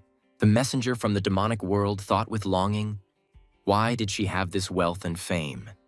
She should have stayed with Lord Wanbi. Meanwhile, Mara began the ritual of moving her soul into a new body. She drew a magic circle and laid Minha down. The witch was pleased. Everything was going well, but she had to hurry and finish the ritual as quickly as possible. She couldn't wait to get into the new vessel. The defeated Beivor begged the Witch of Greed to spare him. He would definitely be useful to her if she wanted to remain in the human world. Hansu asked his mother to give Beivor to him. He already had enough troubles. Let Hilt take care of all the little things, he agreed. Suddenly, Beivor Hilt heard the mocking voice of Lavis Vindic. He noticed that an excellent company had gathered here. A scoundrel who betrayed his family, a runaway who was exiled for her greed, and half-breed twins. All four are worth each other. Mara turned in surprise to the schoolboy standing in the room. Hansu opened his mouth in surprise. It was Minha's brother. Imxian looked around in horror. He quietly asked the prince if all these corpses were real. This was a whole cemetery. Looking at one of the bodies with flowers, Lavis recognized Vin Yanmu, and the prince kept wondering where this bastard had gone. But it turns out, he was here. Lavis pointed him out to Imxian and said that if he hadn't saved him, Cheyenne would have ended up the same way, so he should listen to him from now on. The young man stared at the unfortunate Yeonmu. Cheyenne was shaking. How disgusting and creepy it all was. Here it is, the true world of demons. Beivor Hilt asked the guy if he knew Vi Youngmu, which meant he was the one who ruined all his grandiose drug plans, Mara muttered. She knew he was more than just a person. Su smiled. His eyes never let him down. But does Mom know who he is? Street proudly introduced the Demon Prince. This is Mr. Lavis Vindica. He slaughtered the Hilt family and was cast down into the human world. Mara Baliax was filled with hatred. Could this really be Lavis Vindica, the very same prodigal son, the hated Aeneas? Beivor Hilt growled. Lavis Vindica, the bloodthirsty tyrant, the royal executioner who destroyed their entire noble Hilt clan. Beivor thought that this was a chance. Now he was not that ruthless killer Lavis, but just a prisoner in a pathetic human body. Beivor Hilt clenched his fists convulsively, hatred boiling inside him. Now he would be able to avenge the murder of his family with his own hands. The face of the beautiful demon queen appeared before Mara's mind's eye, and the witch spewed out a stream of filthy curses. Aeneas, that damn bitch, decided to interfere with her? Mara Baliax? She even sent her only son to the human world. Lavis understood that with his current strength, he couldn't cope with 3 of them at once. Beivor Hilt could strike him in the back at any moment. After some thought, the prince decided that he would have to deal with this freak later. He turned to Beivor and suggested that he leave. The beaten Hilt shouted at the prince. Did he really think that he was still Lavis from the demon world? And Beivor, right now, with his own hands? But Lavis interrupted him. That's enough already. If Beivor doesn't want to die, let him get out of here. A scarlet light burst from the prince's eye.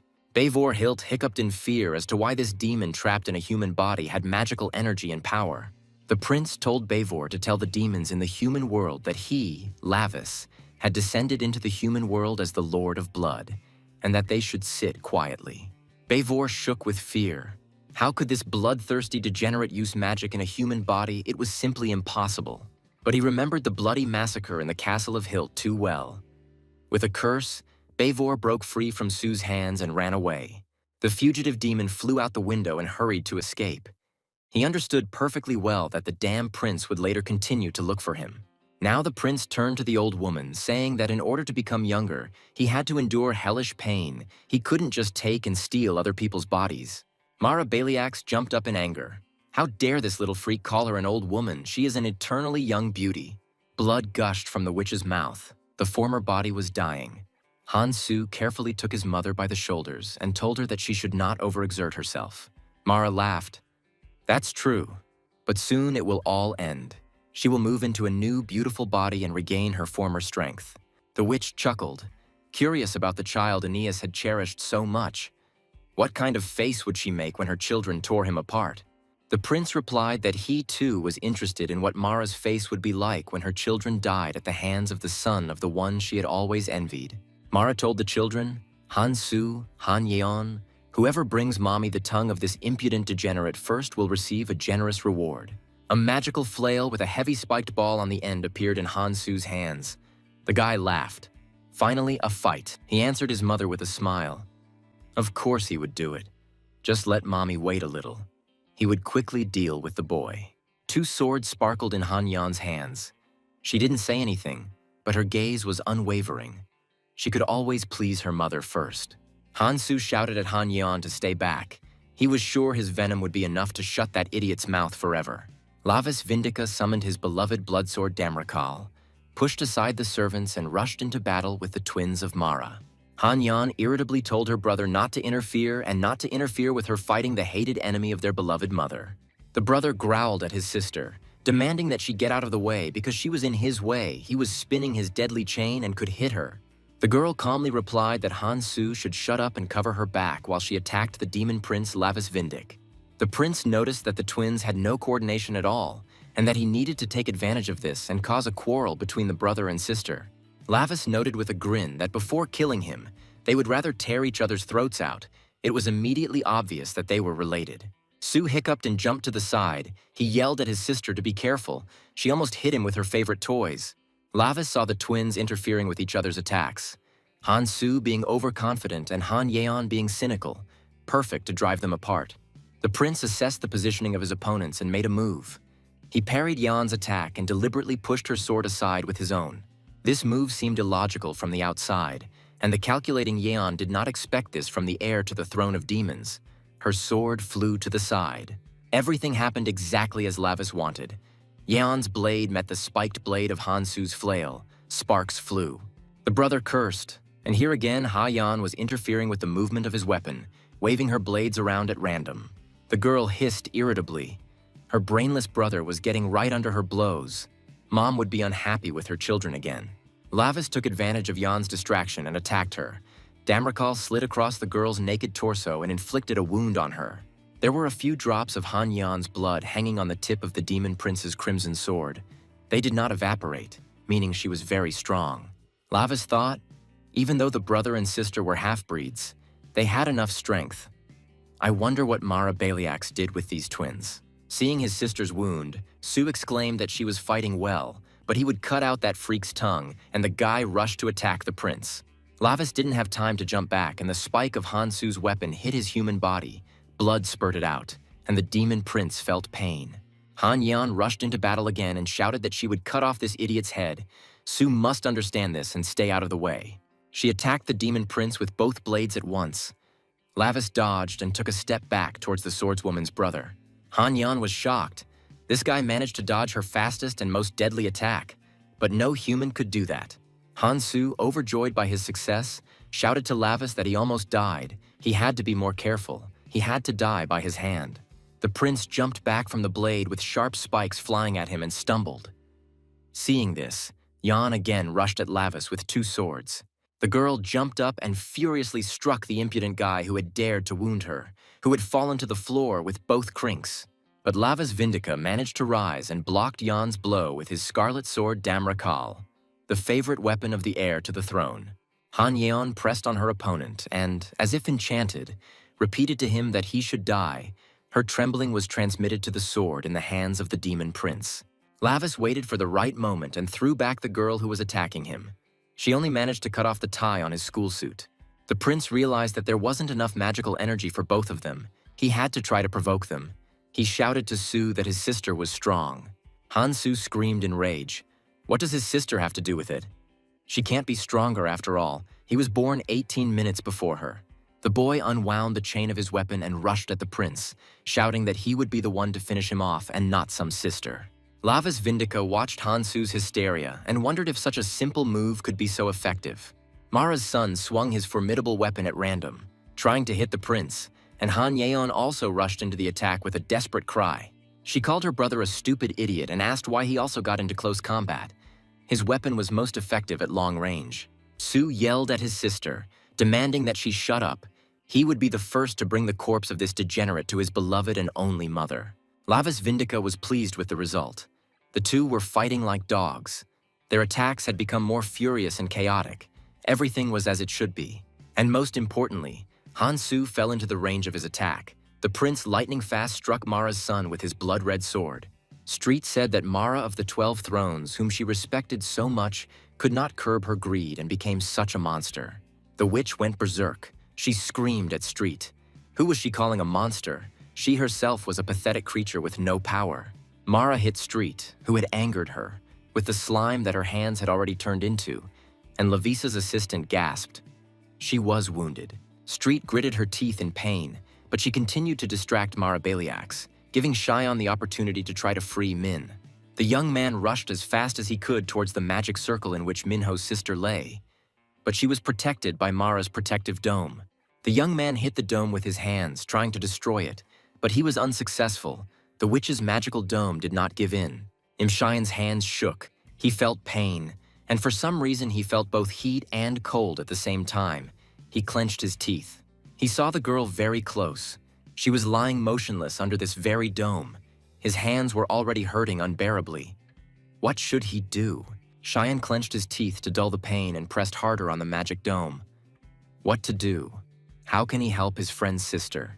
He called Minha by name, begging the girl to open her eyes and free herself from the evil magic of the Witch of Greed, Mara Baliax. The insulted Street Mara pursued the impudent demoness who dared to call her a monster. No one had ever called her that before. Street had a hard time distracting Mara, trying to delay her so that Cheyenne could save Minha from a sad fate. Suddenly, the magic dome pushed Cheyenne away from itself, and the young man, with a gasp, flew away from it. The witch protected her new vessel well. The young man's hands hurt unbearably. He looked at his burnt palms with a sigh. Cheyenne didn't know what to do next. The boy thought sadly that he was just a man and could do nothing to save this nice girl, his friend's sister. A memory suddenly appeared in Cheyenne's mind of the three of them walking home from school, and how sweet and cheerful Minha had always been. Cheyenne clenched his fists. Even though he was only human, he still couldn't give up and leave the girl to be eaten by the evil witch. The young man rushed towards the dome again and hit it with his fist, shouting to Minha that they would definitely save her and tear her from Mara's clutches. He pounded his fists on the magical dome under which Minha lay, but it didn't produce any tangible results. And Mara continued to beat the impudent street. She had already covered her fragile body with numerous cuts, but she did not give up.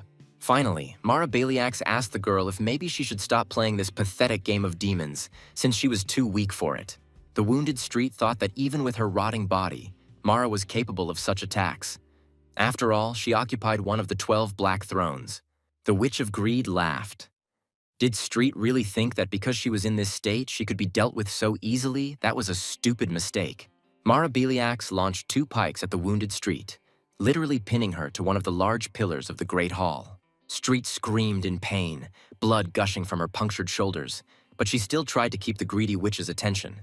Mara smiled maliciously and told Street to watch carefully what end awaited this worm who dared to interfere with her. Street screamed at Cheyenne to run away from there quickly. Otherwise, the witch would kill him now. He definitely wouldn't be able to cope with her. Cheyenne looked questioningly at Street, who was hanging on 2 spears.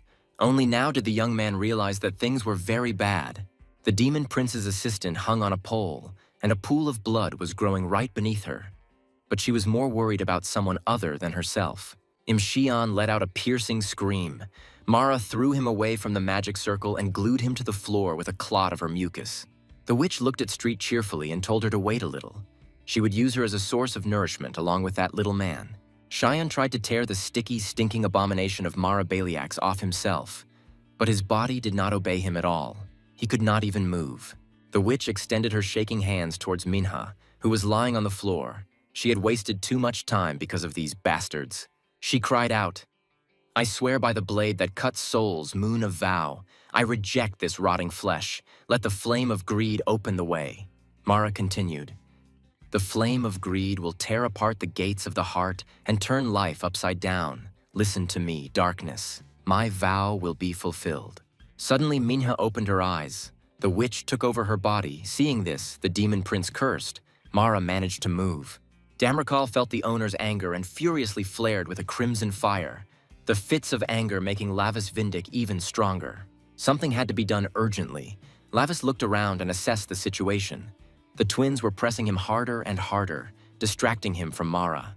The prince slashed at Han Su's flail chain and instantly attacked his cold-blooded sister Han Yeon, who successfully repelled the attack. Lavis jumped sharply to the side and rushed towards the witch who was performing the ritual of transferring her rotten soul into the young body of young Minha. Seeing this, Han Yeon shouted for the prince to stop. Behind his sister, his brother was shouting, screaming that he would be the first to catch him and kill him. Suddenly, Han Su felt that his entire body was wrapped in some thin but very strong rope. Someone had thrown a magic lasso on him. The guy didn't even have time to scream before an unknown force pulled him away from the battlefield behind the nearest pillar and hid him in a secluded corner of the hall. And to prevent Su from even thinking of calling for help, his mouth was tightly sealed with thick tape. He frowned and stared at the kidnapper. Han Su, tied hand and foot, was moaning behind a column, and his relatives were not paying attention to him at all. The kidnapper kicked him. She put her finger to her lips, demanding silence, and asked if it was right to torture her dear demon prince Lavis Vindic like this. Meanwhile, the ritual of migration from one body to another was coming to an end. Mara Baliax opened her mouth and released a stream of mucus. A stream of this sticky, stinking mucus flowed from the almost destroyed body of Han Yeonju into the young, innocent body of Jung Minha. The girl's body was shaking. Her soul was still alive, but the Witch of Greed was in a hurry to occupy her new, beautiful vessel. Now the stinking stream was almost over. The last splash flew into the open mouth of the young girl who the witch liked so much. The body stopped shaking. Only a thin stream of disgusting mucus flowed down the girl's cheek. The witch found herself inside Jung Minha. The girl's eyes opened and she giggled. Mara exclaimed joyfully. Finally, she had received this desired perfection. Nearby, the old body of Han Yeonju, which had served as Mara's vessel, fell to the floor, and a strange rope stretched from the old body to the new one. The contented witch looked at Minha's thin and delicate hands. She exclaimed, "Ah, this fresh young body, this amazing feeling." Mara touched herself with delight and exclaimed, "Here it is, a wonderful, perfect body. She will enjoy this beauty for eternity." Imshion screamed in horror, "No, this can't be. This shouldn't have happened. Minha's body can't belong to Mara." Street shouted at Ms. Minha to fight. It was not over yet. The greedy witch had not yet completely taken over her young body. Lavis Vindica, seeing that Minha had stood up, cursed. Han Yan called out to him. Where was he looking? They weren't finished yet. The demon prince's face twisted with anger, he thought. It was too late. The old woman had managed to occupy the girl's body. She needed to be driven out of there. The assistant sent by Wanbei looked at Lavis with loving eyes. Ah, those beautiful lips. His new look is so sexy. While Lavis was distracted, Han Yeon slashed his sword across his arm. The prince felt pain, and the girl repaid him for the wound he inflicted on her. Envoy Vanbe Veltia clenched her fists and told herself that she needed to come to her senses. Prince Lavis was now in mortal danger. But if she interferes, then dear Lavis will see her. The girl's face flushed with embarrassment. She was very afraid of the heir to the throne. The mere thought that he would look at her made Veltia embarrassed. But she couldn't just continue to admire him. What should she do? Hansu watched his captor's struggles closely as he tried to escape her grasp and free himself. While Veltia was thinking, he suddenly pushed off with his feet and moaned loudly, attracting the attention of his sister and beloved mother. Han Yan glanced at the sound and saw her brother, an interesting sight, who had done such a thing to her wonderful braggart Hansu. The prince noticed Yeon's confusion and realized that he needed to strike her now. While she wasn't focused on the fight, maybe it would work. The girl jumped back and repelled the attack. She managed to shout to her mother that for some reason this fool Hansu was lying tied up near a column. Mara looked around the room questioningly. Indeed, her son was tied up and with his mouth taped. There was someone else here. She reached out to Hansu with her slime and asked what was wrong with him and who could have done this to her boy. He seemed to be very strong. As soon as Mara removed the tape from the guy's mouth, he sighed with relief. He was finally freed from this humiliating captivity. He turned around and asked where that bitch had gone. She suddenly jumped out. Mara smiled. It looked like they had a rat here. Only then did Sue realize that his mother was in a new body. Mara asked him how he liked her. She was beautiful after all. He agreed, but she didn't look like herself. Upset, Imshion looked at the witch, he muttered. In the end, she still took over Minha's body. Is it really over now? Street shouted to Mr. Lavis Vindica that there was still a chance to save the girl. Mrs. Minha's soul had not yet completely disappeared. The demon prince was wary of what she was saying. Why was the soul here? Street explained that it was all because it was a moonless night. On this night, when the moon has disappeared and the boundary between the human world and the demon world is blurred, magic, contracts, and souls are unstable. Until this night ends, the ritual of Mara Baliacs cannot be considered complete, which means everything can be reversed. Suddenly, young Minha's body shook and his facial expression completely changed, as if Minho's former innocent sister had appeared. She reached out to the demon prince and called out to her brother, saying in horror that her body was moving on its own. She begged Minho to save her. Lavis looked at the girl in surprise. Was it really Minha's soul calling to him for help? That meant Street was telling the truth. Mara bit her lip and giggled. She regained control of her body, but this girl turned out to be much stronger than she thought. The witch laughed tensely and exclaimed, "Ah, how funny," she asked Lavis. "Well, does she look like the real young Minha?" The demon prince gritted his teeth, his face contorted with anger. This old, envious, ugly hag still dared to mock him. Mara told her children Yan and Sue that she was so tired and suggested that they quickly kill them all and call it a night. Hansu screamed, "Yes, Mom, now they will definitely kill all these freaks, and that rat also needs to be found very quickly and finished off." Lavis thought irritably that he would never be able to cope with some pathetic half-breeds and endure such humiliation. The prince saw that Mara was heading towards his servants. She asked them. They were probably tired of waiting. Now she would eat something tasty and gain strength. Street clenched her teeth. Was this evil creature really going to eat her? No, that couldn't be. Her great master Lavis Vindica would definitely save them. Mara licked her lips, looking from Street to Xion and back again, asking the prisoners who she should start her meal with. Xion clenched his teeth. Large beads of sweat rolled down his face. He could never have imagined that he would get into such a mess. Suddenly, out of nowhere, a strange object flew right up to the greedy witch's foot. It was a two-colored ball that looked like a toy. Mara stared at the object in surprise. She didn't understand what it was or who had planted it, and she was afraid to step on it in case it exploded. Suddenly, the ball opened and crimson smoke poured out, and inside was a miniature figurine that looked remarkably like Lavis. The witch looked at the figurine and shuddered, as if she had met the gaze of that very terrifying son of Aeneas. She instinctively shielded herself from the crimson smoke and the figure looking at her, shouting what it was and who had thrown it here. Lavis also looked in surprise at the ball that flew out into the hall. He understood what it was, but he couldn't believe it. It couldn't be. He wasn't alone. Mara cursed. What is this stench? It makes her sick. What the hell is going on here? Do they really want to take her body away from her? A girl rushed across the hall at lightning speed, and Lavis was surprised to recognize her as the tattoo artist and Yeonmu's assistant, Jin Jae-hee. Jae-hee ran up to Street and pulled out the spears that Mara had pinned her to one of the pillars with. Street screamed loudly in pain. Before Street could react, an amazing device appeared on her right hand that could increase her combat power. While the girl was asking what it was, the same device appeared on her other hand. Now she could fight perfectly. While running away, Veltia told Street to use this weapon. The demoness asked in confusion, "What is she, Jin Jae-hee?" After Street Veltia ran up to Xion, she quickly freed him from the sticky magical slime of Mara that had captivated him. She handed him a gun and asked the man to help their great prince with this. Xion almost jumped when he recognized Jae-hee. Having given the gun to the young man, Veltia quickly disappeared from sight, and Xion looked in confusion at the gun hanging in the air right in front of him. Street looked at her hands. These were weapons created by the power of the demon world. But how did this toadstool Jin Jae-hee end up with them? Xion couldn't take his eyes off the gun he received. What was it, and why did Jin Jae-hee give it to him? Or maybe it was someone else. The young man took the weapon he had received with both hands, and suddenly felt that it began to glow and unite with him. Xion screamed loudly. Now not only the gun was glowing, but he himself was too. A very strange, unusual sensation appeared in his body. All the veins were bulging. The young man thought that something was wrong here. His heart was pounding like crazy, and his head. He began to see everything around him differently. Xion felt his mind was going cloudy and he was suffocating. This was all Jin Jae-hee's doing. She must have decided to take revenge on him for everything. Mara asked Lavis where he had forged this thing and what he was planning again. She would never give them her new vessel again.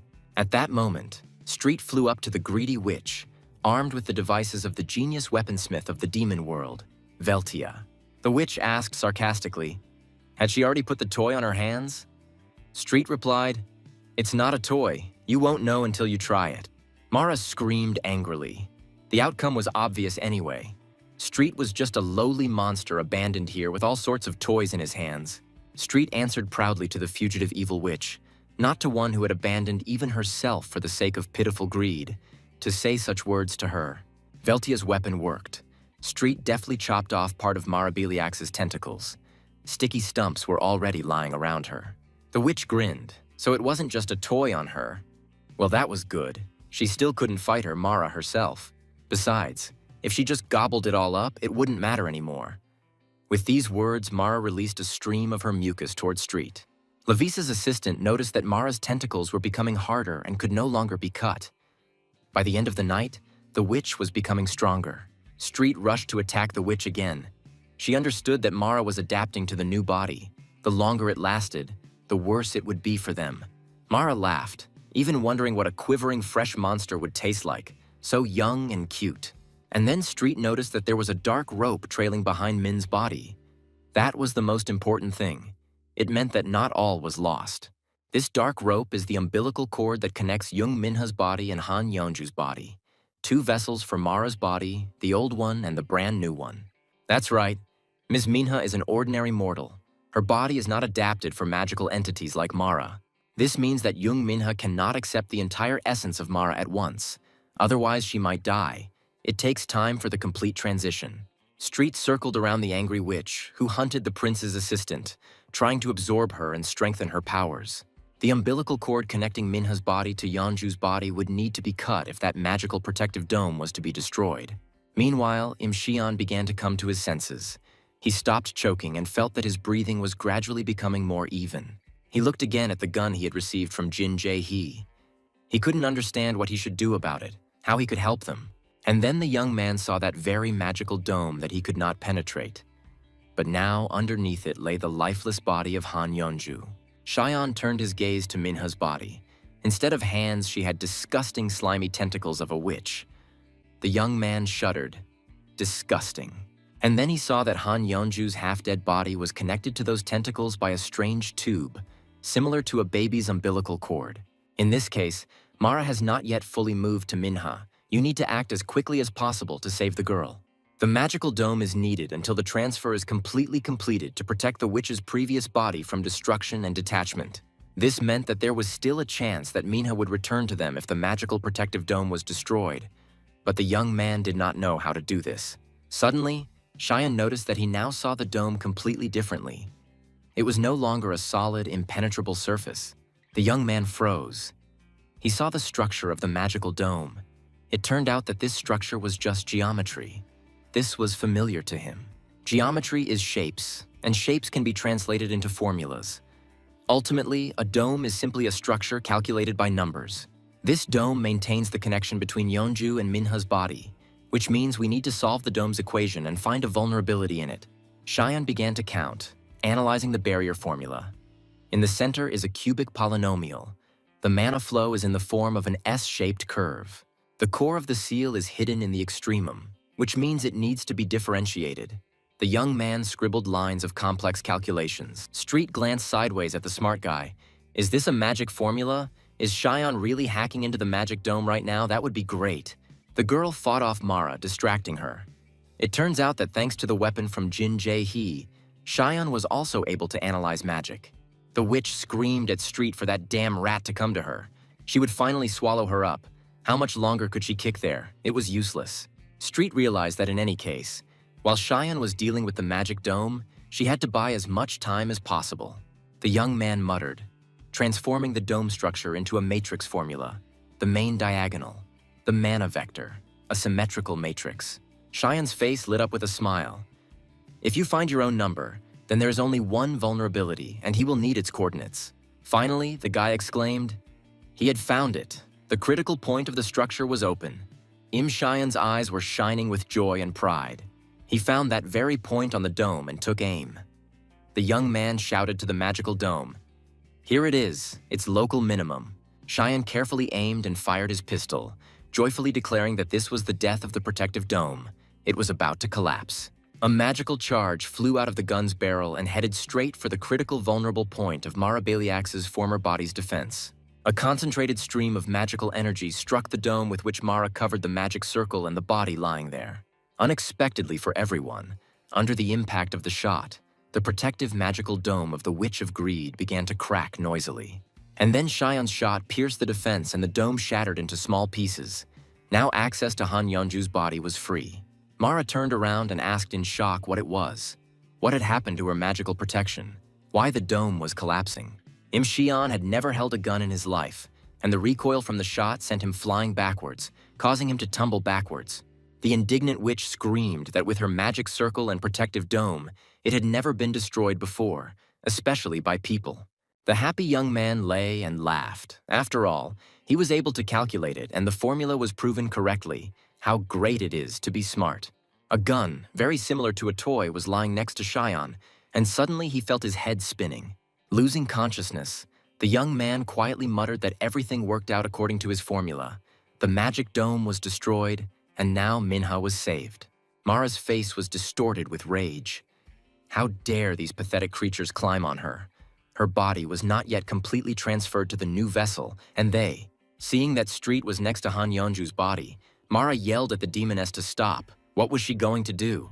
But Street didn't listen to the Witch of Greed. She knew exactly what she needed to do now to save the girl.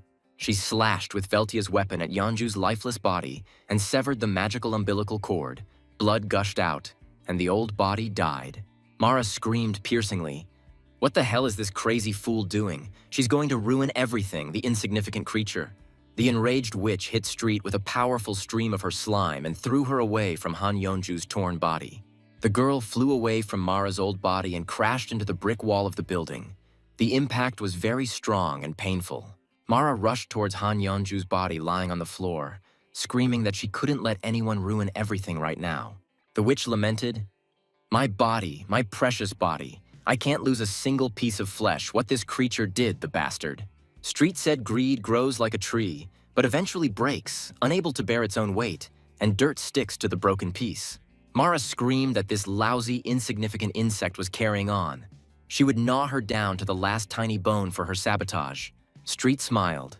Now both her twins and Mara's greed would burn and disappear, because there was the great Lord Lavis Vindica. At that moment, the demon prince approached Mara Beliax from behind, his aura blazing with power, and holding the witch's children in both hands. Mara froze and frowned. Why did this degenerate Aeneas suddenly become so strong, and what to do? She needed to buy time. Hansu, barely alive, muttered for his mother to forgive him. The idiot absorbed the red smoke and suddenly became much stronger. Mara was perplexed. This couldn't be. What was there that filled Lavis with strength even in this pathetic human body? Could it be that strange, foul-smelling crimson smoke was the catalyst that awakened the true power of the demon prince Lavis? Veltia, in Jin Jae-hee's body, watched her beloved prince quietly, her cheeks flushed, her eyes never leaving his. It was good that Veltia took some blood from Lavis's body when he was chained and sent to the great judgment of the king and the council.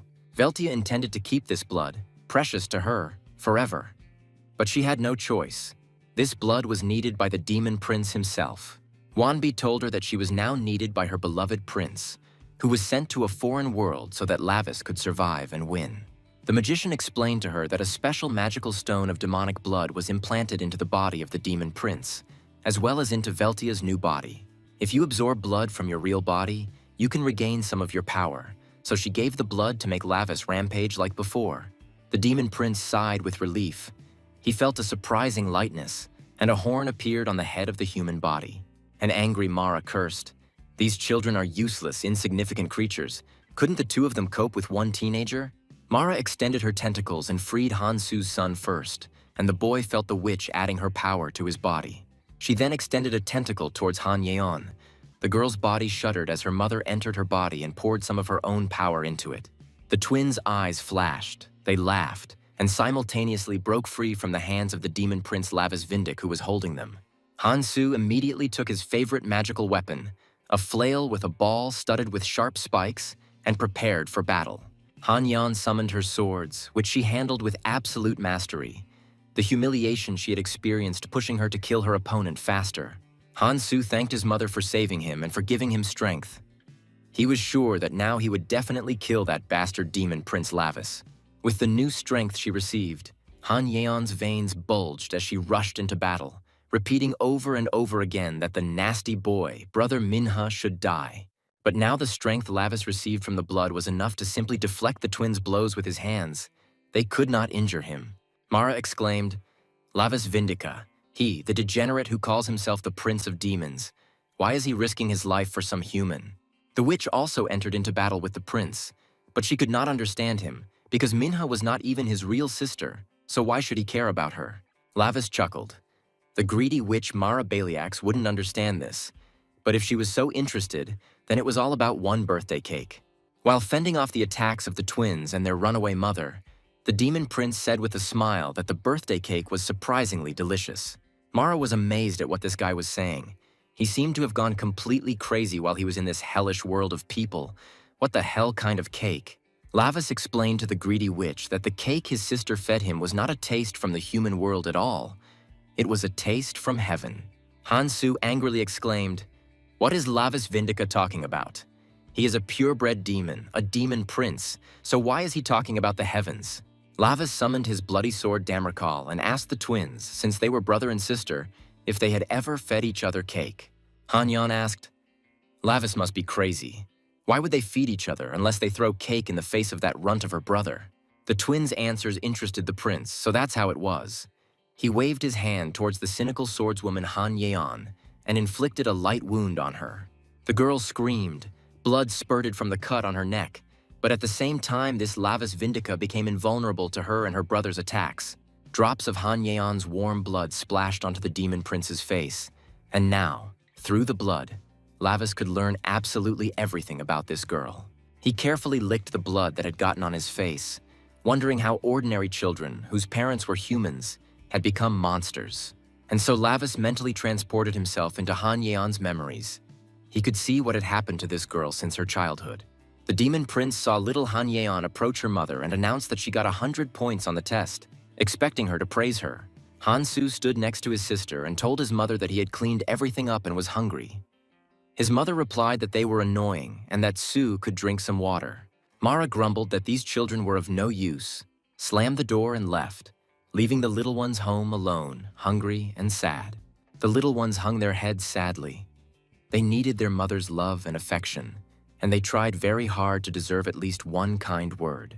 Upset, Yeon tore the test she had worked so hard to get an A into little pieces, and her mother didn't praise her for it. Neither excellent studies nor diligent cleaning.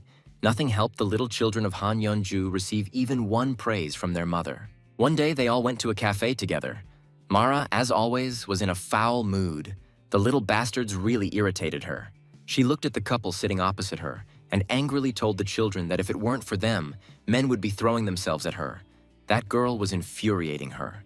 Mara asked little Yeon if the girl knew that her mother really didn't like that fake smiling brat at the next table. Han Yeon silently looked at the girl, who was smiling broadly at her wealthy, handsome boyfriend and slowly drinking coffee. Without saying a word, Yeon stood up from her seat and resolutely walked towards the girl their cruel mother had pointed out to her. The girl paused for a second, wondering what she could do to please her mother. After assessing the situation, Yeon made a decision. She trotted with her small, slightly club-toed feet towards a cheerful girl in a beautiful white silk blouse with ruffles. Yeon pushed the girl with all her might under the elbow of the hand with which she was holding a large glass of coffee drink, and the coffee flew onto her blouse. The girl threw away the rest of the drink and angrily asked what the hell was going on. Mara ran to the girl asking if she was okay. The soaked girl yelled at Yeonju about what she would do with her clothes. The mother hugged Yeon and replied that she was really sorry. She would buy her something. Taking the twins by the hand, Mara quickly led them out of the cafe, pretending to be a caring young mother walking with her children. She hugged the twins and sighed loudly on purpose, saying what to do now. Things turned out so badly with that pretty girl. But moving a little further, Mara broke into a satisfied smile. Today, for the first time, her daughter had openly pleased her. She would be of use. She hugged her daughter. Our Yeon is so smart, she just adores her. Did she see that girl's face? She pretended to be a beauty, and now she's all wet. Little Yeon was stunned. For the first time in her life, her mother praised her, hugged her, and said that she adored her. The girl was surprised and very happy. Sue asked his mother to entrust it to him next time. He can also do a good job, Mara agreed. Sue will try next time. That day, little Han Yeon realized that if she tormented those whom her mother envied, her mood immediately improved, and she praised the children. And from then on, Yeon became an obedient tool in the hands of the greedy witch who had taken possession of their mother's body. But the girl still considered her her mother. As time went on, Yeon grew up, and the power of her demonic soul began to manifest itself in her, and she was already capable of more than just spilling coffee on girls. Now, if she beat up those whom her mother didn't like, she praised her daughter, and she was ready to do everything so that her mother would love her alone. A pleased Mara encouraged the girl. She said with a smile that our Yeon is such a good girl. She obeys her mother in absolutely everything. A little more time passed, and deadly swords began to shine in the girl's hands, stained with the blood of those who dared to contradict Mara. Having killed another beauty with swords to the delight of the bloodthirsty witch, Yeon said that she would do everything that her wonderful, beautiful mother said. Mara was delighted. Oh my God, how lovely our girl is. Then next time she will be able to kill too. Yeon loyally confirmed this. As a teenager, Han Young realized that what her mother appreciated most was when she killed people she didn't like, and that's when she really glowed. That is, if you kill the one whom Mom pointed out, then she will give love. And Yeon did everything that her mother ordered her to do, receiving affection in return. That's how, in pursuit of her mother's love, the smart and excellent student Han Young turned into a cold-blooded and cynical killer with the power of a demon. Lavas Vindica chuckled. Mara raised the children well. Now it's clear why ordinary children turned into such monsters. Hearing the demon prince talking about her beloved mother, Han Yeon furiously attacked him, screaming at him to finally die and shut up. On the other side, Han-soo was flying towards Lavis. His eyes were burning, his veins were bulging. He was screaming that he would kill him first. He would not give this up to his sister. Mara shouted to her son, "Yes, kill him quickly. Get this freak out of my sight immediately. I no longer have the strength to look at the son of the creature Aeneas." Lavis, armed with his beloved sword Damrakal, rushed into battle, now very close to his true form as a demon. With a blow of his sword, the demon prince cut off Han-soo's right hand, cutting the chain of his magical flail at the same time. Mara reached out to her son. Now Lavis's eyes were shining. He was floating above the battle with amazing ease. The twins couldn't even scratch him with their weapons. He told Mara that he recognized that she had value, and therefore she had the right to be killed personally by him. The great demon prince Lavis. The witch looked questioningly at the enemy. She noticed that the guy's gaze had changed greatly. He was no longer the same one who came here recently. Mara suddenly frowned. She recognized that look. It was all too familiar to her.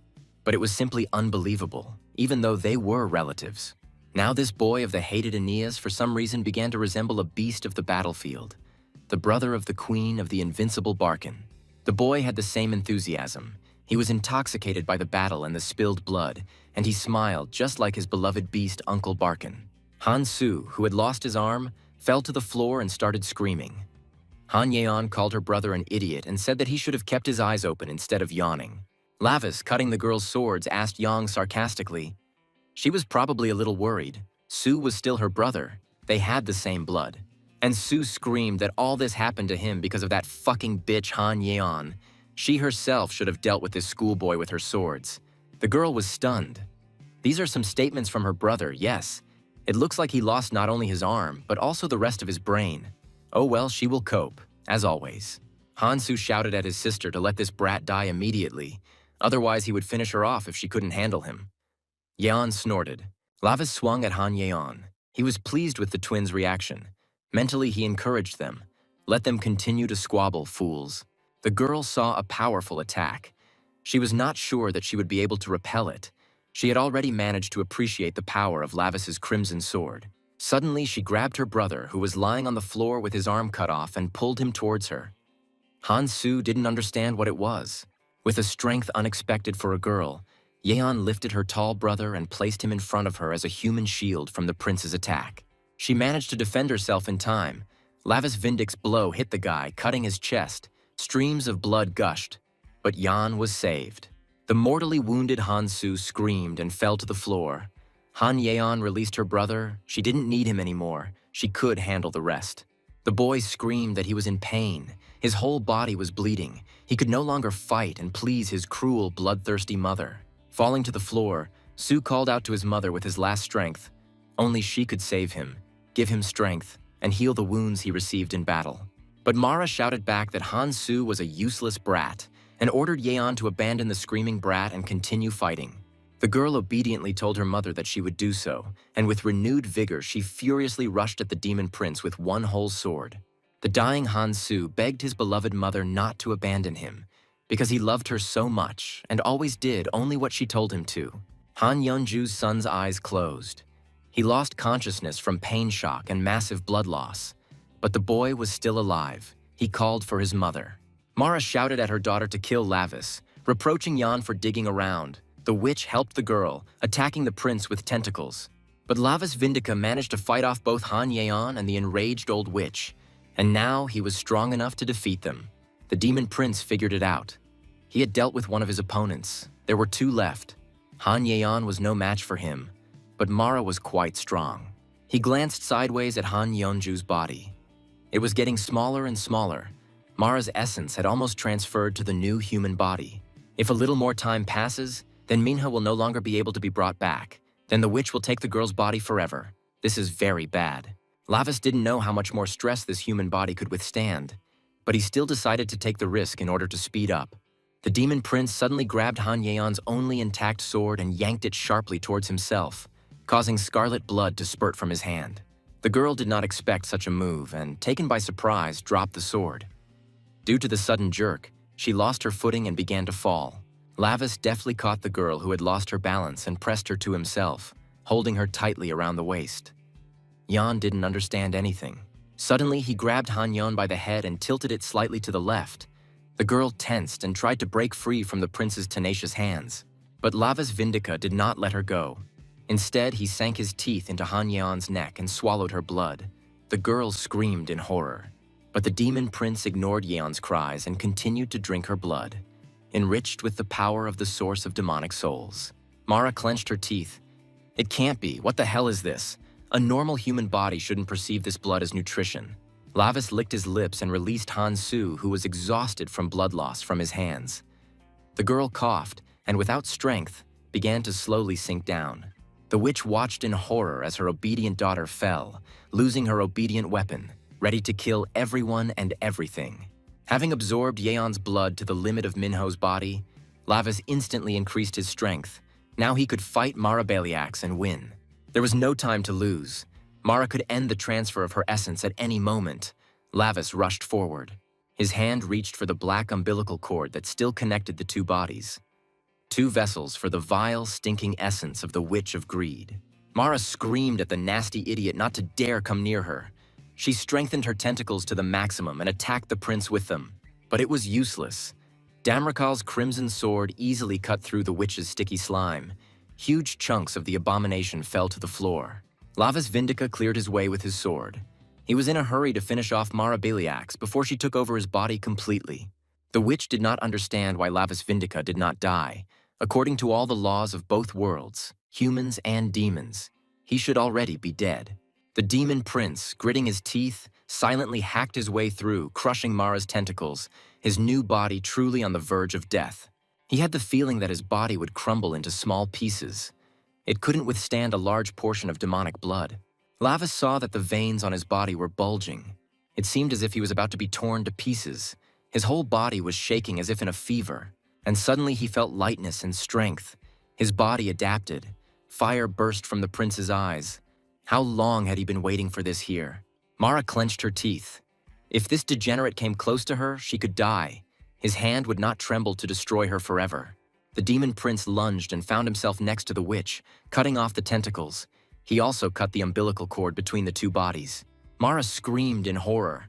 No way! This bastard decided to ruin everything at the last moment. She had almost finished the transfer.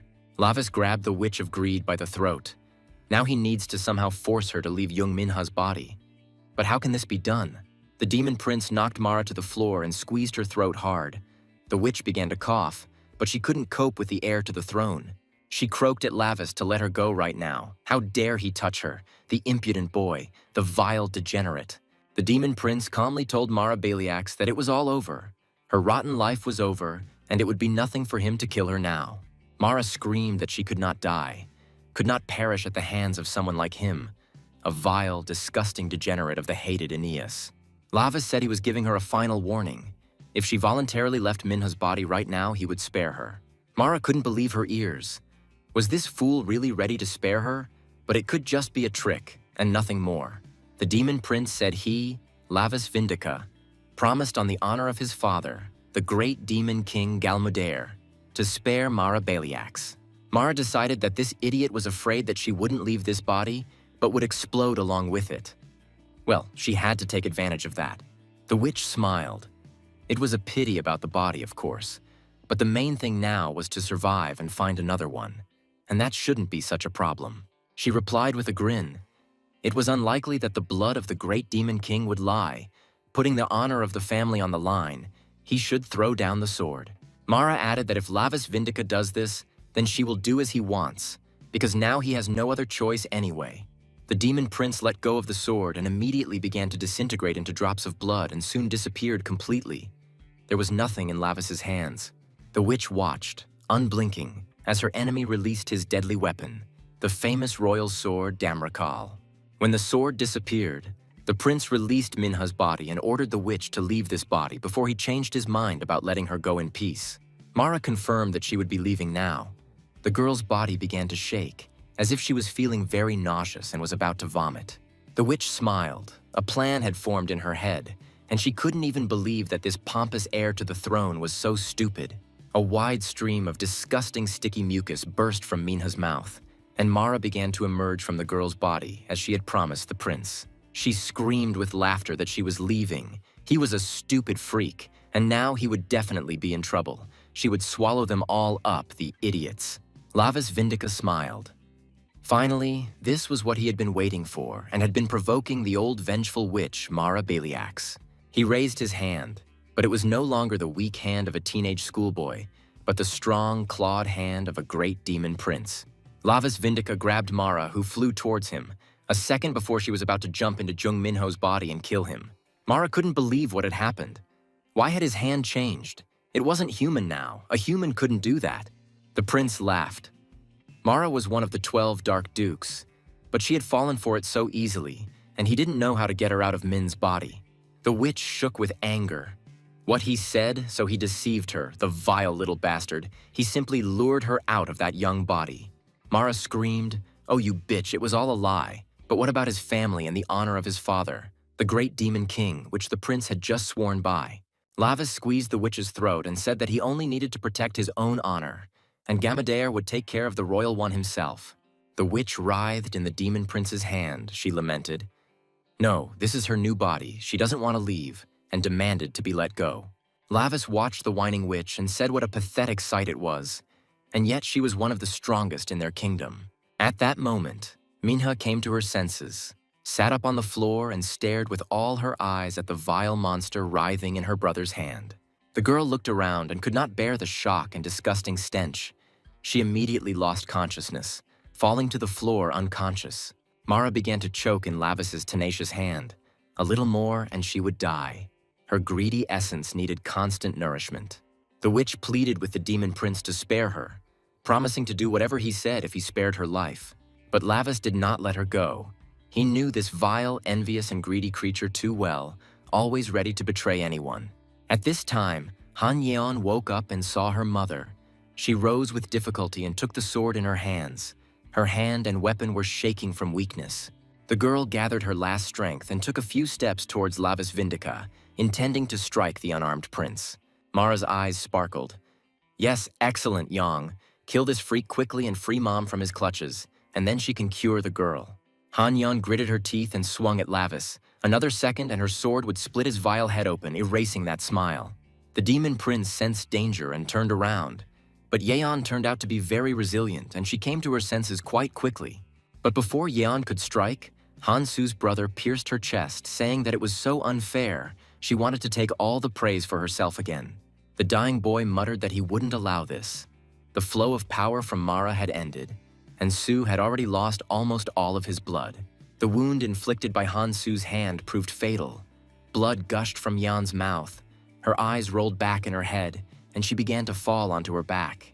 In the middle of the hall, in a pool of blood, lay a dead brother and sister. The twins remained inseparable until the very end, until their death.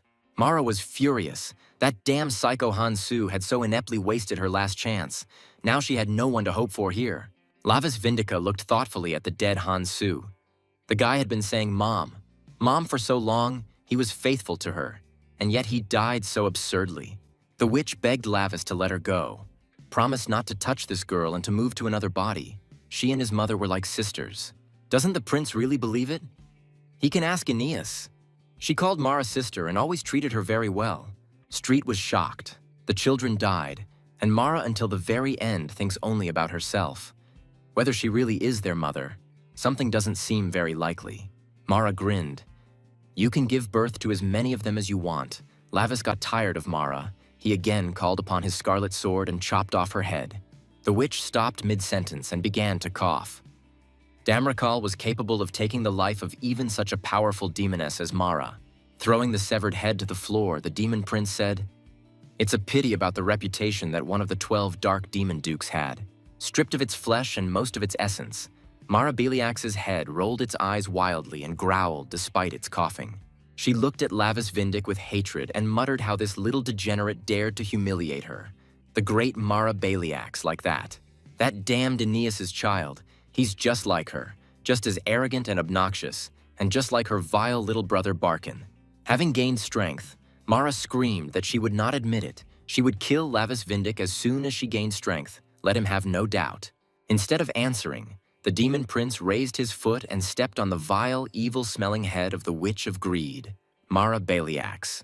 With a few powerful blows, he crushed what remained of the powerful Witch of Greed, famous throughout the entire demon kingdom. The head that had just been hissing and screaming turned into a puddle of sticky and stinking rotten slime, the essence of this greedy witch. Lavis wasn't sure he could absorb this anger. He silently looked at the pool of anger that formed after Mara was killed. But to the prince's surprise, the puddle quickly diminished, and it turned out that he was able to feed on this high-level demonic energy.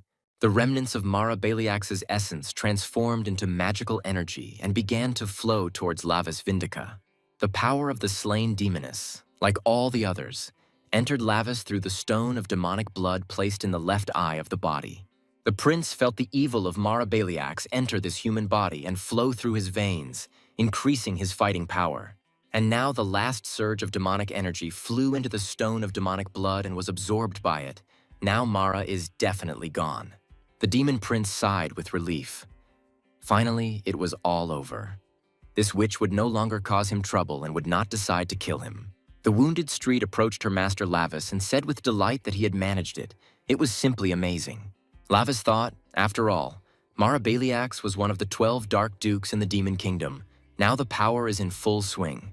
He transformed the demonic hand back into a human one, yet he is an exiled prisoner in a human body. The prince reached into his jacket pocket for a handkerchief, suddenly realizing how incredibly disgusting the place smelled because of the corpses and flowers. He covered his nose with a handkerchief and said what a disgusting and vile stench it was. All these corpses and flower-devouring things should be burned here. Compassionate Street looked at the dead twins with regret. She was sure that this all happened because of Mara Baliax. If Mara hadn't entered the human world and occupied Han Yeonju's body, they would have probably lived happily with their real mother. But the demon prince philosophically noted that we are not given to know this. Maybe Street is right, and maybe not. This is still unknown. Even if the parents are not demons, children can still die because of their greed. A prime example of this is Young Minha and her evil stepfather. Before Lavis's mind's eye, there appeared the eternally dissatisfied Jung Tai-shik, who had taken over his wife's inheritance. A contented Veltia carefully peeked out from around the corner to steal another look at her beloved handsome prince. The girl was happy. Everything worked out for her. But for now, it was time to get out of here before they found her out. Well, one more look and she could run away. Lavis Vindica turned to the pillar behind which Veltia was hiding and called out to her in a commanding voice, ordering her to come out. The girl hiccuped and timidly peeked out from behind the pole. How could that be? He shouldn't have noticed her. She was trying to stay out of sight. She hid behind the pillar again and tried to pretend that she was not there and had never been there. Maybe the prince had not noticed her after all. But Lavis loudly told her that he saw her and ordered her to come out. The girl's lido flared up. She asked, "Come on, pretend that you didn't see her." The prince called Veltia again. Street was shocked. Veltia is a famous weaponsmith with an ancient history in the demon world. Veltia, the youngest daughter of the Murtano family, bathed in love and adoration. The one everyone called a genius in the weapon business. Lavis angrily asked Veltia why she had followed him and sneaked into the human world, moving into this human body. The girl was indignant. She didn't follow. It was Wanbi who said that she was a gift for the prince. The surprise was a success, so it was time for her to leave here. Veltia, burning with embarrassment, jumped out the window and was gone. Street was surprised, but her face was exactly like Jin Jae-hee's. Veltia is the most capricious and arrogant of all the noble maidens, and is also known as Mr. Lavis's stalker. The demon prince clenched his teeth in anger. Again, Wanbi. It felt like the magician was constantly manipulating Lavis like a puppet on strings. He answered Street. And what does she think, Wanbei? That bastard probably placed Veltia's soul into Jin Jae-hee's body and sent it. All this greatly strained Lavis Vindica. He, the proud prince, heir to the throne of the great demon lord, became someone else's toy. The prince growled. Wanbei, the bastard, he promised Street that when they returned to the demon world, he would give the magician to her to obey. Lavis declared that Street would be able to boss Wanbei around as she pleased. But the girl was frightened. How could she dare to do such a thing? But after thinking about it, she asked the master for how long he would give her the magician Wanbei. Lavis angrily barked that he would give him to her forever. In the Demon King's castle, Barkan told his older sister the latest news about her beloved son exiled to the human world. Barkan exclaimed. He was so surprised. Lavis so easily took and drank the blood of Mara's daughter. His nephew was all like him. The queen shuddered. Aeneas asked. And then what? Barkan said. Using his new power, he cut off the tentacles, trampled the head, in general everything in that spirit. Barkan groaned dramatically. It was so cruel he couldn't go on. The queen smiled. Oh, poor Mara Beliax. Barkan said that if his sister was happy, then she should react normally.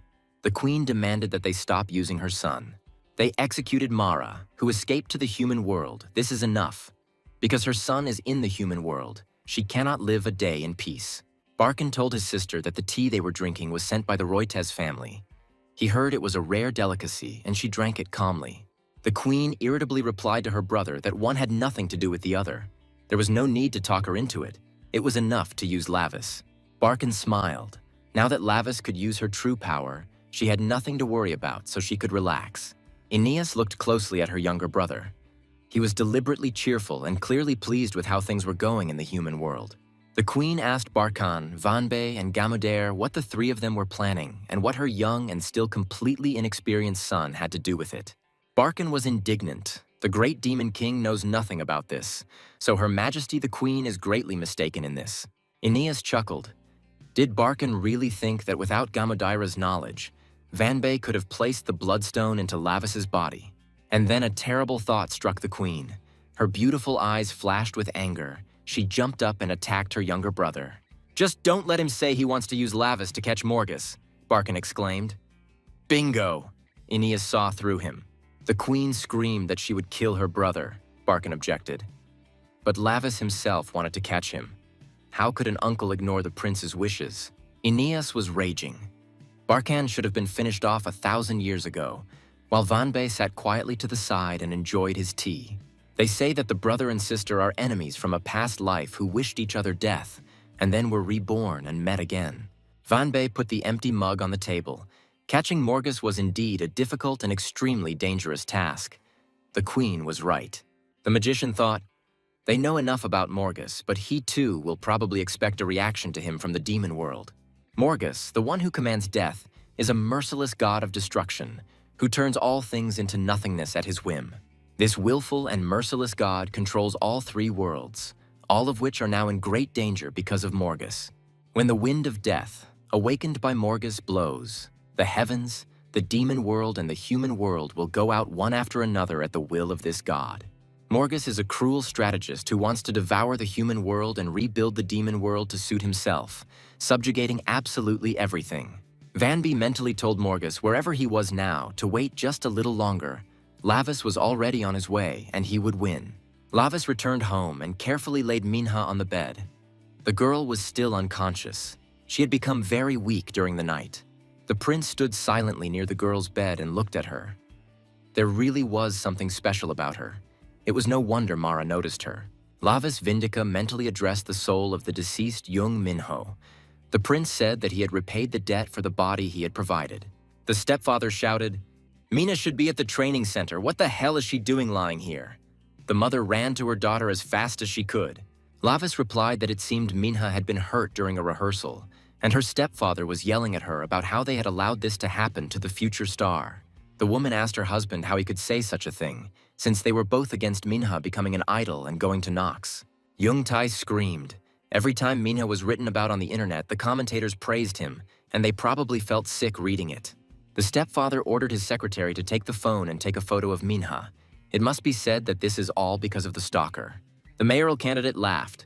Then they will get even more attention and sympathy. Their rating will jump even higher. The demon prince looked at Jung Tai Shik with disdain and thought that this idiot had gone too far and was ready to do anything to become mayor. Lavis turned to the man, who was now raging with anger, now laughing for no reason, and he had already opened his mouth to tell him everything. But then Minha's mother screamed. She screamed at her husband to stop right now. At least he could see what was happening to her child. A stunned Jung Tai Shik turned to his wife, and she continued. At first, she really believed that he would become a good father for them. But as soon as her father died, Jung Tai took over her inheritance and used their family connections for his election campaign. The woman had tears in her eyes, but she spoke firmly. Her money wasn't enough for Tae, so now he decided to use Min. That's enough. To barked, he took in a woman who was crazy about the beggar, ran away from home and had children. Her father begged him to marry.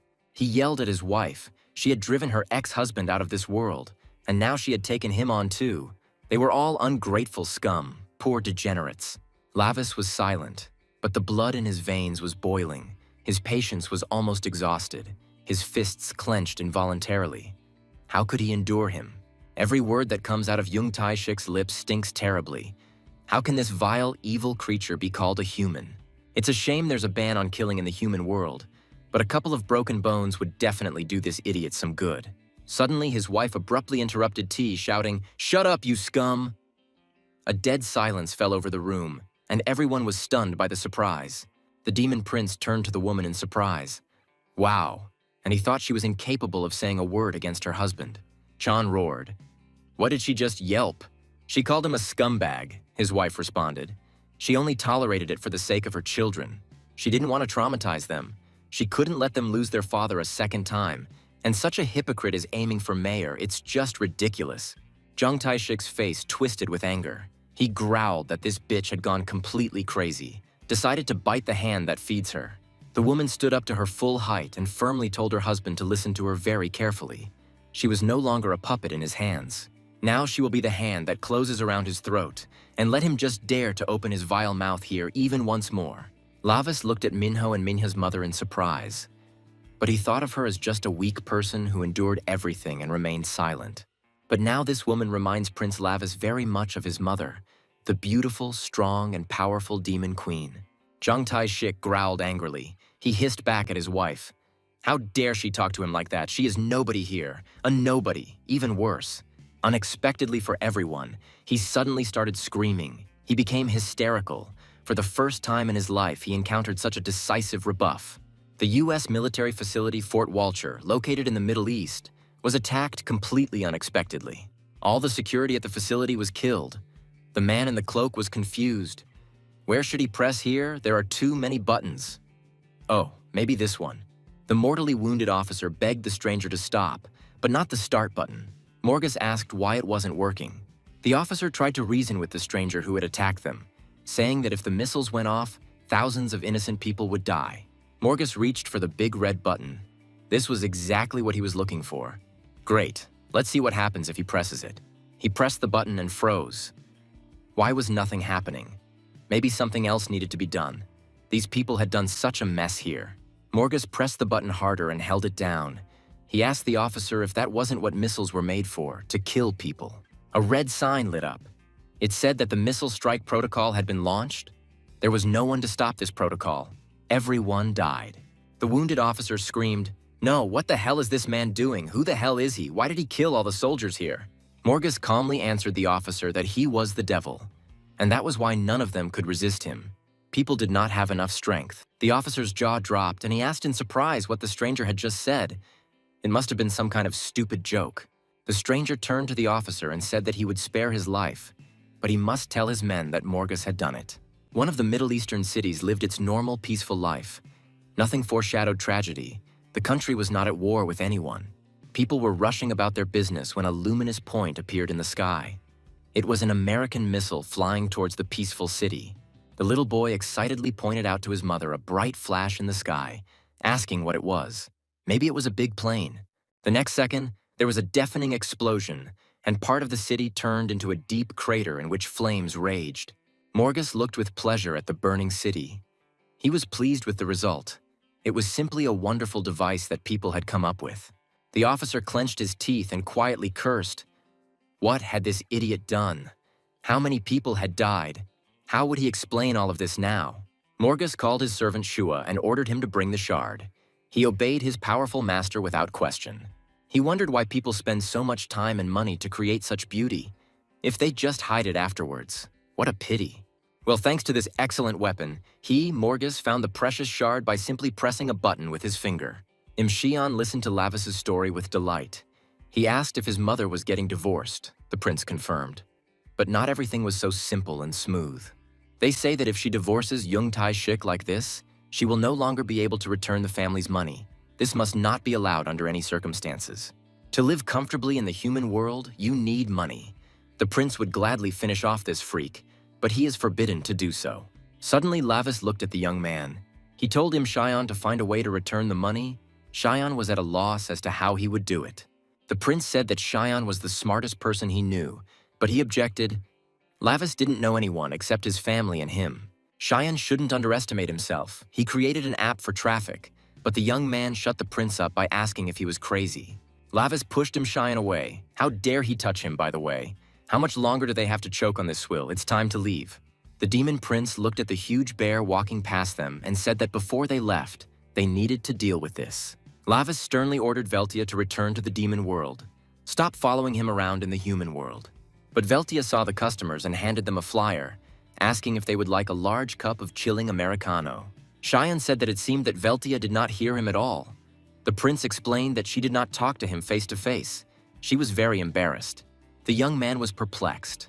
She was a brilliant blacksmith and weaponsmith, a talented alchemist, the kind that are born once every 3,000 years.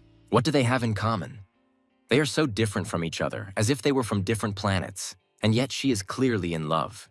When Veltia was still in her mother's womb, the great demon king Gamudire Vindica gave her father the everlasting flame. The girl was born in a great magical forge and was consigned to the fire of the unquenchable flame before she even had time to open her eyes. The father cried out, "Burn in the flame given by the great demon king. This flame will show you the path you must take." Fire devoured the flesh of the newborn Veltia, and the whole world seemed crimson to her. It was very hot, and thus a brilliant weaponsmith appeared. Elder Murtano reported to the demon lord, "O great demon king Gamudire Vindica, the promised creation is finally completed." Veltia's father held out a gift, the Maw of Cositus, which absorbs the false oaths of traitors, turning them into a punishment of icy shards. Gamudire looked at the elegant mask and said, "This is a work of art in which pain is elevated to the absolute." Count Valdior Murtano replied proudly that it was a masterpiece created by the genius of their family's weaponry, his Veltia. The Lord said that the Count's daughter's praises could fill the entire palace. But looking at this work, he understands that they are well-deserved. The Maw of Cositus will go down in the history of the demon world. The skill of this young talent can truly be called the greatest. The king sighed. He envied the Count, because he was raising such a genius as Veltia, while his son brought nothing but headaches. Gamudire added that this was just an old man's grumbling, and that he shouldn't take it to heart. He gratefully accepted this gift from the Murtano family. The demon lord proclaimed that from now on the future of the demon world's weaponry is in the hands of the Murtano family. He is counting on them. A satisfied Count Valdior, together with his youngest daughter, walked leisurely through the palace of the demon king. The visit had been a success. He asked Veltia if she had heard how highly the great demon king had praised her creation and raised the status of their family. At that moment, the queen came towards them. She was dragging her son and saying that the king must be magnanimous and able to forgive. And Lavis cried out that forgiveness and generosity belittle the greatness of the demon king. A true ruler should not know pity. Aeneas barked. In that case, she would take him to his merciless uncle and let him not hope to beg for forgiveness. It was then that young Veltia first saw the eccentric Prince Lavis Vindic, who forever captured her tender heart. No one could ever understand how exactly this headstrong boy was able to conquer the brilliant and hard-working Veltia. Count Valdior Murtano, inspired by the support of the Demon King, encouraged his youngest daughter to create new masterpieces. Now the forge became Veltia's home. Her father called it his creation, and the unquenchable flame showed her the path of the alchemical genius. Veltia spent 300 years in the forge, manipulating fire, studying ancient tomes, and creating unique weapons using alchemy.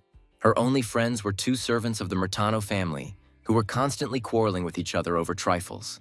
Khosri constantly bullied the naive Juan, bossing her around and sending her to do the dirtiest tasks, like cleaning the stables. Juan complained to Lady Veltia about the injustice, and Khosri made excuses, while the younger Murtano mastered the secret science. This time, Juan complained to the lady that Khosri had eaten all the demonic fruits that the Count himself had given them as a reward. To stop the squabble, Veltia allowed Juan to take her share. It would be fair and would finally put an end to the useless argument. Khosri was indignant. Well, how can this be? It was yesterday, and today she did not eat, and asked permission to eat one fruit, and Juan will eat two. Veltia, without looking up from her book, gave her permission. The maids were delighted. Their young mistress was so amazingly kind and generous. Juan burst into tears. And why had the Count never brought such a sweet lady out into the world? Keeping her locked up in the forge, the Count was so cruel. Veltia explained that her father had promised that as soon as he ascended the Black Throne, she would be able to leave this place. But for now, she was still studying. Khosri smiled, wishing this day would come soon. They would definitely go to the king's castle so that Veltia could meet with Lavis. Veltia's cheeks flushed with embarrassment. She again remembered Prince Lavis. He was so handsome, so strong and powerful. For the girl locked in the forge, he seemed like an unattainable ideal. She could only dream about him, which is what she did for 300 years. For Veltia, almost a recluse, stories from the lives of the maids, their jealousy and friendship, their squabbles, were the only entertainment. And the girl's stories of love were the only book of life that allowed her to feel alive until the terrible day came. Veltia was born in a forge and spent her entire life within its walls, as if in a dungeon. As time went on, the girl became more and more skilled. As she learned the secrets of demon alchemy, her magical power grew and Veltia began to lose control of it. One day, Veltia was badly burned. She screamed loudly in pain, feeling that the unquenchable flame was burning her unbearably. The young mistress's faithful servants came running at the cry and saw that their Veltia was completely engulfed in an unquenchable magical flame. Veltia extended her hand to Juan and Khosri, shouting that they should not come near her under any circumstances. It was very dangerous for them. But a stream of furious flame burst from Veltia's hand and instantly engulfed the bodies of the maids, and they screamed piercingly. The unquenchable flame destroyed the weak bodies of Juan and Khosri in the blink of an eye. It was impossible to save them. The girls died immediately. Veltia was horrified. She killed with her own hands her only friends who had been by her side for the last 300 years. The girl screamed, tears streaming from her eyes. What had her unbridled magic done? Now she had become dangerous to those around her. Time flowed like molten metal, only increasing the heat. The flame of Veltia, burning ever more furiously, melted them completely. She walked up to the skulls, the only thing left of Juan and Khosri, her friends, and a stream of bitter tears flowed from Veltia's eyes. Veltia was hysterical that day. She couldn't believe that her faithful servants were no longer there, and that she herself had killed them. From that very day on, by order of the Count, demons deprived of magical power did not dare even approach Veltia's forge. And yet, despite the incident, Veltia's father was pleased. He told his daughter with a smile that she had now become the embodiment of flame. The girl then told her father that she could no longer stay there. She wanted to leave. Now she didn't even have those maids. But Count Valdior Murtano didn't want to listen to anything Veltia was saying. She was not allowed to leave the forge under any circumstances. And if someone kidnaps Veltia, what will happen to their family then? Their clan has finally taken its place among the 12 Black Thrones. The father asked the girl if she really wanted innocent demons to die at her hands again, like the poor servants Khosri and Juan. Veltia's imagination immediately conjured up images of 2 girls burned alive, and she remembered their heartbreaking death cries. Veltia was terrified that she might kill someone else in the same way, and she meekly said that she would never, ever leave here. Count Murtano was pleased with his daughter's reaction. The fame of their brilliant weaponsmith had already spread throughout the demon kingdom. Veltia clenched her fists tightly, her hands shaking. She had condemned herself to a life in the forge of their rich and renowned house, Murtano. From that very moment, young Veltia was left completely alone. The servants were afraid to even come close to her. Everyone knew about Khosri and Juan. Days passed, imperceptibly intertwining into years. Decades passed since then, and Veltia still lived in her red-hot forge. The scrolls of orders left at the door of her forge became Veltia's only tangible connection with the living outside world. The girl's memories became like a pile of scrap metal, and her existence turned to ashes. Everyone even forgot what she looked like. And when the meaning of Veltia's life had already begun to fade, an amazing event happened that once again breathed into her the desire to live. It rained heavily during the night, and no one wanted to go out on their own free will. It seemed as if the whole sky had turned into a continuous stream. Vanby grumbled. And what the hell possessed him to follow this psycho? Because of this, he was soaked to the skin. Lavis interrupted his friend. Stop whining already. The demon prince said that he, the future great demon king, needed a worthy weapon. But his father was stubborn, saying that it was still too early for him, so what should he do? They say that you only have to voice your wish here, and the local alchemist will fulfill it exactly. Lavis simply has to try it. Wanbi asked what kind of weapon he wanted. The prince wanted the most flawless sword in the entire demon world. What was the name of that alchemist? The magician knew only from rumors that ever since this genius appeared in the Murtano family, they occupied one of the 12 black thrones. He doesn't know Wanbi's name. He's definitely not a simple craftsman. They're currently supplying weapons to all the inhabitants of the Demon Lord's castle. Mac chuckled, and indeed, Lavis was an exception. The prince barked at Vanbay to shut up, and why was there so much stuff here? Lavis wanted to see the alchemist as soon as possible. I wondered what he was like and where he was. The heat here was simply unbearable. Veltia, who was watching the uninvited guests, was stunned. It was Prince Lavis. Could it really be that he himself had come to visit her in her forge? The girl couldn't believe that the prince and his friend were really looking for her, since she was the brilliant alchemist and weaponsmith from the Murtano family. Veltia's cheeks flushed. She mentally asked the guests to look here. That same brilliant alchemist was right in front of them. Finally, Lavis noticed Veltia. He asked her who she was and how long she had been standing here, whether the little one had seen the brilliant alchemist here. The girl froze with happiness. Prince Lavis turned to her.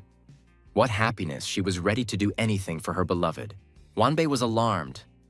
Who is this? We have to get out. If they get caught, they are finished. The prince asked him if he is normal at all. It is already too late. The girl sheepishly said that her name was Veltia Murtano, and that she was the alchemist and weaponsmith they were looking for here. Wanbi couldn't believe it. The alchemist was such a small thing. It couldn't be, according to rumors. He should look like a terrible monster. They said that ordinary demons would burn alive from just one look from him. Veltia was shocked. Could such rumors really be spread about her? Lavis chuckled. She was just a small girl, so you can't trust rumors. He asked the little one if she could make him a sword. Veltia looked at her beloved prince with wide eyes. He had just called her a little girl, and if she was little, then she was cute. The girl's imagination raced like a whirlwind. Darling means beloved. In that case, he now called her cutie. What happiness. At that moment, the girl's heart was filled with golden light, and her sweet prince appeared again in her gloomy life as a hermit. Blushing with embarrassment, Veltia answered the prince that she could make a sword. Lavis asked if this was true and what she needed for it. Since the materials for the perfect weapon will have to be smelted in the unquenchable flame, she needs Lavis's soul to work. The prince was stunned. What was she saying? Should he burn his soul? In that case, he doesn't really want this sword that much. Veltia reassured him. He should open up to her and she would see everything. The soul, the mana, his path, the prince asked, and how she was going to see it. The girl simply replied that she would simply continue to observe. She was an alchemist after all. She was given the ability to see such things in all demons. For the sake of Lavis, who looked at her with warmth for the first time in his life, Veltia vowed to use everything to create the sword. And to fulfill this oath, Veltia left her prison to discreetly observe Prince Lavis Vindica everywhere. It was a very difficult step for a girl who had not gone outside for hundreds of years and had buried herself alive in a weapons forge. But she plucked up her courage and left the walls of the forge. She overcame her fear, all for the sake of Prince Lavis, dear to her heart.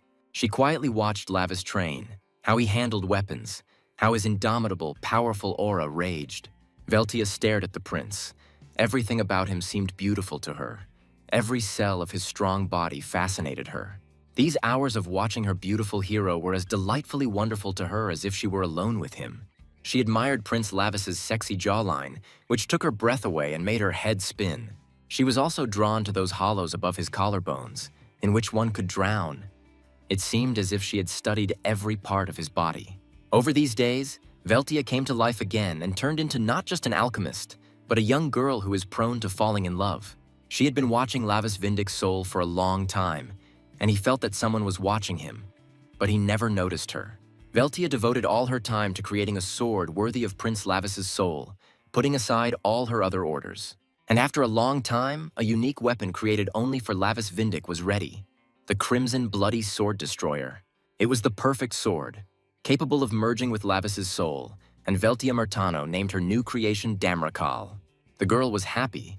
She had finally created a sword exclusively for him. a sword into which she had put all her knowledge. A starry night fell on the demon world, but Veltia could not sleep. She finally finished the sword, but how to give it to Lavis? She paced the forge with excitement. She was so ashamed. What if he didn't like the sword and he hated her? What should she do then? Suddenly, the door of the forge swung open and the demon prince entered. He shouted to Veltia to give up the sword as long as she could hold on. Lavis walked down the stairs to the girl and asked how much longer she would simply watch him, since 100 years had already passed. Veltia shook with embarrassment. It was so creepy. Prince Lavis came here to her personally. But what if the crimson sword disappoints him? The worried girl was afraid that the prince would say that this piece of iron couldn't even cut off the monster's tongue. And what if he got angry with her?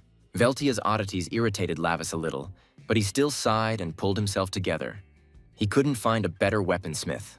He told Veltia that he was leaving tomorrow to clean up the traitors of Zeogonon and asked her to give him the sword today. The girl's face flushed when she heard the words of her beloved prince.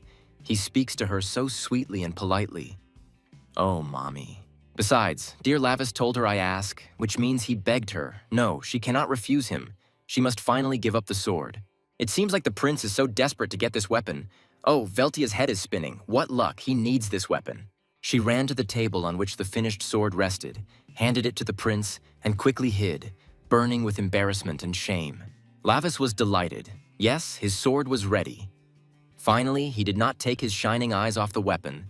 This was just what he wanted. Veltia was shaking, hiding behind the table. She said to herself, I don't know anything. I already gave it away. I still gave it away. Oh, what will happen? Her teeth were chattering with horror and excitement. The prince was silent. She was finished. She was so scared. What if sweet Lavis Vindica scolded her for this sword? Suddenly she heard Lavis's voice. He told Veltia that this sword was damn good. She stopped shaking and blushed. The prince admired the blade's balance. It was simply perfect.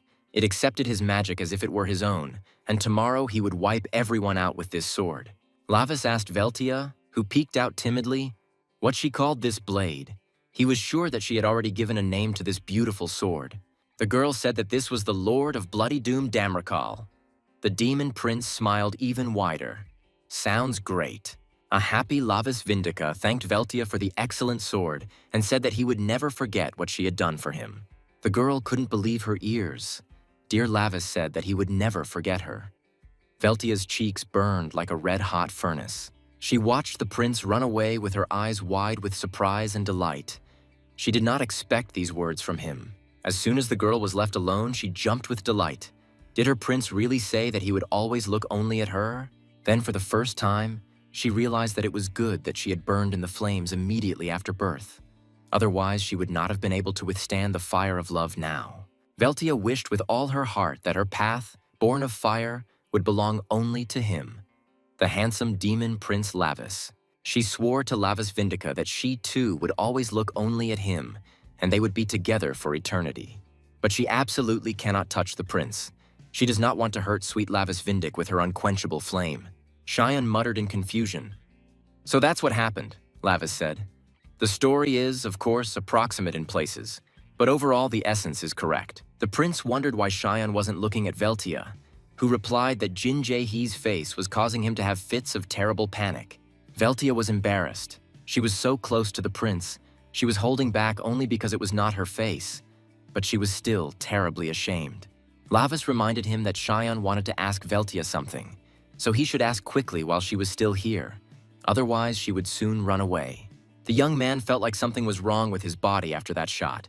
He was so agitated as if he had gone crazy. He was not like that at all.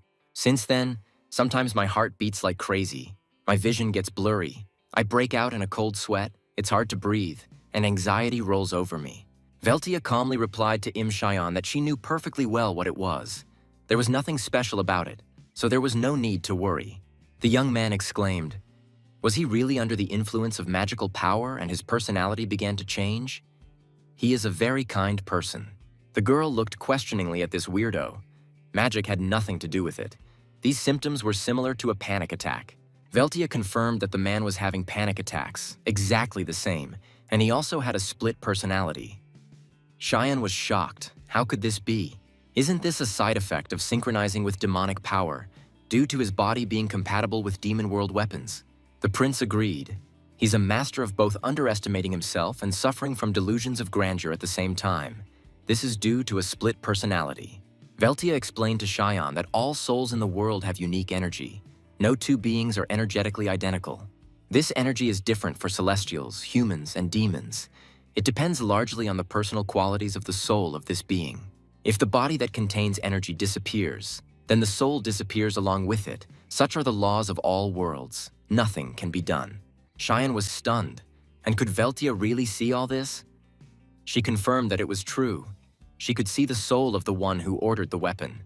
Veltia determines what energy the soul it sees needs and creates a weapon that is ideally suited to that soul. The girl clarified that she only complements the energy of a specific soul. She cannot change or create it anew. This is beyond her power. That's why it's so important to truly understand the client's soul, what they're capable of, what their opportunities, desires, and even passions are. Xian was stunned, which meant that his joy at receiving the gun was due to the fact that this weapon suited his second personality. The energy of the second personality, which Cheyenne didn't even know about, burst out. Veltia only made a gun that suited it. The young man sadly hung his head. He sighed. It can't be, just think. It turns out that such a person was hidden inside him. Lavis noticed that Veltia was surprisingly talkative today. The girl hiccuped in fright, blushed, and covered her face. She jumped off. That's it. Enough. She held out for so long only because she wasn't in her real body. But still, it was time for her to go. The prince barked. Where is she going? She's making him angry, so let her go back to her native world of demons, to her favorite forge. Veltia replied that she didn't want to. The prince promised that they would be together forever, so she would stay with sweet Lavis forever. And the girl in the pink bear costume ran forward, dancing and singing a song. She was glad to stay here forever. Cheyenne was surprised. Lavis had such tastes. The prince growled at him to stop talking nonsense. He didn't say such things. She made it all up herself. The demon prince was overcome with anger. This absurd situation had arisen because of that freak Wanbei. Who else could have thought of Veltia? Lavis raised his head and shouted, "Oh, you bastard, you're looking at me and grinning right now. Come here, you brute." And suddenly, as if in response to the call of the demon prince, strange purple stripes began to shine in the sky. Someone was approaching Lavis. A smiling Wanbei, dressed in a school uniform, appeared near the table where Lavis and Cheyenne were sitting. The prince jumped up, asking why Wanbei actually showed up. Was he also condemned? The magician objected. No, he was here as an official envoy. Wanbei greeted his bespectacled colleague, next to such thick-headed people as the prince. Brainy guys like him and the magician were needed. The magician said to Cheyenne, a friend of his friend and his friend, "So there is no need for formality," the prince barked. "Why on earth is Wanbei his friend? He is a traitor." Wanbei was surprised that Lavis still hadn't realized why he was sent to the human world. The prince screamed, because he was a sinner. The magician did not retreat. But why did they give him the bloodstone then? The prince replied that they apparently wanted to curry favor with the great demon king. Wanbei sighed, wondering if Lavis even sometimes thinks with his head. The prince was indignant. He was simply stating a fact, nothing more. The magician turned away. Okay, he can continue to dwell on the facts and die in this body, Lavis roared. What were they planning there? After a short silence, Wanbei asked the demon prince if he remembered the death demon Morgus, who had been imprisoned in the human world for a long time. So he started to act. Some time ago, they noticed that he began to collect fragments of the Circail hidden here. Lavis Vindica was wary. Morgus the prince had long dreamed of catching this bastard, but this exiled demon is incredibly strong. The magician said that Morgus was going to perform the reverse creation of the Circail in order to destroy the heavens, the demon world, and the human world. In the luxurious casino hall, everything sparkled and shimmered, reminding players of the possibility of a luxurious, carefree, rich life. The slot machine cheerfully spun bright images, instilling hope of a rich jackpot in avid gamblers. One of the players cursed and grabbed his head, again in the minus. What kind of bad luck has he had lately? Just a nightmare. He slammed the machine gun and shouted that it had taken him 3 days to do this, and demanded that the damn thing return his money right now. Bavor Hilt smiled and told Mr. Namuja to pull himself together, and he handed over some chips to calm the demon down. Namuja was delighted and thanked Bavor Hilt, saying, "I don't know who you are, but as soon as I hit the jackpot, I'll return twice as much." Having inserted a chip into the machine, The player again took hold of the slot machine's lever and immersed himself in the process of gambling, forgetting about Bavor. The pictures on the scoreboard started spinning at a furious speed. Namuja stared at the colorful board. Just a little more and he would win. His eyes sparkled greedily, as if enchanted. He repeated, "Jackpot, now he must definitely hit the coveted jackpot." Bavor leaned over and whispered quietly that he needed to tell Mr. Namuja something, but he was too absorbed in his game to listen. And so the pictures on the board finally stopped. The jackpot flew past the gambler again. The third picture did not match the first. Namuja roared, "Damn it, it almost worked. The damned piece of iron robbed him again. Why can't he win?" And at that moment, not far from him, a man beside himself with happiness shouted, "Hooray, the jackpot has been hit!" and laughed loudly. Namuja grimaced. The gambling demon shook with anger. "You bastard, there will be no jackpot if he doesn't get it." He snapped his fingers. At this time, Bavor Hilt quietly told Namuja that the demon prince and heir of Lavis Vindica was now imprisoned in the human world. As soon as the meaning of what was said reached the exiled demon, he asked in bewilderment, "What? How could such a thing be? It was incredible." Namuja pointed his fingers at the jackpot machine and said, "Roar to prevent some little man from winning." At that very moment, the slot machine exploded. Flames burst into flames, and the man who had just been rejoicing was taken aback. "What the hell? Where is the money?" He fell to the floor, the fire from the exploding machine gun spreading to him, and he screamed, begging for help to put out his burning clothes. There was a commotion in the hall due to the exploding machine. Namuja sighed. "The jackpot always goes to anyone but him." Namuja stepped aside a little and demanded that Bavor Hilt lay out what he was saying, as he was saying that Lavis was in prison. Bavor confirmed that this was true. He saw him himself. He was exiled for the fact that he slaughtered the entire Hilt family without any sanctions, only of his own free will. The last Hilt laughed to himself, but Lavis himself ordered that everyone be told that he had come down here. Well, many would be happy. So Bavor told Mr. Namuja that he would be simply happy to meet the heir to the throne in the human world. Meanwhile, Wanbi told Lavis why and for what purpose he was sent to the human world, and that they were constantly watching him. The prince concluded that Vanbe, his father and uncle, had conspired and sent him here to stop Morgus. But wasn't he in his own body? And he, Levisa, was locked in this flimsy human carcass and sent to deal with Morgus. Is this normal? Vanbe replied that Prince Lavis was wrong. Morgus was not quite a demon now either. He had been locked in the human world for several hundred years. True, during this time he seemed to have managed to rebuild his body. Morgus now became something of a hybrid between a demon and a human. Imshayan asked the magician if Morgus could freely use both demonic power and human energy. So they modified the prince with a demonic bloodstone, just like Morgus himself. Wanbi laughed, the smart, bespectacled man. Lavis asked why him. The magician explained that he was the only one in the entire demon world who was truly capable of dealing with Morgus. But if he, the offspring of the great demon king, were to go to the human world through official channels, it would give heaven a reason to start a war. So they thought about it and resorted to a trick, imprisoning him in a human body, which makes it clear that heaven has nothing to do with it. The prince frowned and asked his old childhood friend why he hadn't told him about all this right away, before he was sent here. Vanbe sighed. If he had said in advance, would Lavis have come down in a human body and would have been hysterical that he wouldn't go anywhere. So the magician wants him, the prisoner, to stop Morgus, save the world of people and prevent the war between heaven and demons. If the demons descend here, the heavens will consider it an attack, which means there will be no reinforcements. Wanbi smiled. Lavis became smarter.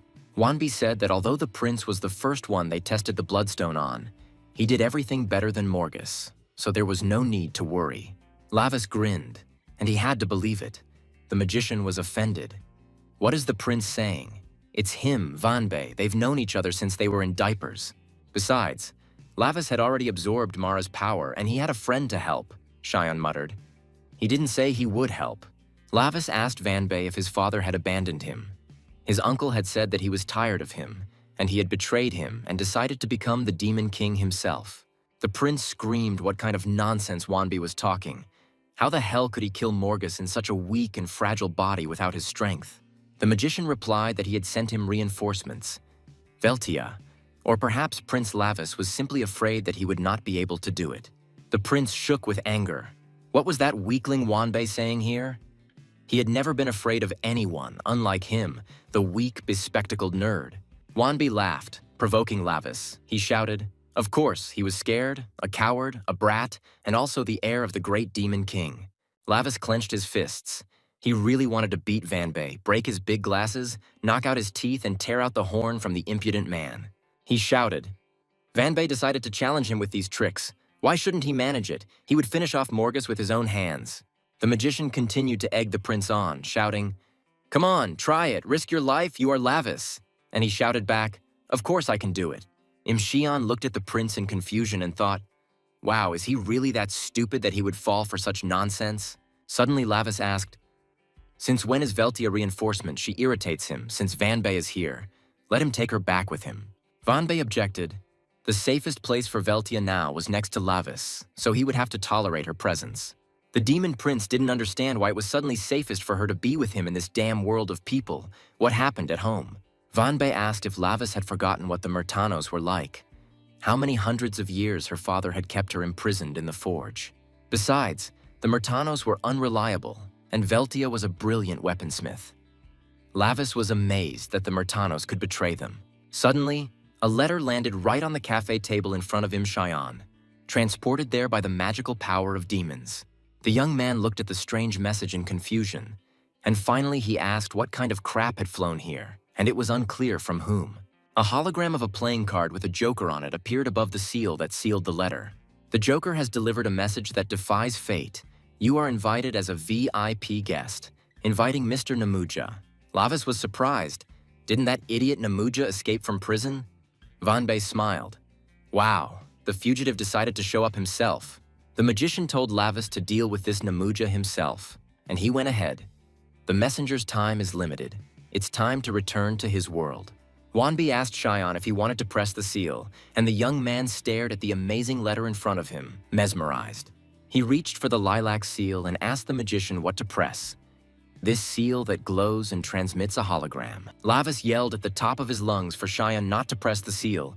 It was a magical trap. Namuja would be waiting for them in his lair. But it was already too late. Imxian's finger had already landed on the lilac seal that sealed the fugitive demon's message. The demon prince only had time to curse before he and Xian were sucked into the portal that the seal on the letter served as. Soon the screams died down, and Lavis Vindica and Imxian disappeared into the shining seal, as if they had never been there, leaving only flashes of light. Wanbi looked at the message from one of the dangerous and powerful fugitives of the demon world, Namuji, and wished Lavis and Xian good luck. Lavis looked around and realized that they had entered a casino. He growled at Xian.